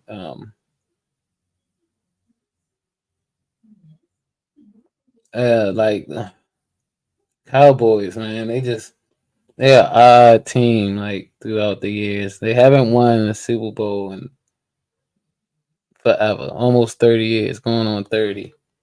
1996, I think, was 95 or 96 last year. They won a Super Bowl, and they've been like, the most annoying people. Like, it's like you kind of feel bad for them, like, because they so delusional, like, because they say they want to win a Super Bowl every year.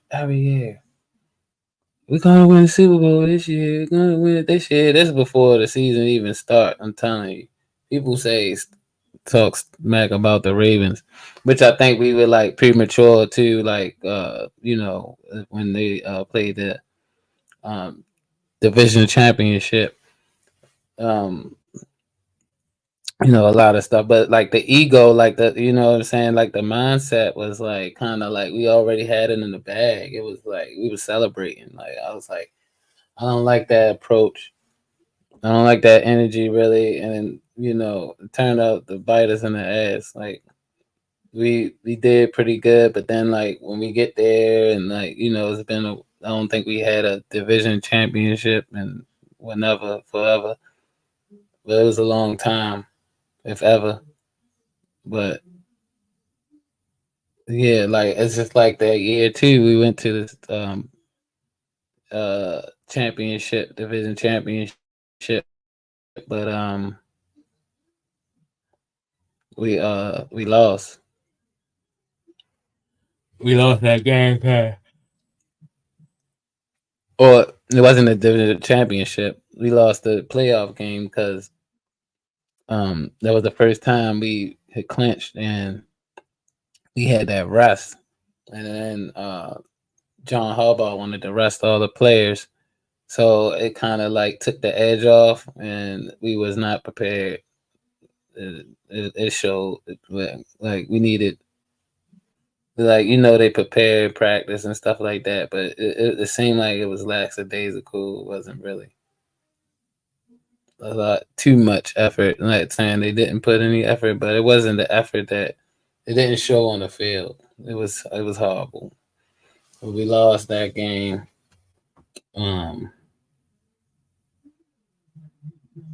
Yeah, but like other than that though, like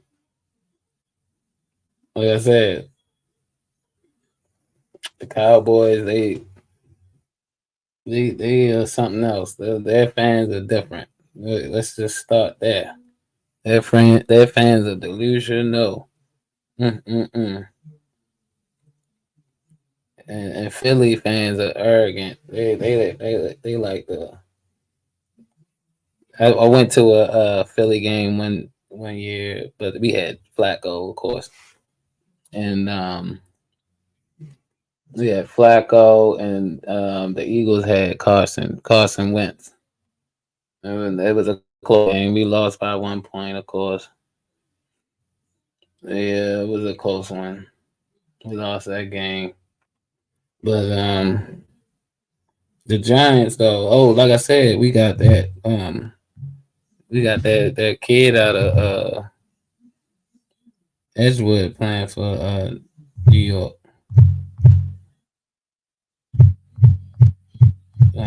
Banks.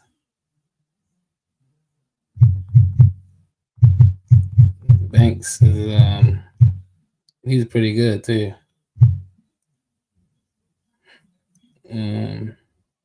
Yeah, Dante Banks. Yep.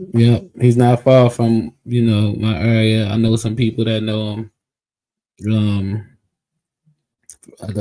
Drafted first round. Y'all got one on that one, Doris.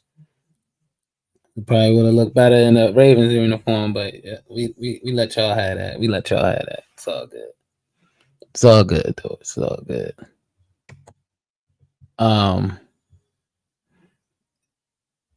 I think he's actually a good player, though. I think he's gonna be top tier for a while, for sure. For sure. He's pretty solid. But that's what you're gonna get out of Maryland. You know what I mean? You're gonna get solid people, like, you know what I mean, like that, like me. You know what I mean?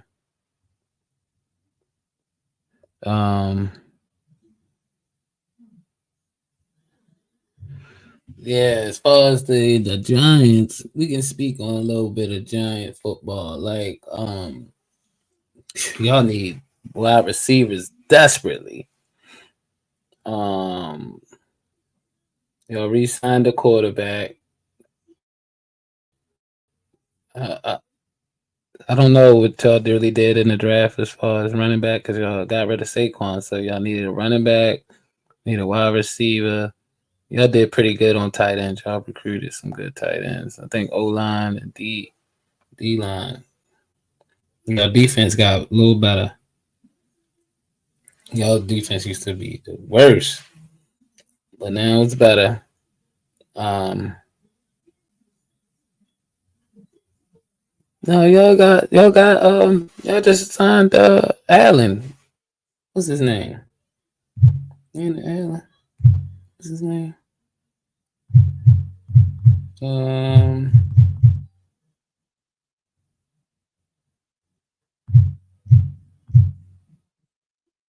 What's his name? Jones. Yeah, Jones. Y'all got Jones. Y'all just re-signed him. He's not the worst. Y'all just had some unfortunate, y'all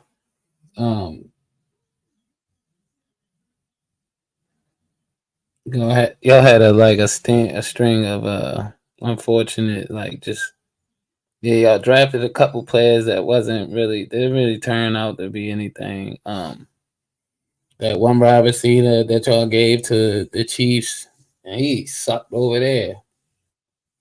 He was a first rounder. He was like so hyped up. I thought he was actually gonna be pretty good, but didn't turn out. Yeah, you saying y'all got some pieces? Y'all got wide receiver, running back, safety, corner, tight end. Okay. Yeah. Y'all got a running back. Hopefully they're pretty good. Yeah, Saquon is gonna be hard to replace. Even though he got injured at 1 year, he is a beast. His athletic ability and his knack to score the ball is different among quarterbacks, and he can catch out the backfield. He can catch the ball if you throw it to him on the seam or something like what they call it, the screenplay. Unstoppable. So it's gonna be tough this year, Doris. I'm evaluating New York, and it's gonna be tough because Washington, they've been atrocious for ever, and they made some pretty decent moves up till now. Like they did decent in the draft, and yeah, they got a couple pieces of of course it's still off season, but they got a couple pieces in free agency. It's gonna be tough, Doris. It's gonna be tough. The Eagles gonna be still good, even though their defense. I don't think their defense will be as good. I think they're gonna start the, downward. They're gonna come down a little bit. The Eagles gonna come down. Washington, I think they're gonna be decent. Cowboys gonna be a problem, but the Cowboys need a run game. Like if they don't develop a run game, I'm kind of that's what I'm saying. Like Cowboys didn't really do anything. Like as far as like making moves, any status or level. Like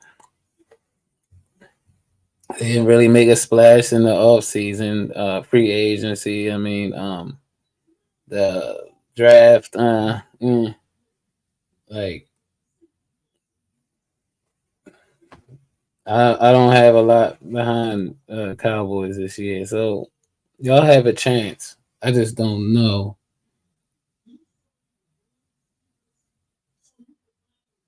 Yeah, running back situation, is it really going to mesh well? I hope it does, but yeah. But yeah, the Giants, no money. Yeah, Giants, yeah. Yeah, it's been a long rebuild for the Giants. It's been some years now. They try to make good moves in the draft to like set them up so they don't have to like kind of like start from scratch. But it seems like y'all always find some way to find yourselves back to the drawing board, back to scratch. It's unfortunate because I like the Giants. I like the fact they beat the Patriots back to back.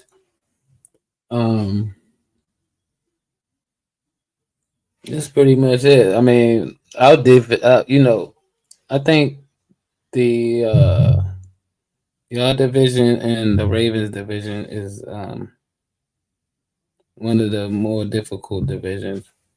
The Ravens, we got the Cleveland Browns and the Bengals and the Steelers, and all of those teams. Like it's like they mimic our organization. And just historically, Pittsburgh been around for so long, and they won like 6 rings. So it's like, they still known as like a elite team. They still have that stigma on them. Cleveland's been awful, but they've been past 6-7 years. They've been trying to build like how the Giants trying to build. The Bengals, they've been pretty much top tier, but they can't really execute in the playoffs as much as they look like they are dominating during the regular season. But they made a bunch of splashes and moves and stuff. Like all these teams made moves in our division. Cleveland, Pittsburgh, they took a couple of players. Bengals took a player or two. Yeah, they dropped a lot of players, I guess, because the contract and all that stuff. But I'm not complaining. But yeah, those two divisions though are the tougher of the divisions, I believe. No tanking. No, you cannot tank. Stop it, Doris. No tanking. No, y'all just need to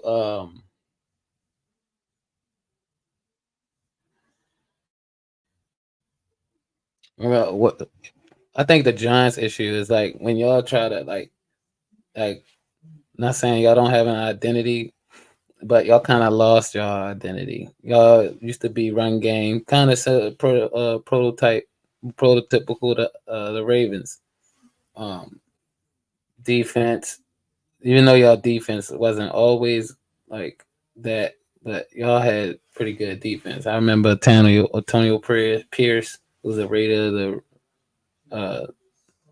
He's the manager of the Raiders now. So y'all our division is going to be the tougher divisions. Like you still want to have them teams in those divisions that's it's like one team that's good. You're gonna have a bunch of those, but a lot of teams have stepped up too this year. The Chargers, they wasn't really they always were like potentially supposed to be a good team, like a playoff team from the jump, but they haven't lived up. I know they lost a couple pieces, but they gained a couple pieces. So we just gotta see how that looks.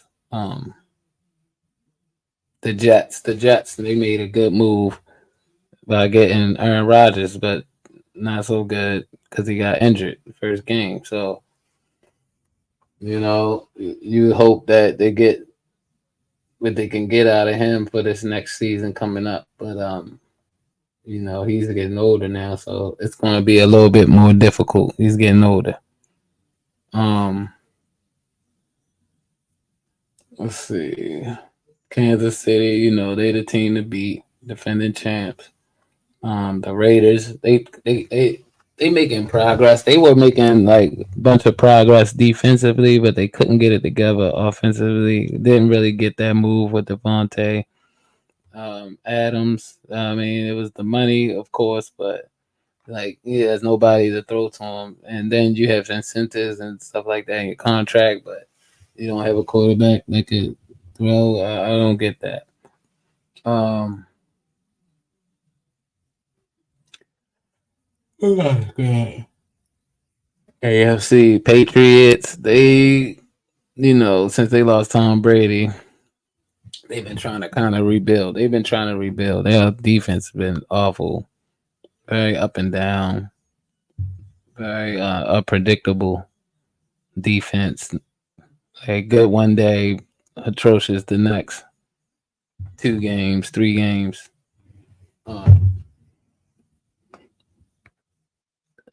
Seen they made a couple more. They had a couple picks, so I seen that they grabbed some people. I don't know the grade really. Didn't really pay too much to them, but I seen that they grabbed a couple people. They needed a quarterback. So yeah, they don't really have a running back either. They had a couple, but they were banged up. And they had Zeke, but Zeke is gone now. He's back to the fold. Yeah, I don't see any other really AFC teams as a threat. The Jaguars are the Jaguars. They're decent. Tennessee Titans, they still kind of developing. Like, I don't think they have all the pieces. They can win a couple games, but make it to the playoffs, I don't know. They had to get streaky and very good on defense to make that move or assessment. So, let's see. I think that's it. I said the Jets, Patriots, Chiefs, Chargers, Bengals, Ravens.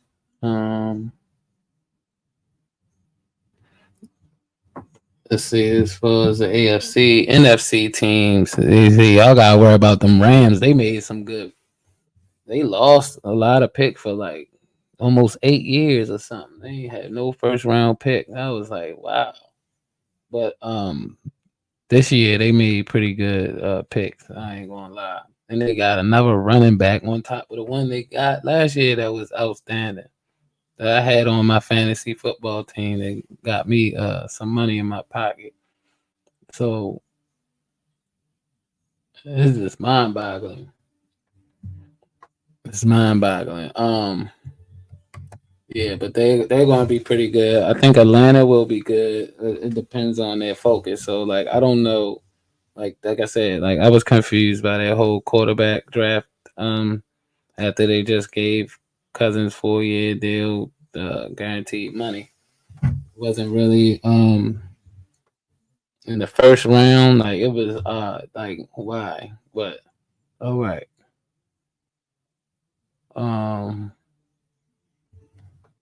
Let's see what other team. The Saints. I know they're getting a little better too. They got good defense. They don't have a quarterback. Oh yeah, the Texans. Yes, the Texans too. Doris. Yes, Texans. They're going to be with the Jaguars were a year ago, I believe. Texans are going to be a good team. They're going to shoot up there. Don't be surprised though if they come down a little bit. He played pretty good and he looks like the quarterback of the future, but their sophomore year could be a bitch. It can be a stinger. Yeah, I mean, don't let it linger. But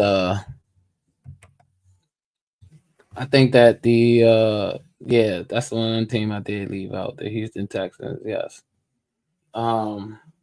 The NFC though, you got the Rams, like I said, the Saints, the Falcons.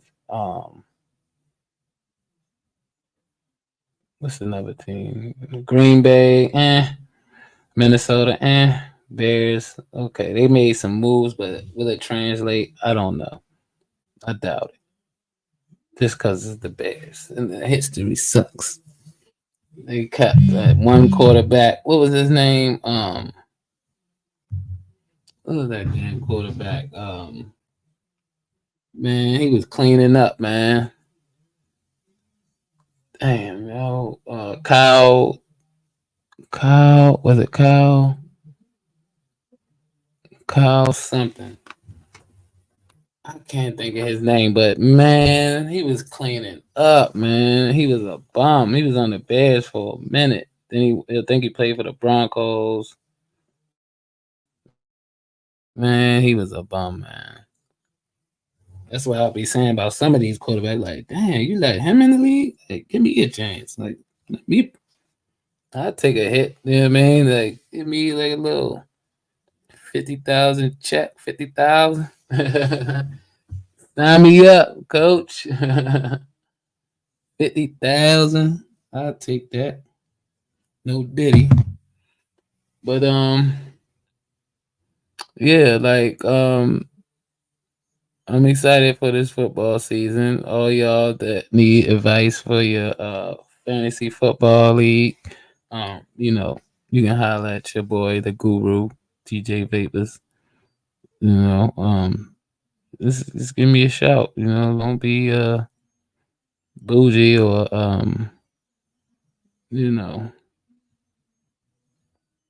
don't be on such a diva or just you know what I mean, like you just know everything type, just holla at me. Like we can discuss some things. We can go over sports. I am going to do the fantasy this year. Hopefully, it turns out. But I had an amazing draft though. That's what really did it though. Because I had Jamar Chase, which I kind of like was mad about because I was over my friend's house when I was drafting the players, and he kept telling me, "Get Jamar Chase." And I was like, "No, I want Tyreek." And Jamar got hurt, of course, and the quarterback was down first. And I think he got injured a couple games, but like the games I needed him, you know what I'm saying? The quarterback wasn't there, so I couldn't get like a whole bunch of points. But he had a couple games that came through. Mainly Saquon, like he was a lifesaver. Like he'd get me like 20 points, man. That's all I needed. And that dude White from the Buccaneers, man, he was killing it. He's scoring ridiculous. Oh yeah, I had Hawkinson too, the tight end, but he got injured later on. But he saved me in the beginning, like the first 6 games. Yeah, he did me right. Like I said, CD Lamb, outstanding. Yeah, he killed it. Dak, pretty good. I had a kicker issue, but I didn't really need a kicker. I had the what's the name defense? Dallas defense. Yeah, I had Dallas defense. I went Cowboys like I did because I kind of like felt like I kind of like I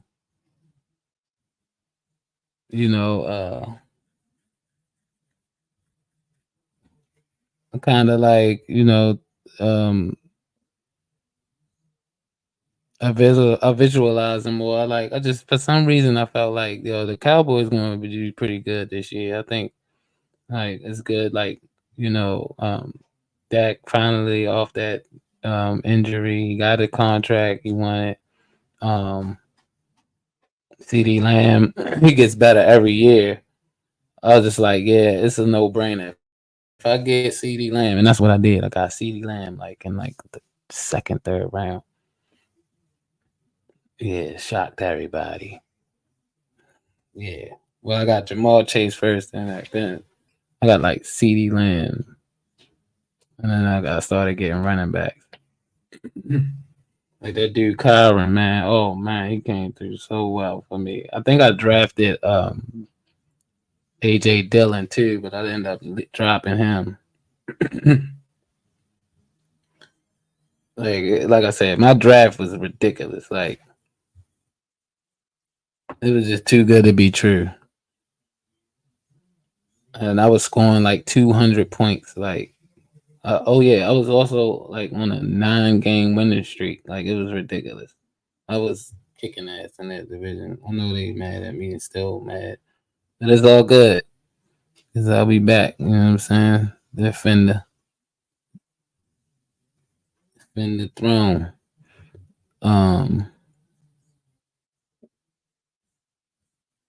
Yeah, they is. You ain't lying about that. Though as they are regular season champions. Yes, they are. Yeah. Well, I think they kind of cursed themselves with that debacle with that Ezekiel Elliott thing. They played around with that, and I think that kind of that came back to bite them in the ass.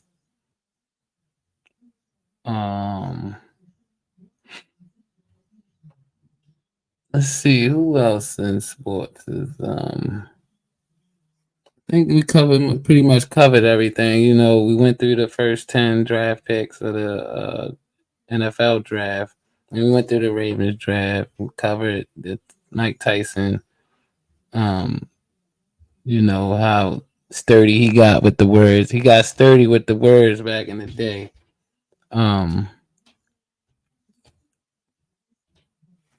Who else we went over? Oh yeah, Tank Mayweather, Bill. They had the little debacle. Yeah, that was a good back and forth. Fun. It was entertaining. I wouldn't say good. It was entertaining, but I feel like a couple things said that was really unnecessary. Like, come on, man. But it's a part of the game. It is what it is.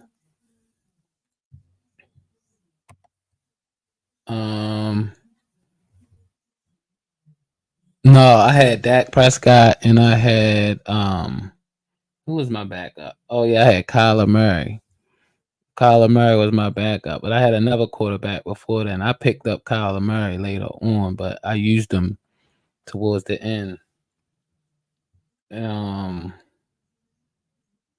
who was my quarterback? I think I used him like one time. Oh, you know what? I had Russell Wilson. That I had let him go. I let Russ go. Yeah, I had Jerry Judy too. I drafted him too, but I ended up letting him go early. And then I picked up Kyron Williams and Puka Nacua like second week. I picked up both of them. That was crazy too, because that dude Puka, he was killing it. So when Jamal Chase wasn't in, like I put Puka in, and then I had CeeDee Lamb. That's all I needed. They went up for me. And they just needed a couple points for Saquon. You know, Dak plays stupendous. Like I said, like I think I only lost 3 games, I think. 3. I lost 3 and won 11, I think. I was 11-3. I think I lost how many I lost? I think I lost. No, I was 10 or 11-4, something like that. I was like 11-4. No, it was 14 games. So I was like 10-5 or something like that, or 11-4. I think I lost 4 games. 4 games it was, and I lost the first one, and then I won the second one. Then I lost the third, and I won the fourth. Then I lost 2 after that, and then after that I went on a winning streak and won the whole thing. And straight like that. Yeah, so that was a nice little win, little come up, something light, but it was fun though. So like I don't really watch college, but like I watched the draft a little bit just to have an idea of like the players that's coming in, and then I watch a little highlights like we just shared, and that's pretty much how I draft. Like, so I already have my eyes on a couple players. You know, as we approaching the season.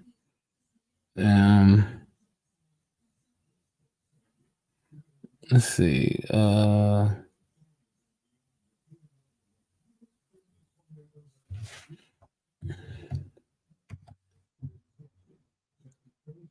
W. Who's that?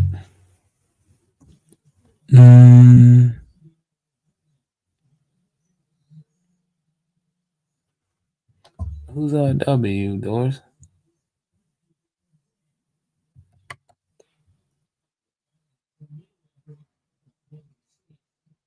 No. I'm in the actual fantasy league, Doris. I've been in this league for about 7 years now. About 7, 8 years. This is my first win though. I was close like twice. Like there was one I had I was killing it, and like it was one year I had Aaron Rodgers. He was going off. I think he won MVP that year. And I think I had Devontae and all that. I was doing pretty good, but the last the championship game, or right before that, I had lost a real good player. I think I had Mike Evans or something like that, or somebody. I had some wide receiver, and they got injured towards the end. So going into the championship game, I lost. And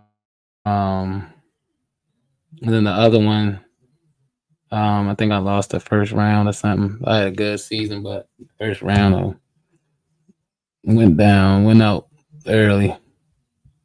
But like I be having fun doing them fantasies. I, do my little because I sports bet very little, nothing crazy at all. But I play with it every once in a while. So like as I'm preparing my lineup for the week, kind of gauge off of that preparation so that like I kill two birds with one stone, put my numbers in and cross my fingers. But like I said, I don't do it that much, but it's fun though.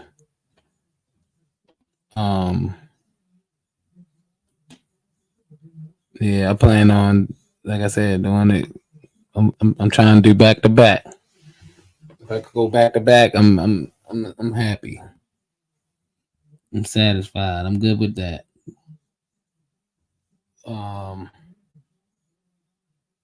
But I'm athletic as well too. Like so, I like playing sports. Like on the field. Like we play football too. Like outside or basketball. Go to the courts. I do that anyway. I play flag football too. Like you know what I'm saying. Me and the guys, we go out and we play on a real field. Get it in. Yeah, Mike Evans a real good player. Yeah, he's like historically good too. He like broke the 1,000-yard threshold like since he's been in the league. It's ridiculous. Yeah, he's up there. He's up there with like the Randy Mosses and stuff. Yeah. I wouldn't mind having him on the Ravens. If we had him, oh my goodness, it'd be over. It'll be over. He was fortunate to play with Tom Brady, which was pretty good. I'll let you know, like, I don't think Tom Brady would have been there if Mike Evans wasn't there.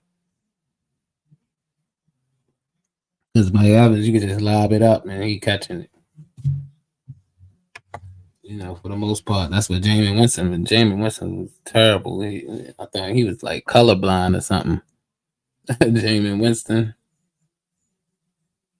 Oh, you Mike Evans? Or you not Mike Jones? Who?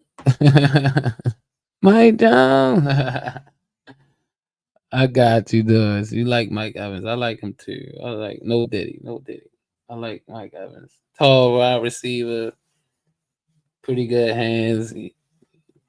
Pretty speedy guy, like veteran. Yeah. You got what you need. That's what the Giants need, actually. Y'all need a wide receiver. Hopefully the ones y'all drafted work out, but y'all need a real wide receiver.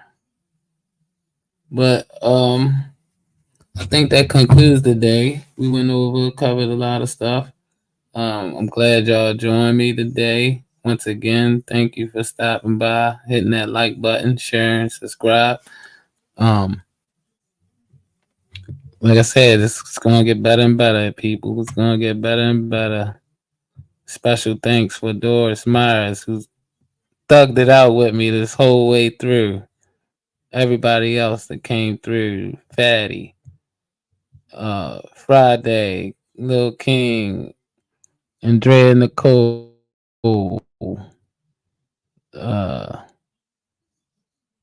my dog, Gino, you already.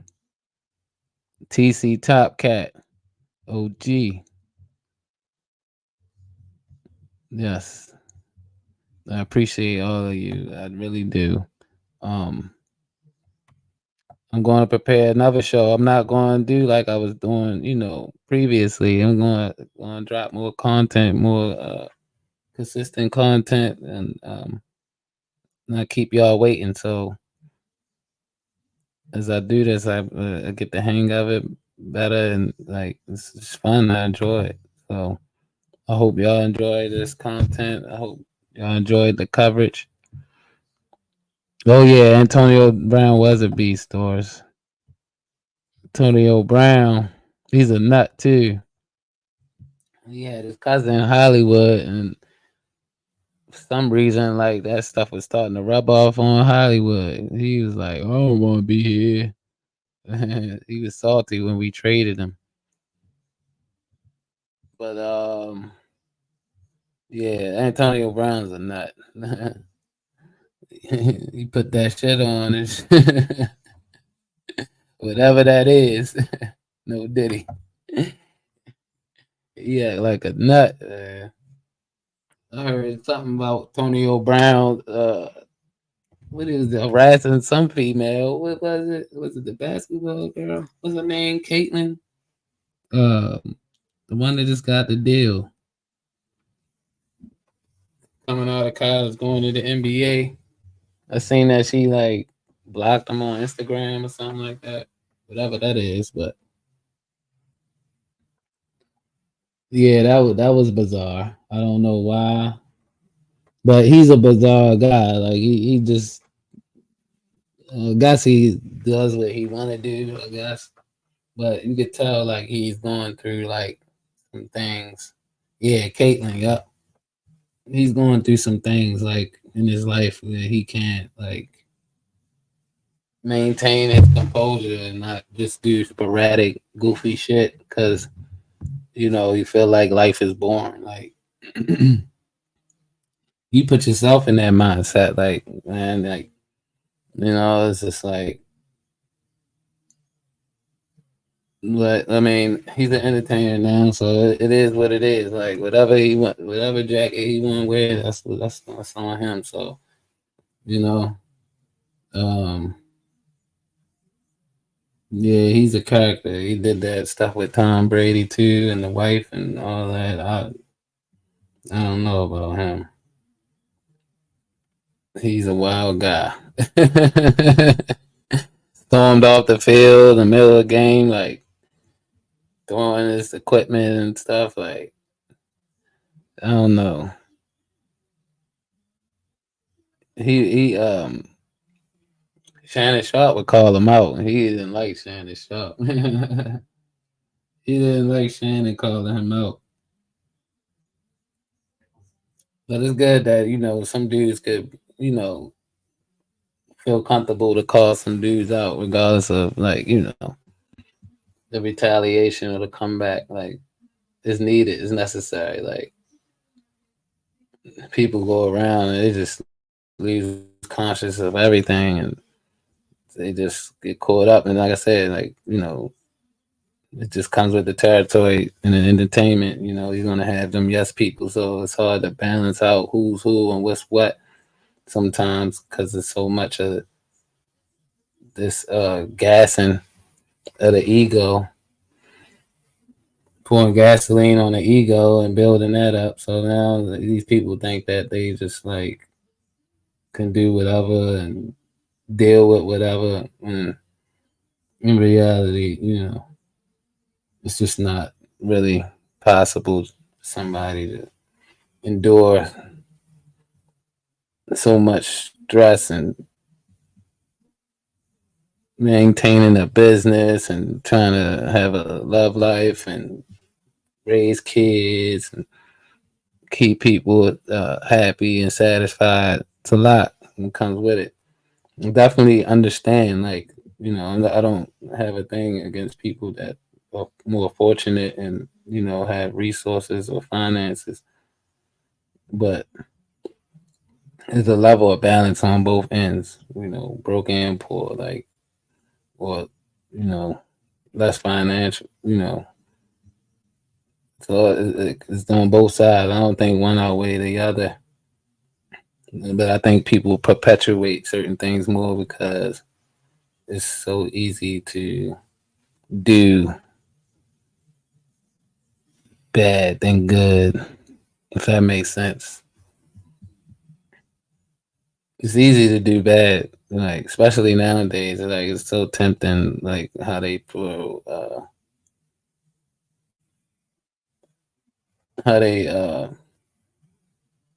leave things to the influence the mind and the brain and sway, even putting out, misinformation. Like they have their resources and stuff they utilize to manipulate.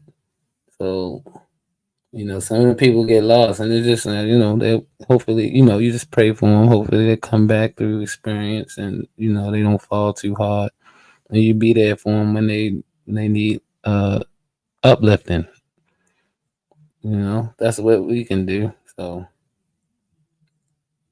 I watch and observe these people because I just see I like to take like bad. Like I don't like this rhetoric. People try to play like these mind manipulating games. Like, oh yeah, like if you claim this, then you gotta be holier than thou, and if you don't, then you wrong. Like it's like, come on, which one is it? Like, no. At the end of the day, we're human, and we all have our experiences and our dealings, and you know what I'm saying. Like that's what is important. It was good to remember is that we're human. Like not to use that as an excuse, but like when people overdo that and use that against people, like they're kind of manipulating the situation or taking advantage of that person, like to tear them down.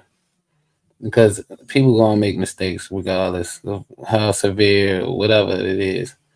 People gonna make bad decisions. People gonna do things that's not conducive to themselves or others around them. But some of them just don't know. Some people just don't have,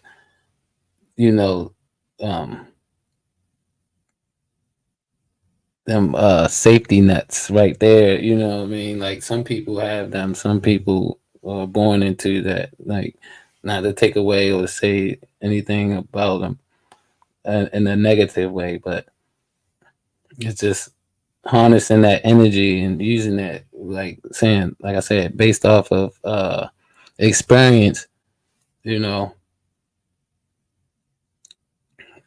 the best teacher. Like I said, good or bad, but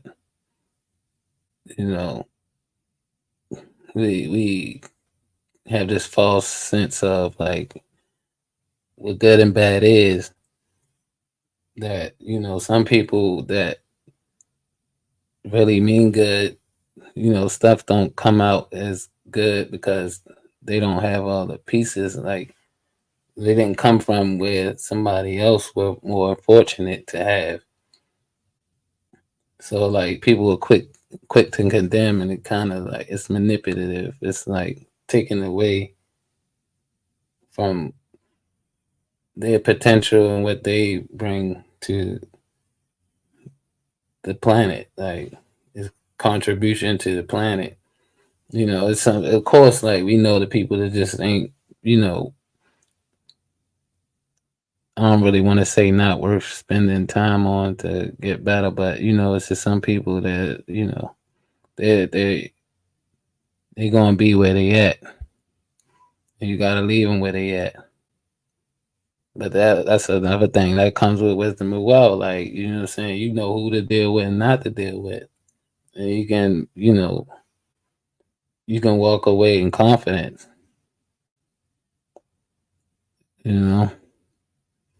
I have friends right now.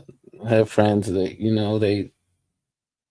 they made some choices and they shit ain't going their way. But I don't condemn them, just like I don't condemn a lot of people. I joke around a lot. I'm just that type of guy. I like to joke and be comedic, but for the most part, like I like to understand people in a respectful manner. You know what I mean? But I like laughter, so I like to keep people in good spirit. So that's what I try to do. Even though when it's not popular. So I mean, like, you just gotta, like I said, you gotta pray for the certain people in this life, and just hope that they get it right, and that if you can't give it to them, somebody come along and give them the necessary gems. Yeah. There's so much stuff to break down and go into. Like now that I'm doing content, like there's so much stuff I want to cover. I'm gonna get to the good stuff, like the stuff that we usually talk about in this space. But I definitely had to, spend some time on the sports talk because it's this is like part of the reason I created my channel. So that's what I gave you today. Gave you some upcoming events coming up, boxing. Um, we got the Mike Tyson fight and the Jake Paul fight coming up in July. Like right now, we're in the NBA playoffs, which is leading up to the finals. That's coming soon. We got the Lakers playing tonight. They facing elimination. You got Cleveland. I think that series is tied, if I'm not mistaken. And then Celtics are up two. Up one. The series is 2-1. Of course, we got some games tomorrow. Pacers, I think they trying to close out the series, if I'm not mistaken. Knicks, they still need a couple games. Who else out there? Oh yeah, Timberwolves are resting. OKC, they trying to sweep the team. So Dallas, they competing with the Clippers. That's a good series.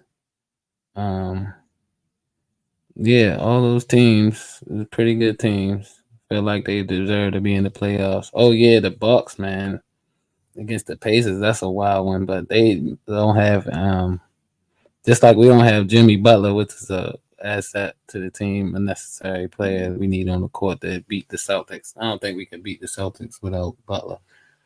But the Bucks don't have Giannis Antetokounmpo. They don't have him. They just got Lillard, so you know what I mean. But they got some players though. They got Portis and that center,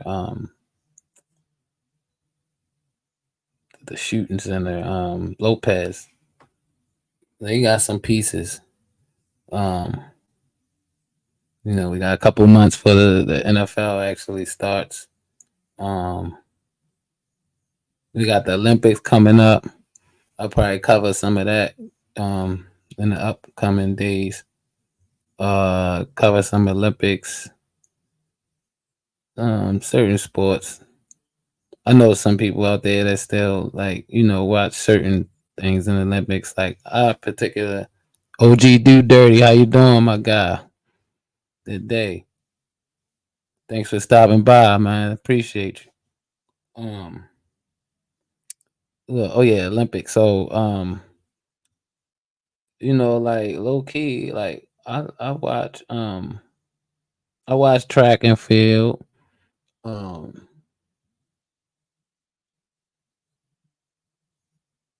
I watch track and field. Sometimes I watch swim.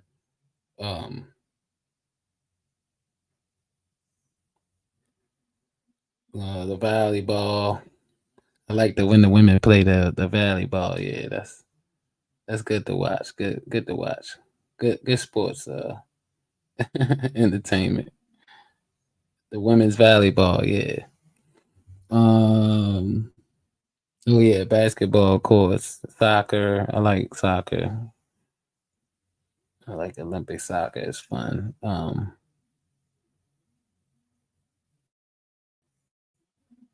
What's the other ones?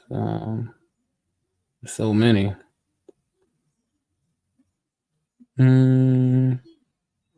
They got the javelin, then they got the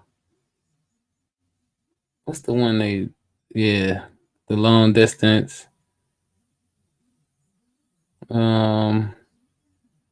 Gymnastics. I watch a little bit of gymnastics. I'm not really big on the gymnastics, but I do watch a little bit.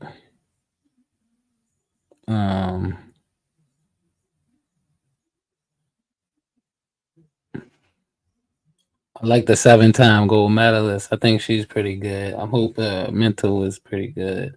Biles.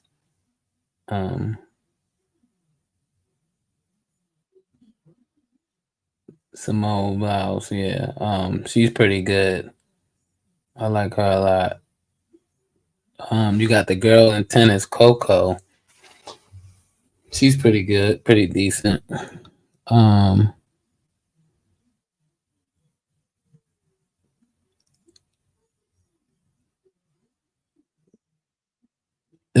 Game 7, no way, Doris. No, the Lakers are done. Denver are the defending champions. That boy Joker, Jokic, he's the real deal. I mean, he's an oversized center that's unorthodox. Like, even if you playing him, you ain't playing him because he could do so many things with the ball. He could pass, he can rebound, he could shoot. I mean, it's really hard to stop. And the Lakers don't have depth. D'Angelo Williams, he's been playing atrocious last couple years. He hasn't been the player he once was. I don't know if that's focus. I don't know what's up with him, but he hasn't got better. They got the one guy, Reeves, who's pretty decent, but that's it. After that, they have no depth. Like, they recruited and traded all them players, but they were all like mid to low tier players to fill a spot, most say. Like, it wasn't like starters, you know what I mean? Like, they made that trade, which was kind of ridiculous, but a trade nonetheless, because LeBron needed some players that can get him to the championship. But it wasn't realistic, really, because the players they needed, they couldn't get. Then they was, had to pay Russ all that money, Russell Westbrook. They had to pay him all that money, so it wasn't able to make the moves they wanted to make. They just try to make it out of anything, hopefully they could, build some camaraderie and take it far. But the reality is, that wasn't a really great trade they did. It didn't make them worse, but it didn't make them better. So the Lakers, no, they're not going to make it, Doris. This is a wrap. I'm sorry to say. I mean, I'm not sorry because I like the Miami Heat. That's my team. That's my team. Yeah, but Simone Biles, yeah, she's doing better now. She's doing better. She talking like she, got some chemicals back flowing in her brain to, help her stay focused and, get it right. Like, I've heard talks about her fiance or whatever, contributing. Well, I don't think contributing with the mental health, but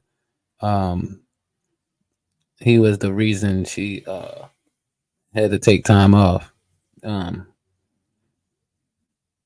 Which I felt like that was, it was, probably something that, somebody that dedicate their life and been doing it since they were little, to this gymnastic thing, to just take time off in the middle of competing. You know what I'm saying? Like, you got to understand it. So they say she's doing great. They playing into other things in the media with her. I heard it's like women trying to shame her because she made that decision because she wanted to actually have a relationship.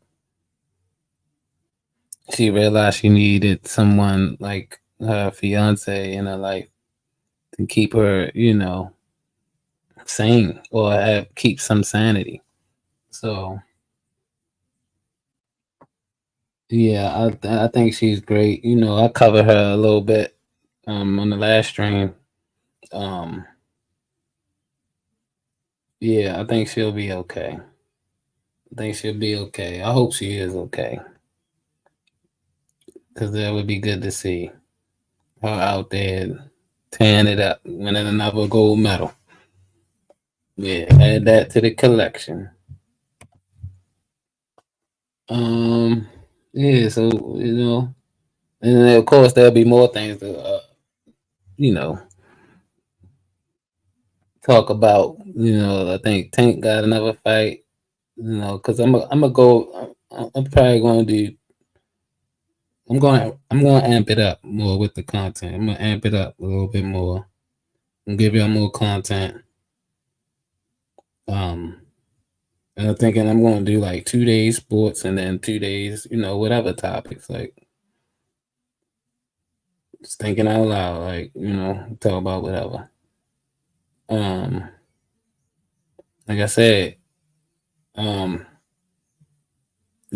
want to provide anything to contribute as far as what topics to elaborate on or discuss?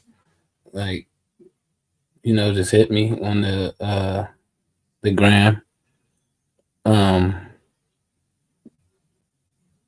Yeah, let me know in the chat. Like, I'll get to it. I'll focus in, I'll lock in, do the research, and we can go over it.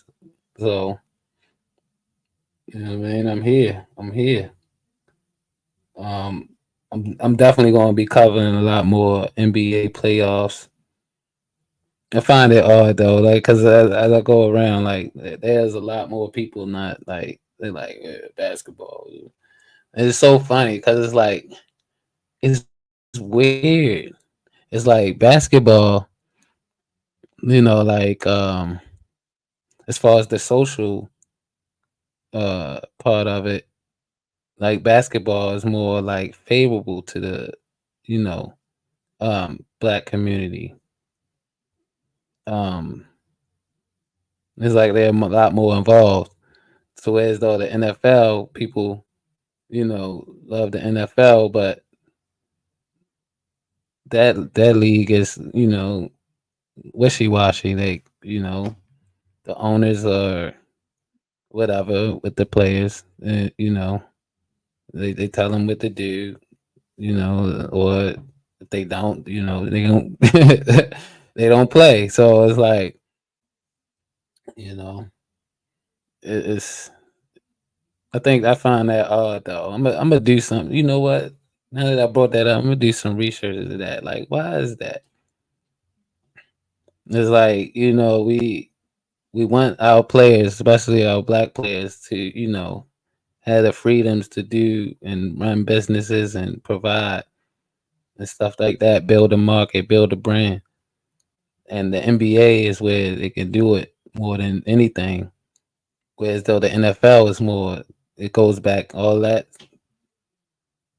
goes back to them. And all their sponsors are more like military and all that stuff, because of that stuff that went down with the knee and all that. The owners are more prejudiced towards the players. We're just gonna be real about it. I just find that interesting. This NFL has a lot more, but then there's some people I come across as well. They'll say they don't really watch NFL. But I think for the most part, though, like I heard more people say, like they're not really paying attention to NBA more than they're not paying the NBA as much as they did in their younger days, and that's because I think the NBA has changed their rules, and I found that peculiar. As I said, I'm gonna do some research on that. But both leagues then changed their rules, but I think NBA kind of did it first. They jumped on it first before the NFL. NFL took a little bit to do things more beneficial to the players, but the NFL got that like kind of like, I don't know. They both speaking of which, that I seen that they doing a documentary or a show about the owner of the Clippers and how he had that one girl. That like I find it odd too. Like if y'all seen the previews or the little clips of what's to come of the show. You saying was that what's that actor name? It's not Forrest Whitaker, but God damn, it's him and then the guy from Married with Children. The guy from Married with Children, I guess he's the owner. But you see that how they got all that plastic surgery. It looks weird. Even the black guy, you could tell he had the plastic surgery. It's like, wow. But yeah, that I don't know if they did that purposely because of the show. I guess to like look more like the people that they're portraying. But I found that odd. It looked like they like had a bunch of surgery, and you can see it. Like I was watching the show another day, the other day too. Like a female. It was a podcast, and a female asked the dude, like, y'all can't tell when. It's like, what? Like, he was like, the guy rebuttal was like, man, we could definitely tell when women get them lip fillers and the Botox and all that shit. Like, we could tell. Like, oh my goodness, man. They just saying anything nowadays. I don't get it. Like, what's normal ain't normal. And what's known ain't known no more. It's like, come on, man. But I find that funny and peculiar. Listen, man, you need to chill out with that, man. Talking about every year we say that. We ain't like the Cowboys. They way more delusional. Actually, Ravens fans are not delusional. We're not delusional. We just get like more passionate. We a little bit more passionate, but when we get results though, that's when we get passionate. We kind of like sometimes we might overdo it a little bit. But the Cowboys fans, they are really delusional, and the Chiefs, the Kansas City Chiefs too. Kansas City Chiefs fans, man, it's like let's not talk about them. No, okay, no, but the Ravens, though, we not delusional fans. Salute the Chicago Rilla, the illest nigga out of Chicago, Chirac. Yeah, but the representative, nevertheless. Appreciate you for coming by, my guy. Appreciate you. Thank you for stopping by, Player One. What's up? How you doing? Okay, you a Pats fan. Okay. Yeah, like what's up with y'all and Belichick? Yeah, I gotta look into that because I have been hearing like he been talking about going somewhere elsewhere. That's interesting. I have to see what happens with that.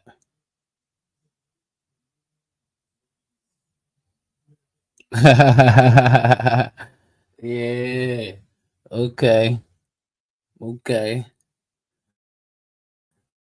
No, the Pats, man. I just didn't like Tom Brady. Like I ain't gonna say I didn't like him, but I just wasn't in favor of Tom Brady.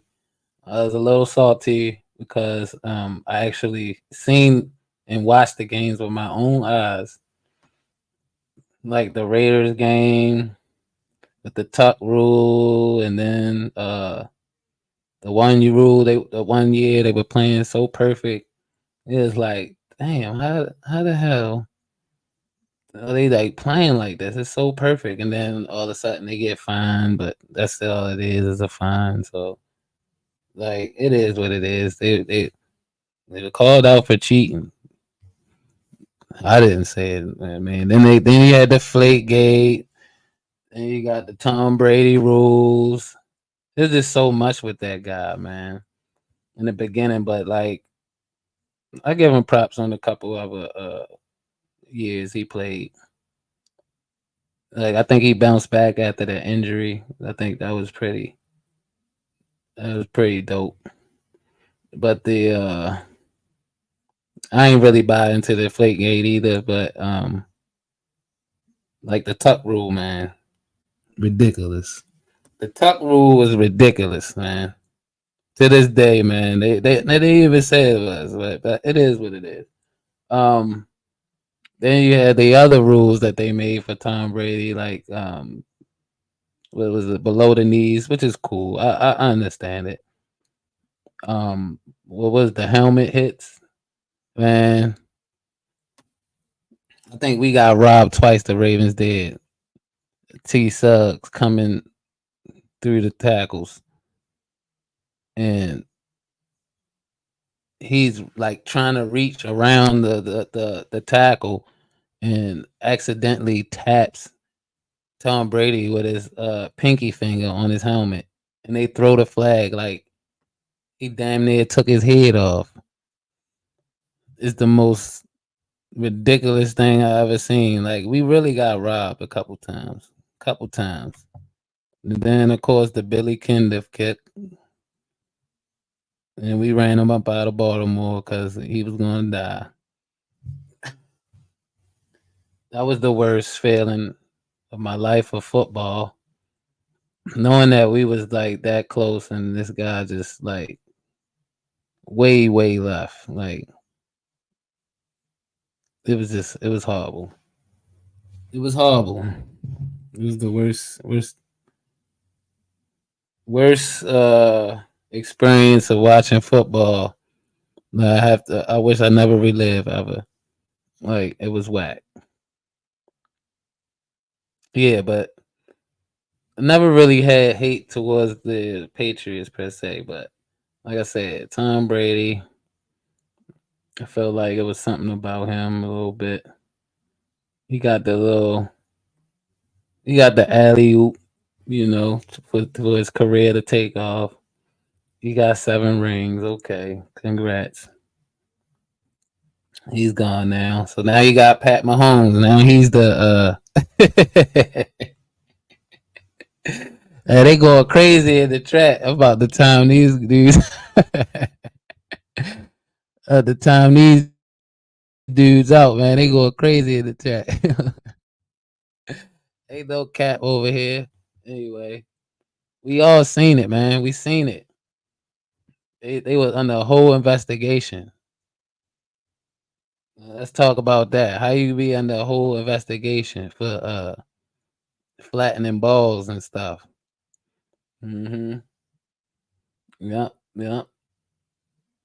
Because if one way don't work, then we gotta go another route. And what's the other route? Let's flatten these balls. Yeah. No Diddy, but yeah. The no Diddy. The Ravens, man. They going. I'm telling you, man. I'm gonna use this opportunity. Y'all want to be bringing up all y'all teams. Like it's all about the Ravens, okay? Okay. Just putting that out there.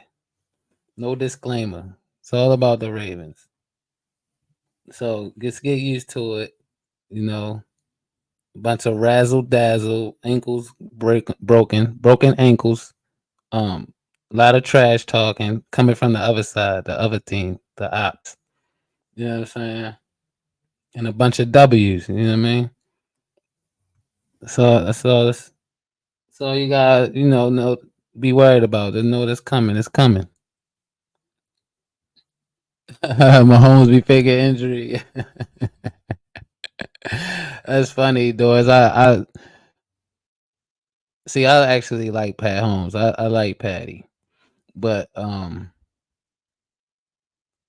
I ain't gonna lie, I did think that at first. I was like, damn, but I think that's like if you kind of like making it seem like you hurt, but you still playing. Like I don't really consider that faking. Um, it's just a part of the game, and like them dudes they get beat up. It's a physical sports. Like you got them 350-pound linemen coming at you. Do I think he was really hurt? Yes, but do I think it was to the point where he was actually, going to miss a game? Um, I don't think so much. So there's a possibility he could have played into that. And I mean, I don't knock it. I don't knock it. Other teams they do way worse to like get an advantage or get leverage. They they do way worse. But I think it's gonna be good though. I think the Ravens gonna have a good season. I think like I said earlier, Doris, the NFC East is gonna be one of the tougher divisions. And of course the AFC North, which is my division. I mean, it's like every other year we had that, tough schedule. Oh boy, here we go. We got trollers in the chat.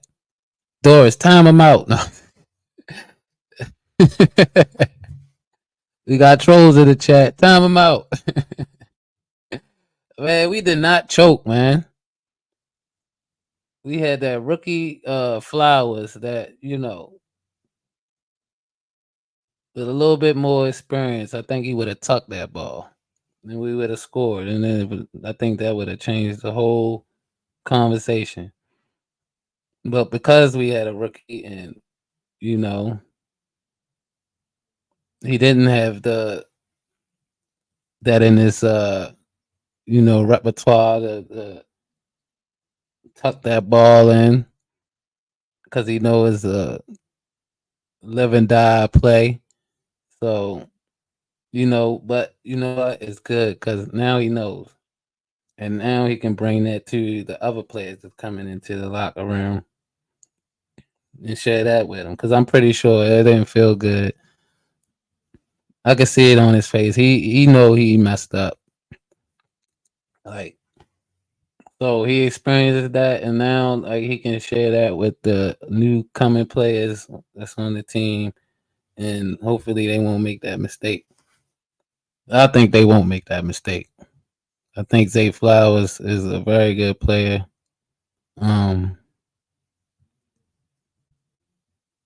And I think he can stay healthy too. He's a little undersized, but I think like he's like athletic, like how he's built. Like he's like I don't really see him like getting hurt unless he get like blindsided, something crazy. But you know how this league go, like it's not guaranteed for sure. Hey, we got Jess in the building. Jesse. We got Jesse in the building. Salute. What it do?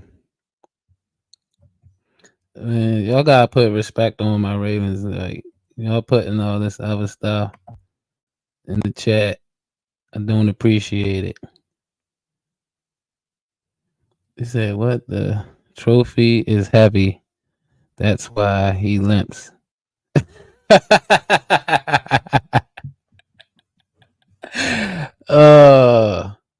Yeah, that's true.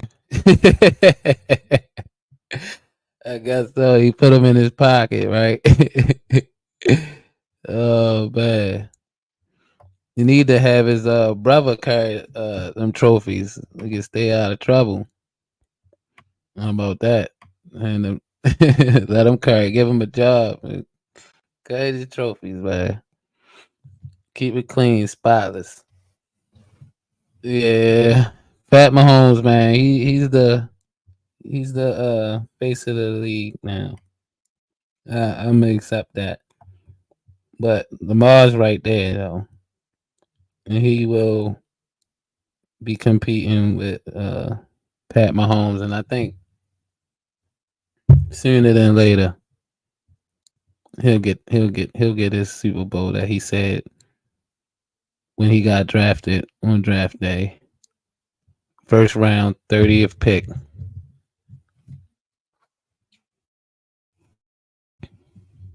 Yep. Thanks to Ozzie Newsome. Yes, indeedy. Let's see. The best. Nope. Cap. That's Cap. That's Cap. Nope. I got something for you, bruh. I got something for you, bruh. It's Cap, bro. Cap. Now with the album out, are you paying attention to what? That's Cap. Yeah. What you just posted or what you put in the chat, that's Cap. Just need you to know that. Cap. Now with the album out, are you paying attention to what? Hold on, we gotta do the dirty bird for you Ravens haters. We got one time. Give it to me, give it to me.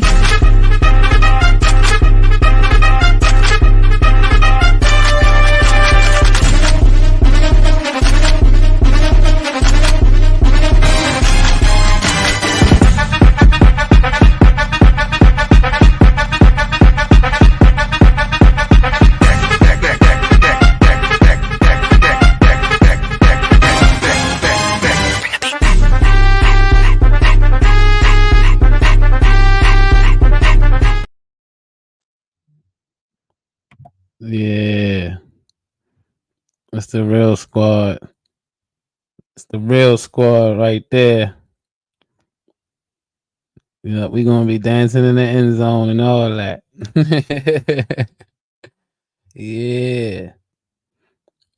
But I'm about to wrap this thing up, peoples. I appreciate you once again. Tremendous love, and I appreciate y'all. I really do. And I'm gonna return that by giving y'all great content in the future. What was this about the Steelers? What? Oh no. Oh no. Oh no. TC, I think you need to rest, man. Get your tall glass of water and rest. I don't think you meant to write that. Pittsburgh Steelers. What? No way. Nope. No, I got respect for the Steelers though. The like that's the misconception between the Ravens and the Steelers though. Like we have mutual respect, even though we duke it out. We break noses and ankles and stuff like that. Well, we got tremendous respect. You know what I'm saying? And that's what I like about it. There's other teams I consider I don't really like the Bengals. And my friend R.I.P. Kite, he passed away. He was a Bengals fan, so yeah, man, I can't hate on him too much, but the Bengals, I don't really like them too much. And the Browns, I really don't like them because we used to be the Browns. You heard what I said, used to be. Now we the Baltimore Ravens. And And the Cleveland, they trying to creep up on us. I see them, but we make sure we maintain our top dominance. You know. Yeah, Mike Tomlin is a good coach. Yep, he is. I think when he came in, he was the youngest at the time. He was the youngest coach. I think now we got younger now. I think that Miami guy, but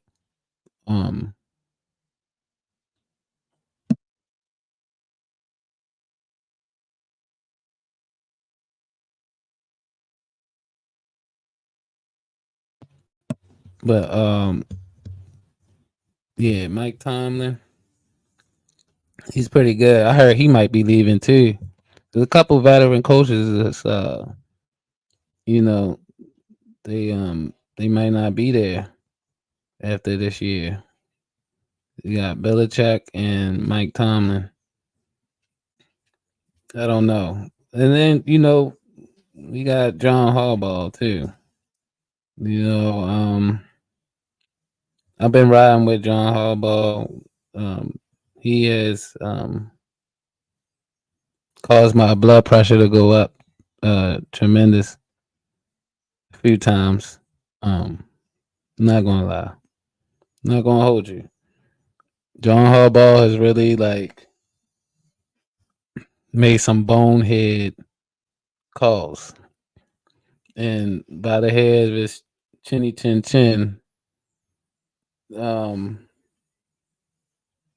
he kind of in ways bounced back, and he has enough to keep a job, but he could do better.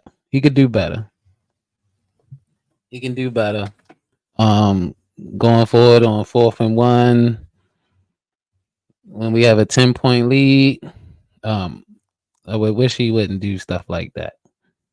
But other than that, John Harbaugh, there's worse quarterbacks. I mean, head coaches.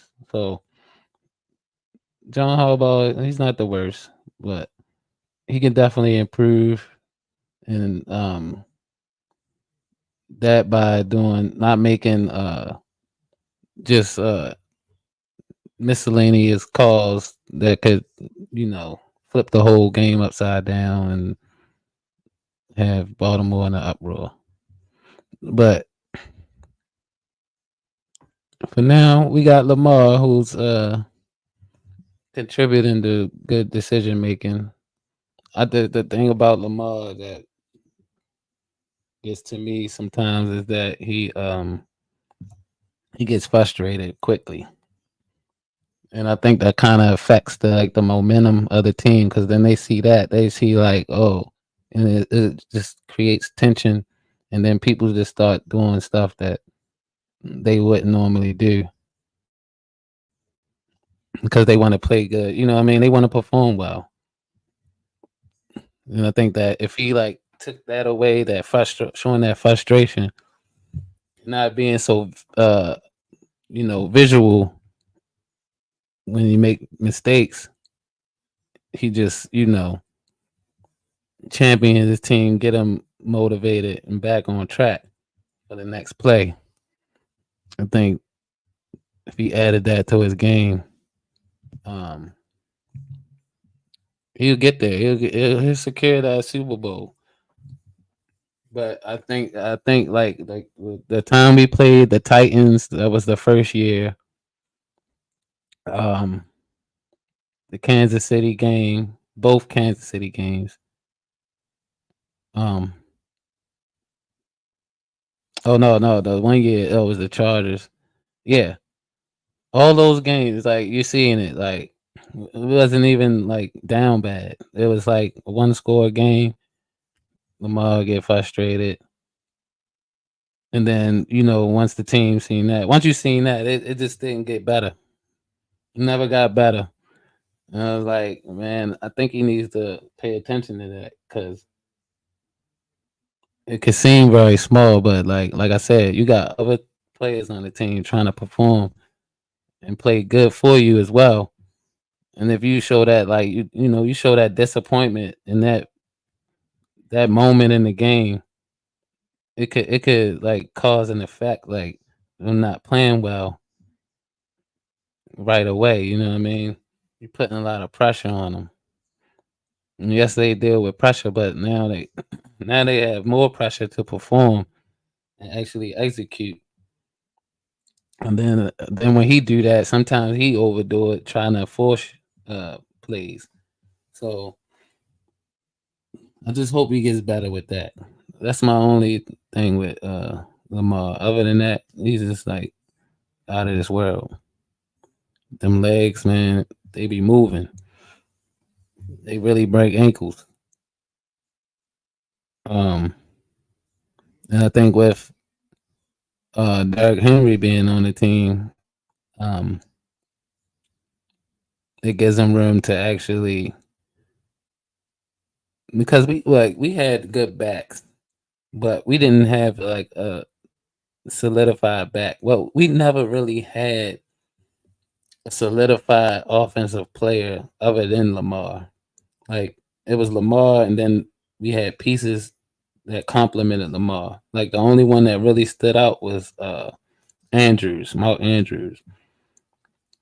He's the really one that really stood out. But everybody else was like complimentary to Lamar. Now we had Derrick Henry. I think that would contribute to the frustration because now he can get plays where he can have more time to make better decisions and not force it. Because now you're breaking down the game because the run game is so dominant. When it's time to throw it, like team's not going to be ready. They're not going to be ready, so that puts him in the mind frame like I don't necessarily have to force this play. I'll just let it come to me, and then do what I need to do, and then I think it will come together better that way. I think that's the recipe. And I think the Ravens realized that. That's why they picked up Derrick Henry. And they almost had him. And I think things would have probably been a little different because they almost had him during the trade deadline last year. But the owner wasn't having it. He put the stomp on Derrick Henry. Of course, they don't want to see us. Like, the Titans, they were our original rivals. It was actually our original rivals. It wasn't even the Steelers at first. Of course, Steelers our division rival, but the Titans was actually our first rival team. So, I don't think they really wanted us to they know if we had got Derrick Henry after that trade deadline, it probably would have sealed that Super Bowl. Because if you realize, like, we were running this, this game plan we've been running all year, but then, like I said, like we have this thing sometimes where we kind of like just switch the game plan up, and it's not conducive to what we've been doing all year. So then we find ourselves in a hole, and now it's frustration all over the field. And you can't really, like, you gotta kind of like start off the game. Like when it comes to running, like that's one thing we know about the game, especially the game of the day, because there's so many points are being put up, and they changed it so as though you can score on offense more effectively. They knew that we would have a advantage if we had Henry then, because we could just run the ball and that be, you know what I'm saying? Like, even if we were deciding to do a pass play, the chances, the percentages would be that much higher. Because like we've been known for running the ball, and we would be so dominant on the ground. I mean, it didn't happen, so it can't really be proven. But I just think that it would have been definitely some add leverage to the scheme and stuff. I think that definitely would have been. They said like they almost had the deal. Like they Henry was ready to come over, but like they said, that the owner put the stop on it. So, but we got him now. We got him now.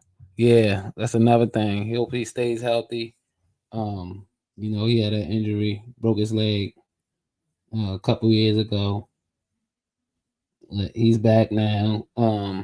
Last year I think they actually like the Titans like kind of did us a favor because they didn't use him until like the end of the year, but he's kind of more like an end of the year player because it's like his durability because he's so big, like, and he breaks down defense. So like you think about it, teams are like, what I mean, like certain teams they just not built the same way they were starting off the season. Then you have a big, Derrick Henry. He just he gonna have a good game most of the time. Like, and I kind of hope the Ravens do the same. Like, utilize them for sure. We gotta get our money's worth, but at the same time, preserve them. And like, I felt like they kind of did that with Odell last year too, and it kind of like worked out in their favor because Odell wasn't healthy all year, and then when he tried to come back a couple games, he still wasn't 100%, but you could tell like the Ravens purposely like scheme different plays to preserve him. Because like the hopes are we have him in the playoffs to get to the Super Bowl, and I mean he did pretty good towards the end. He did very well. He's a little frustrated, like most of the receivers for the Ravens, because Lamar is not the pass first player, but he does what he does. So, I just think like us having Henry open things up a lot more. I think it kind of cleans up some of the mistakes that we would potentially make if we didn't have him and we were trying to rely on something else. Yeah, this is going to be fun, y'all. It's going to be fun. It's going to be fun. Then, not to mention, we got the Mitchell. What's his first name? The running back. We got the running back Mitchell, who was pretty good, but he had an injury towards the end. That's another running back, and then we just drafted a running back in the 4th round or 5th round, I think. 4th or 5th. I think it was the 4th. But yeah, we got a running back. He looks pretty good. I like how he built no Diddy. I like his build. Pause. He's still got maybe a little bit of weight on him, but he knows how to run the ball though effectively. Like, I think he can definitely develop and grow into a star player. Because how he ran on the field, we seen the clips. Like he was elegant with it. It was like, he just run his path, and then he had the quickness. Like he wasn't even worried about being touched, really. So I think that was a good ad. So we got like, one running back for depth, per se. Then we got one star running back and then a tier or a mid one tier second running back. And then of course Lamar Jackson. So that's like 4 running backs pretty much. We still got Andrews. We got Bateman, Aguilar, say, and then we got the other wide receiver from North Carolina. Like I said, only because Lamar is not like the quarterback guy, throwing guy, but I do like the fact that that wide receiver we got from North Carolina, he got some size on him. We ain't never recruited. I think we had Bashar Perriman. He was like, but he wasn't. He wasn't so much athletic, I would say. I don't think he was athletic.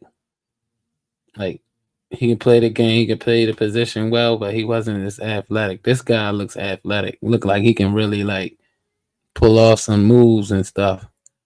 One hand grabs, stuff like that. And he tall and he got some size on him.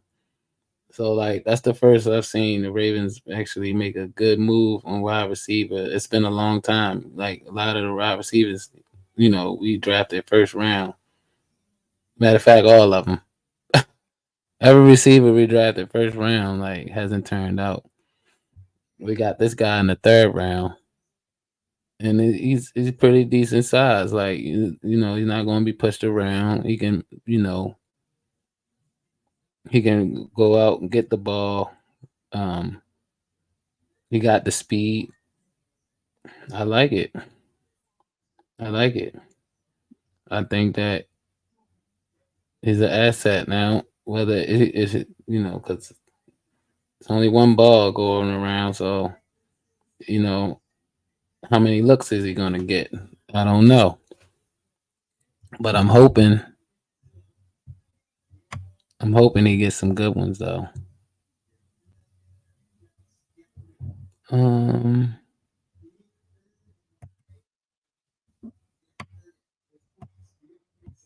Let's see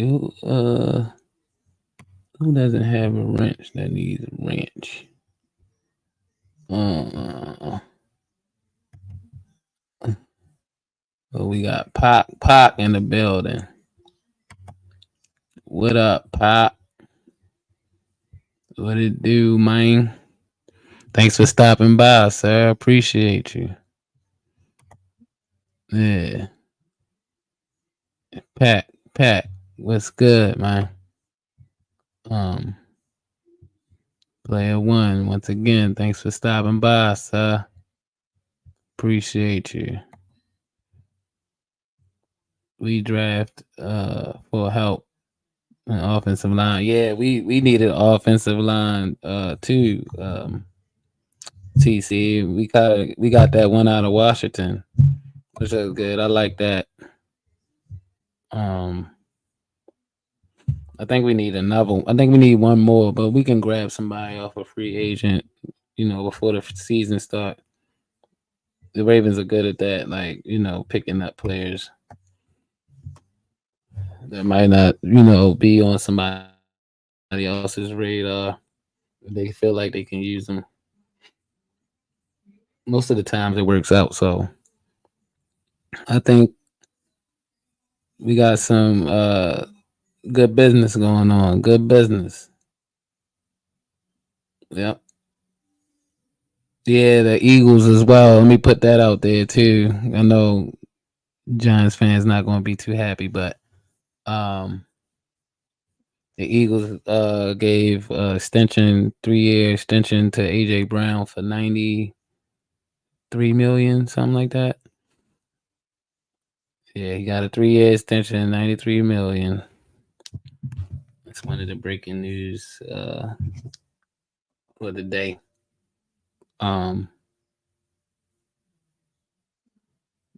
Let's see. What else was breaking news? That was it, pretty much. I think we much covered it all, guys. Ladies and gents, thanks for stopping by. I can't thank you enough. But I can leave you with a song. Yeah. This is how my podcast was today. Possible, better possibles. As possible, In the vegetables, eating the vegetables, vegetables, schedule, second the vegetables, didn't find sentimental, plus shuts on the song, the stretch mental.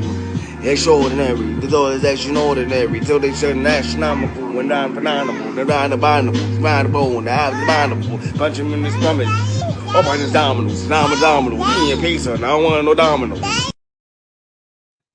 I don't want no dominoes. I don't want no dominoes. Hey. Love y'all, folk. Y'all have a good day, good evening. I'll see you in the near future. I'll be back with some heat, some good topics. Peace. Put a smile on your face, then they pray for you to fall. Young niggas stay focused, but I really wanna crash out. Think about where you at, then think about your past.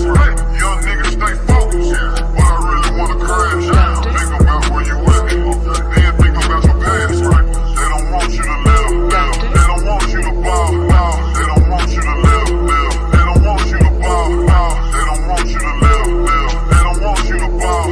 Put a smile on your face, then they pray for you to fall. They don't want you to live, they don't want you to ball, they don't want you to live, they don't want you to ball, they don't want you to live, they don't want you to ball. Put a smile on your face, then they pray for you to fall. Young niggas stay focused, but I really wanna crash out. Think about where you at, then think about your past. Young niggas stay focused, but I really wanna crash out. Think about where you at, then think about your past. They don't want you to live, they don't want you to ball, they don't want you to live, they don't want you to ball, they don't want you to live, they don't want you to ball. Put a smile on your face, then they pray for you to fall. They don't want you to live, they don't want you to ball, they don't want you to live, they don't want you to ball, they don't want you to live, they don't want you to ball. Put a smile on your face, then they pray for you to fall. Young niggas stay focused, but I really wanna crash out. Think about where you at, then think about your past. Young niggas stay focused, but I really wanna crash out. Think about where you at, then think about your past. They don't want you to live, they don't want you to ball, they don't want you to live, they don't want you to ball, they don't want you to live, they don't want you to ball. Put a smile on your face, then they pray for you to fall. They don't want you to live, they don't want you to ball, they don't want you to live, they don't want you to ball, they don't want you to live, they don't want you to ball. Put a smile on your face, then they pray for you to fall. Young niggas stay focused, but I really wanna crash out. Think about where you at, then think about your past. Young niggas stay focused, but I really wanna crash out. Think about where you at, then think about your past. They don't want you to live, they don't want you to ball, they don't want you to live, they don't want you to ball, they don't want you to live, they don't want you to ball. Put a smile on your face, then they pray for you to fall. They don't want you to live, they don't want you to ball, they don't want you to live, they don't want you to ball, they don't want you to live, they don't want you to ball. Put a smile on your face, then they pray for you to fall. Young niggas stay focused, but I really wanna crash out. Think about where you at, then think about your past. Young niggas stay focused, but I really wanna crash out. Think about where you at, then think about your past. They don't want you to live, they don't want you to ball, they don't want you to live, they don't want you to ball, they don't want you to live, they don't want you to ball. Put a smile on your face, then they pray for you to fall. They don't want you to live, they don't want you to ball, they don't want you to live, they don't want you to ball, they don't want you to live, they don't want you to ball. Put a smile on your face, then they pray for you to fall. Young niggas stay.